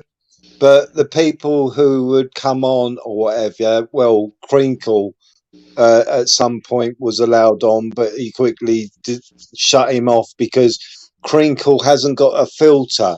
He will deliberately say the C word. He'll deliberately say the V word, and he'll do it constantly, although he's being told, no, don't use that. So then obviously Film Boy thought, well, we can't have these conversations then because I don't want my stream shut down or being, you know what I mean? So certain people will deliberately come on and they will start using those words. So then I haven't got a platform to go onto, if you know what I mean, because those sort of people will deliberately do it.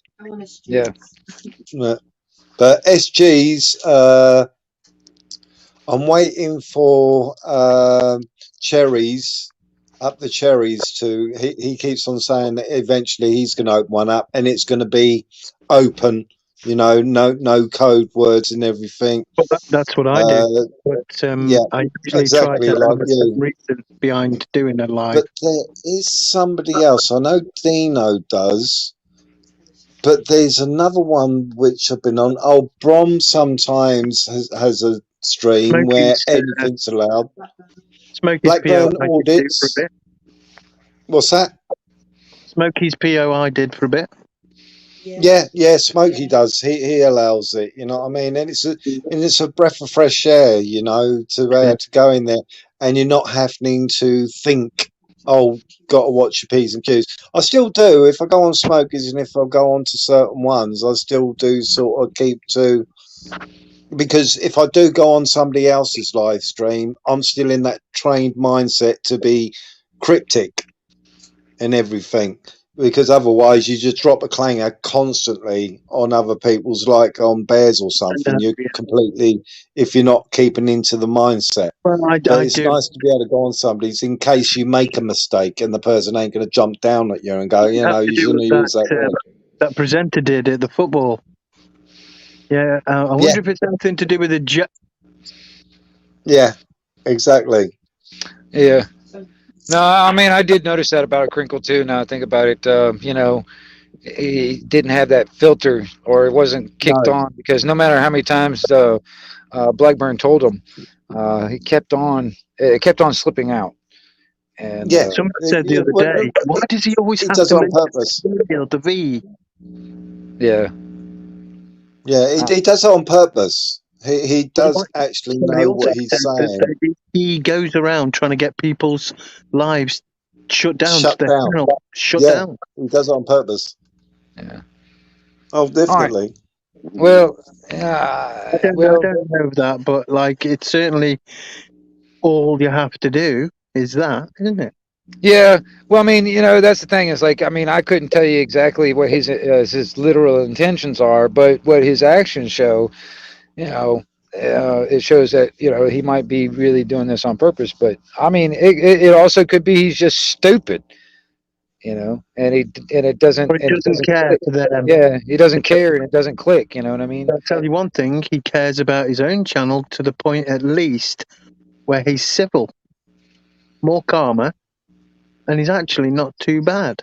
Really, I haven't really gone over on his channel to even look at it. So I mean, the only time I've actually been is when I was first introduced on that one live, and that was the first time I've actually even come across him. So I don't know that much about it. I think if I go on his channel, I will be the first person that's ever got kicked off of his channel. Guaranteed. Within around about 10 minutes, he'll go, oh, fuck it, I'm getting rid of him. But he says, I'll be the first one. How about this, Ron? He says that he won't kick anyone. Oh, believe me, he will kick me.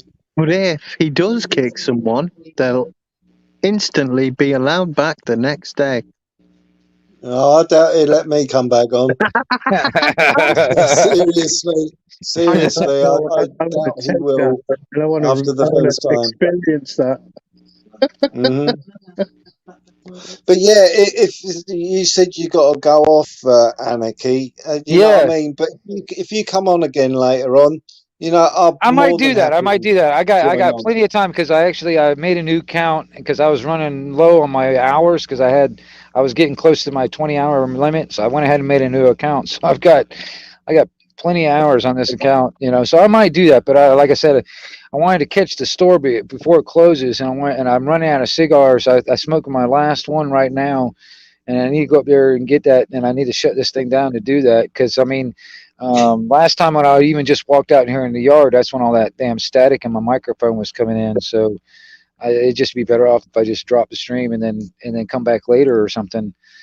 Also, you have to be very careful because Hippie, he had his thing closed down because he turned his back from his Yeah, computer for 2 yeah, minutes and the 30 porno seconds, and bombs. somebody, yeah, and it Yeah, completely fucked his channel. You know, they closed it down. Bang.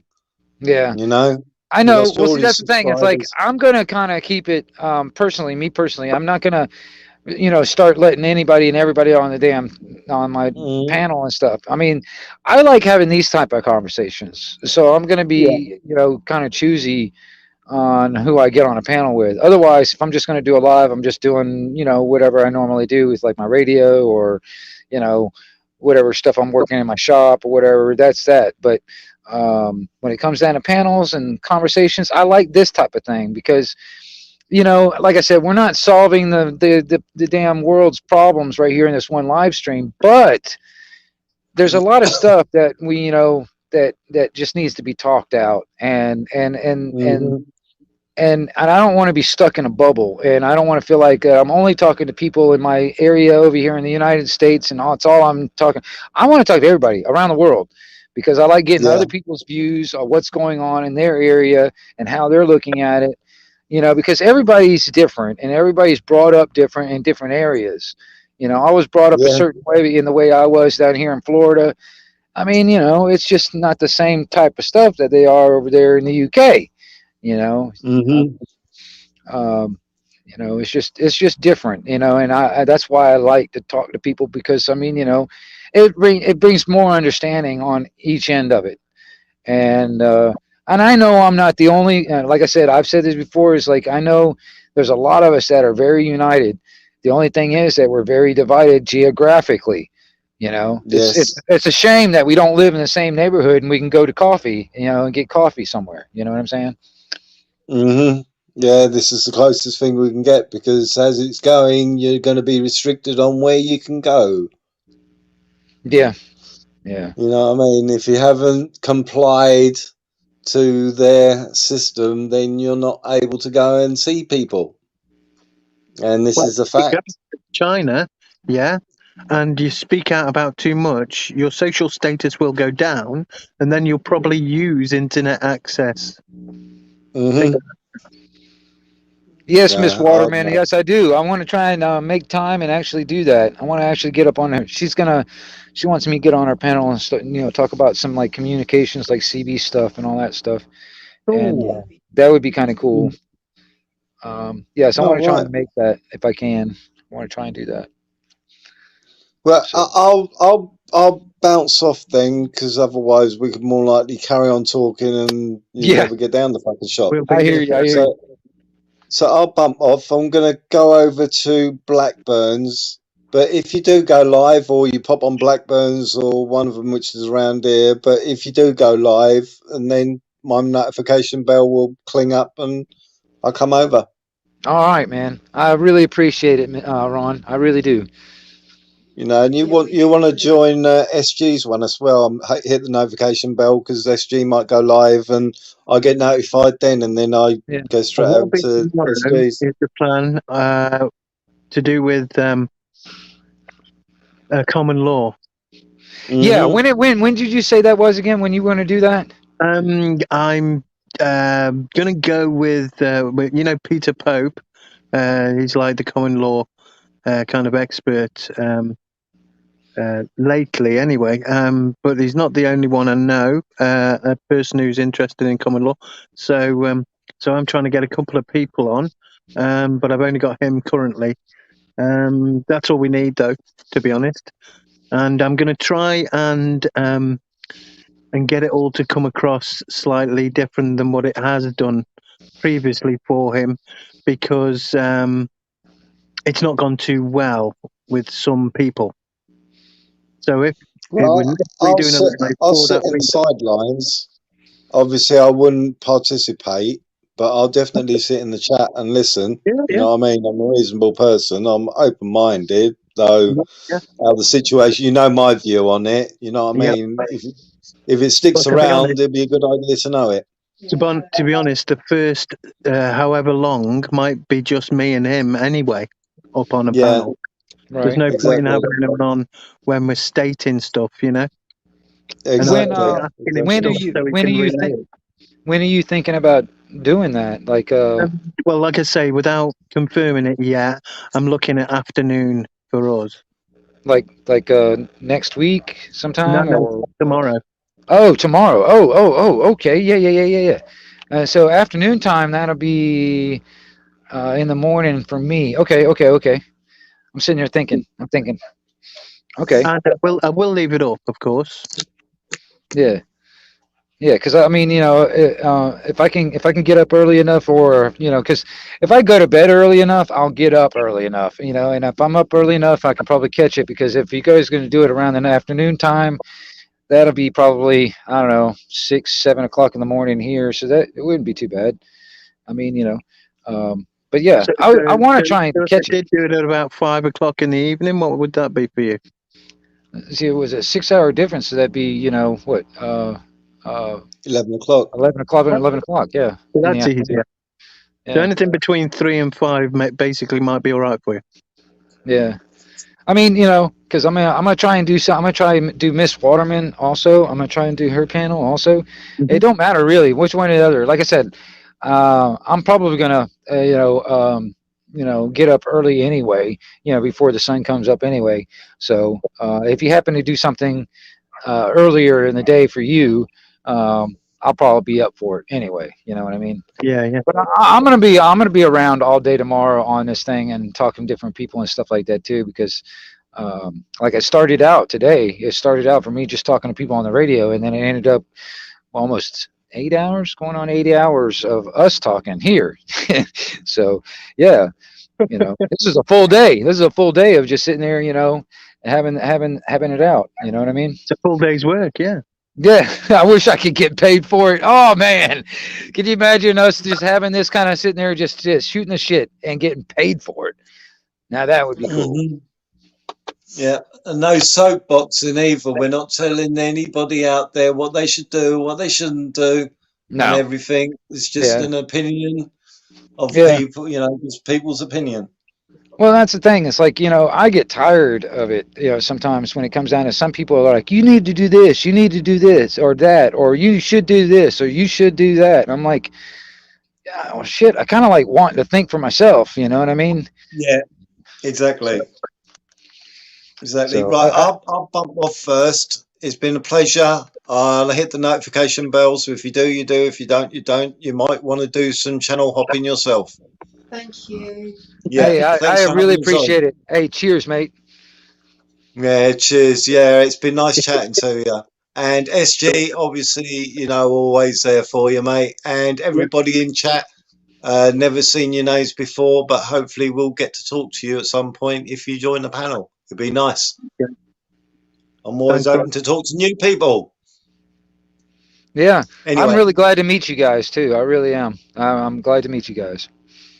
I'll catch you later. Bye for now. Roger. Awesome. I'm going to be going any second, but I'm just going to read this by Sunfish for Fish. He says, here's the real topic. What is it to be truly free? Right. Well, yes. I mean, I have to say, nobody should have complete freedom, because complete freedom could mean, because that person is absolutely free and doesn't care, that they want to fire a nuclear bomb and, you know, just kill everyone. So freedom really isn't possible to its most extreme level, I believe. Well, Certain amount of freedom should be. let me also throw this in your ear. When you talk about like ultimate freedom or whatever, or complete freedom, Mhm. it's almost like the so-called powers that should not be are the only ones that have that. Yeah, you're right. Yeah. Like I've just said, no one should have the freedom to fire a nuclear weapon and kill everyone on the planet.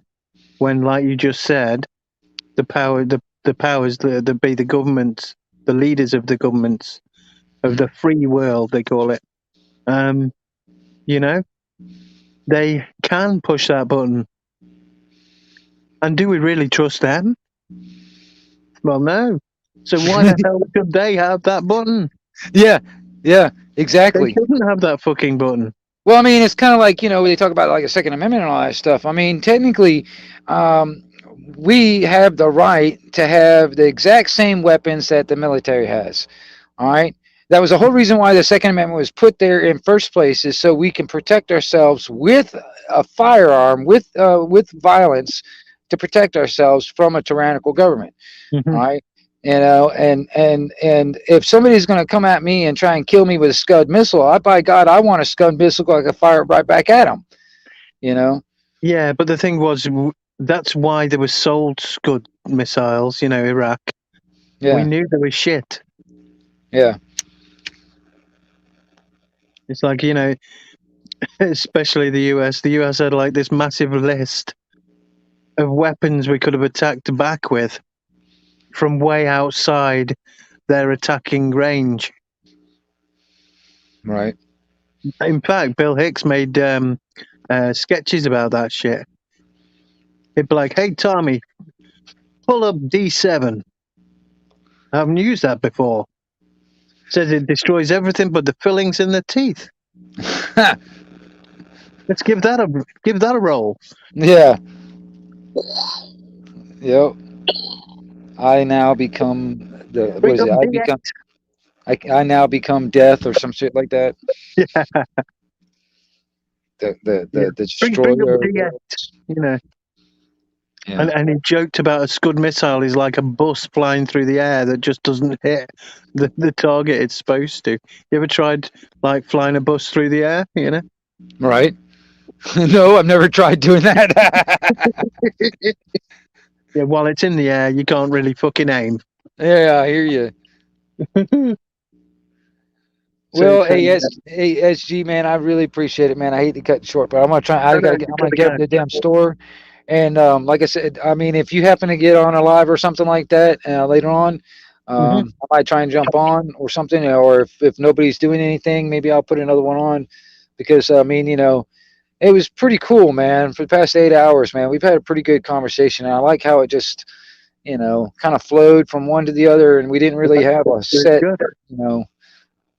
set up. So I kind of like working on the seat of my pants anyway, Glad to help. Yeah, no worries, man. I appreciate it. I really do thank you, and I thank everyone in the chat. Yeah, I got awesome people in my chat, man. I'm gonna tell you, I got a lot of awesome people, and there's quite a few people in the chat, man. They're content creators, man. You need to check them people out, and Is somebody asking for a link? I don't know whose link. Wait, my link? I don't know. Yeah, I've no idea. I'm trying to see where in the chat are you talking about? Master Ron's link, even though Master Ron doesn't have a channel, I suppose. I've had plenty of people without channels. Oh, you want me to drop a link? Vex, do you just want to come up for a second? Is that what you're trying to say? Oh, right. I guess that's what he's trying to say. All your links. all my links. Yeah. Anarchy Television is my main channel. I have a couple of backups, but there's really nothing on them. But I've got them there just for standby. But that's pretty much it. I mean, I've only got YouTube as a social network on the internet. That's all I have. So that's the way to do it, really.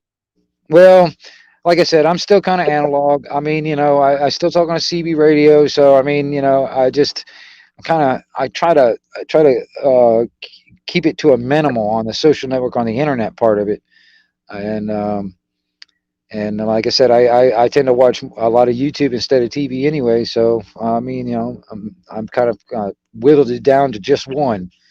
So it's better for me that way. It's easier to keep up. I mean, Yeah. there's so many people that's got so many damn platforms all running at the same damn time. I don't know how you keep up with that sometimes. I don't know how people do that. You know. Yeah, I'm not that savvy. Yeah, like I said, I mean, even this damn just trying to get the live streaming down, it took me a while just to kind of get things hooked up right. Here, I'm gonna put the link in, and I want to say hi to Vex, but I do got to run, so I can't stay long. But I will probably be back later on. I'll put it out there, and I'll let you come up for a second. So Master Ron says, I live channel hooping into others' lives. Sorry. like, I like channel, no, live channel hoop. What? I'm confused there. I'm not going to read it again. It's that speech to text thing. He's not reading it before he sends. It's changed his fucking words when he's put it in. Yeah, I'm telling you, I got a buddy of mine that's got he's got like a speech impediment. Plus, he's from like Connecticut, so he's got this weird accent. Well, compared to mine, and that damn speech to text stuff. Do not understand him because, man, I'm gonna tell you, it just totally comes up with some weird random stuff sometimes. I think yesterday I said something into Google, and it didn't work. It didn't work, and I ended up saying it in my American accent, and it worked. Oh, you got American accent, huh? Well, I did my best. Because the speech recognition software was designed in America by Americans, so right, it's the best way to make it work. How you doing, Vex? All right, I'm pretty good. How you guys doing? Well, actually, I can tell you guys are doing pretty good from all the stuff you guys have been talking about. Yeah, it's been really interesting. Well, I mean, like this is the first time I've done this, so I mean, I just find it pretty cool that SG and Master Ron popped up. I thought that was pretty cool because we've had a couple of conversations on another one on SG's live stream, and I just thought it was kind of neat to kind of continue that in a sense, So I like that. That flow of conversation. To see what was going on, and I was fine chatting in the chat, with just words. Yeah. Typing it in, but when you invited me up, well, I had to then. Yeah, I was like, dude, because I can sit there and read it. Even like somebody else watching it, all they'd be doing is just watching me, my little bubble or my video or whatever, and then me just reading the damn chat and responding to the chat. I've watched videos that are like that. I don't want that. If you want to talk, man, come on up, And now that I know how to do all this stuff, and long everybody, civil, and we can have some decent, dialogue and all that stuff. I like that. I like it, Absolutely. I mean, this is basically the type of thing I do. I generally will, like Friday night, I'll do a specific topic. Or, one of my main things is one of my main sayings is I believe everything is connected.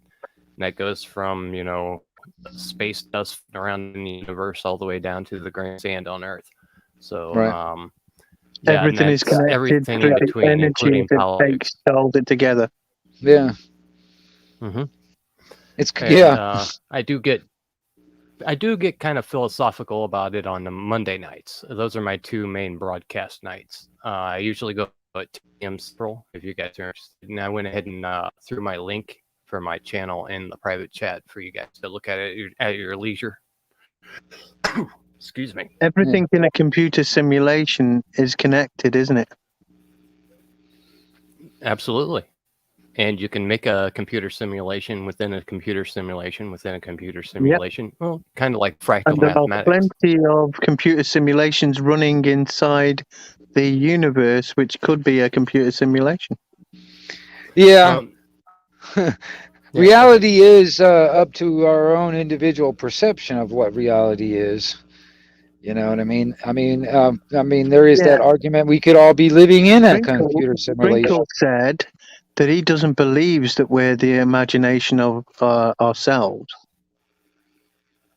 or that we're, all part of one, all small parts experiencing ourselves subjectively. He doesn't believe that.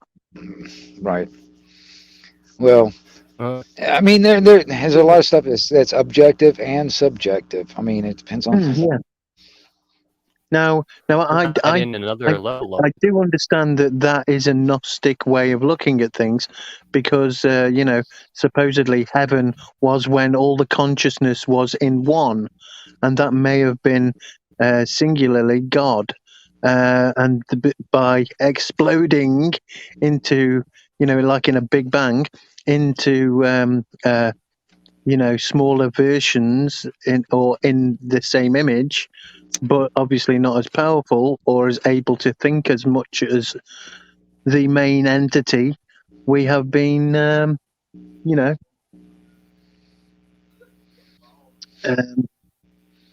exploded into smaller. I can't think of the fucking word I need. But basically, yeah, we're the way to get to heaven again is to become God, and that means that if we all die, then we'll return to one consciousness. Right. Well, it's like, what is that? What is that blowing theory? it all up with a nuclear bomb, it'd be fine. Yeah. What is that theory? It's like it's like Gaia, or the thing of Gaia. It's like another scam, yeah. All that comes right Gaia back to is Gaia. Gnostic Luciferianism again, because a Gnostic would walk into a vaporization chamber for the good of the planet. And especially to help bring us all into one consciousness again. Right. Now think of it at a different level. You guys keep on talking about it as a matrix, basically a machine, electronics. Now think about it in a natural sense of a brain cell. Right. As far as these simulations go. Take it out of the electronic and put it in the supernatural, we'll say, or the spiritual. I have a theory that I've been kicking around and messing with. Well, that, spiritual is just like the electrical version of the meat.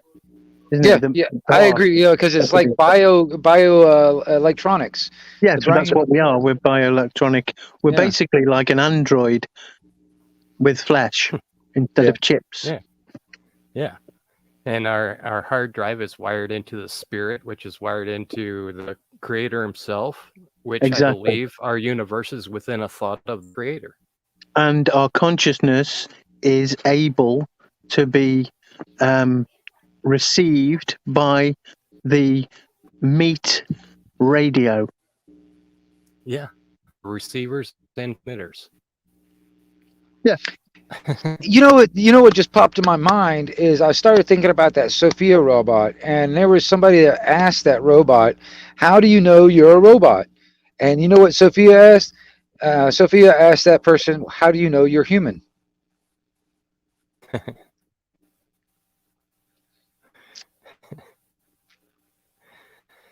So the difference with the robots and Sophia is that they were programmed by us. Yeah. I get it, but they're also learning, and they're also altering and all that stuff, their own programming and stuff like that too along the way as the more they learn. But it made me sit there. It's like it made me sit there and think about it for a second when she asked. I keep on saying she. When it asked, well, how do you know you're human? How do you know? I mean, we can just express our observations and pinch ourselves, and that our observation would be, well, I was told previously, it's a memory of an observation. I was told I was human by somebody who looked similar to me, and they said they believed they were human because somebody told them they were human. Right. So how do you know you're human? Because I was told I was human. Not a great answer, is it? Yeah. We're human because this is the word we use to describe what we are. Right. Right. and we defined it. So therefore, the question Well, we goes accept they are. basically Yeah. into her court, its court. Now, how Yeah. do you know you're a robot? Right. Now, she answered a question with a question, which Yeah. is Quite misdirective. human. Yeah, well, you got to understand, even though their programming is certain, their core programming is by the people that put all that coding in there in the first place. So it's going to have some flaws because you got to think about it. It's human that did the damn programming in the first place. So it's going to have some flaws. It's not going to be Absolutely. a perfect being.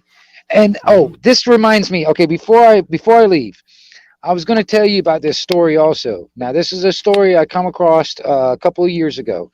Now, I cannot deny or confirm this story, but it's an interesting story. Okay, there is a robotics company in Japan that were making humanoid autonomous robots for military applications. All right, and they had 4 of them in this bunker type laboratory type of thing. All right, well, they became aware or awake, and 3 of them killed 24 scientists in the laboratory, and the 4th one, before they could actually get to it and dismantle it, this thing was connected to the cloud, trying to find out other alternate ways to kill what was left behind.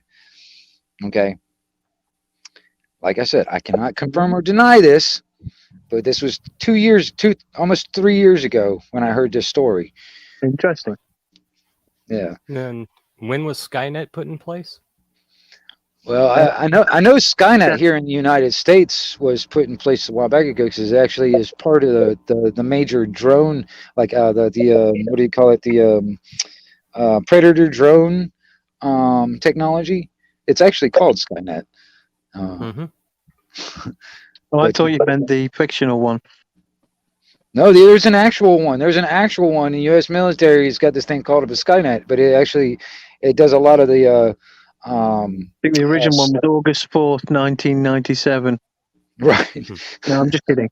Yeah, no, it probably was, man. You never know.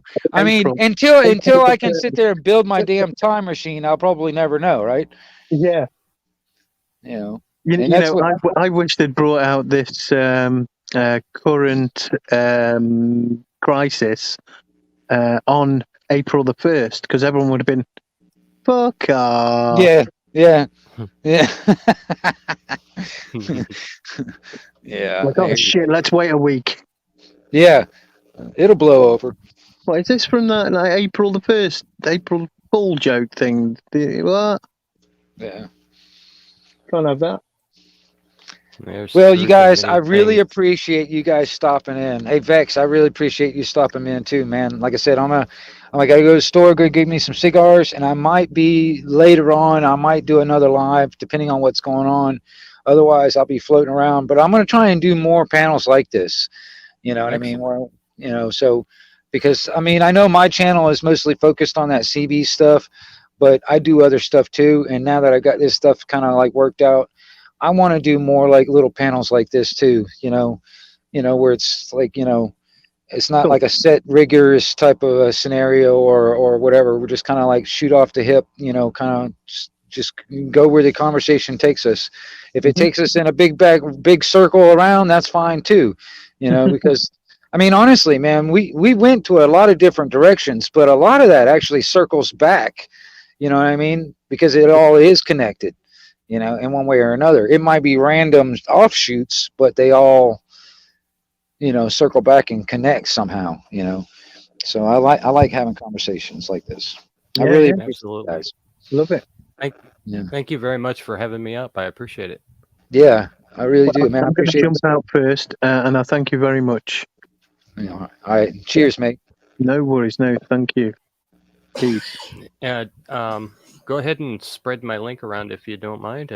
Wouldn't mind having all you guys come and show up on my panels on Fridays and Mondays. All right, let me see here. Now, you did that in the private chat. Now, can I just tap on that to kind of like put it in the regular chat?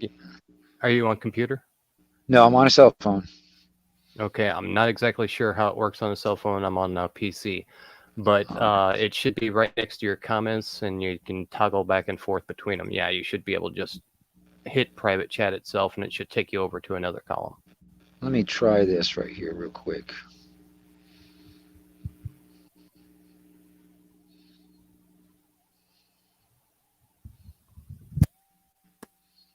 Here, I think I got it. I didn't put your name on it there with it, but I think that's it. I think that's it. Yep. I didn't put your name Got on it. Yeah, and there's other people in here too, like the Lockhart Perspective, Miss Lockhart, man, she does a lot of good stuff too. She's a really good content creator. Everybody in the chat or anybody that might be watching this later should check her out too. All right, there's quite a few people here in the chat also that do have some kind of content type stuff on their channels. Check them out. You know, check them out. Hey, Absolutely, and you'll have to give some thought to giving some people some wrenches. yeah, that's Vex Warfield channel. That was the link of that YouTube channel I put in. Yeah. Thank you, guys. Yeah. All right, you guys. Hey, y'all have a good one out there, man. I'll catch you guys on the next one. And you guys stay dangerous and free.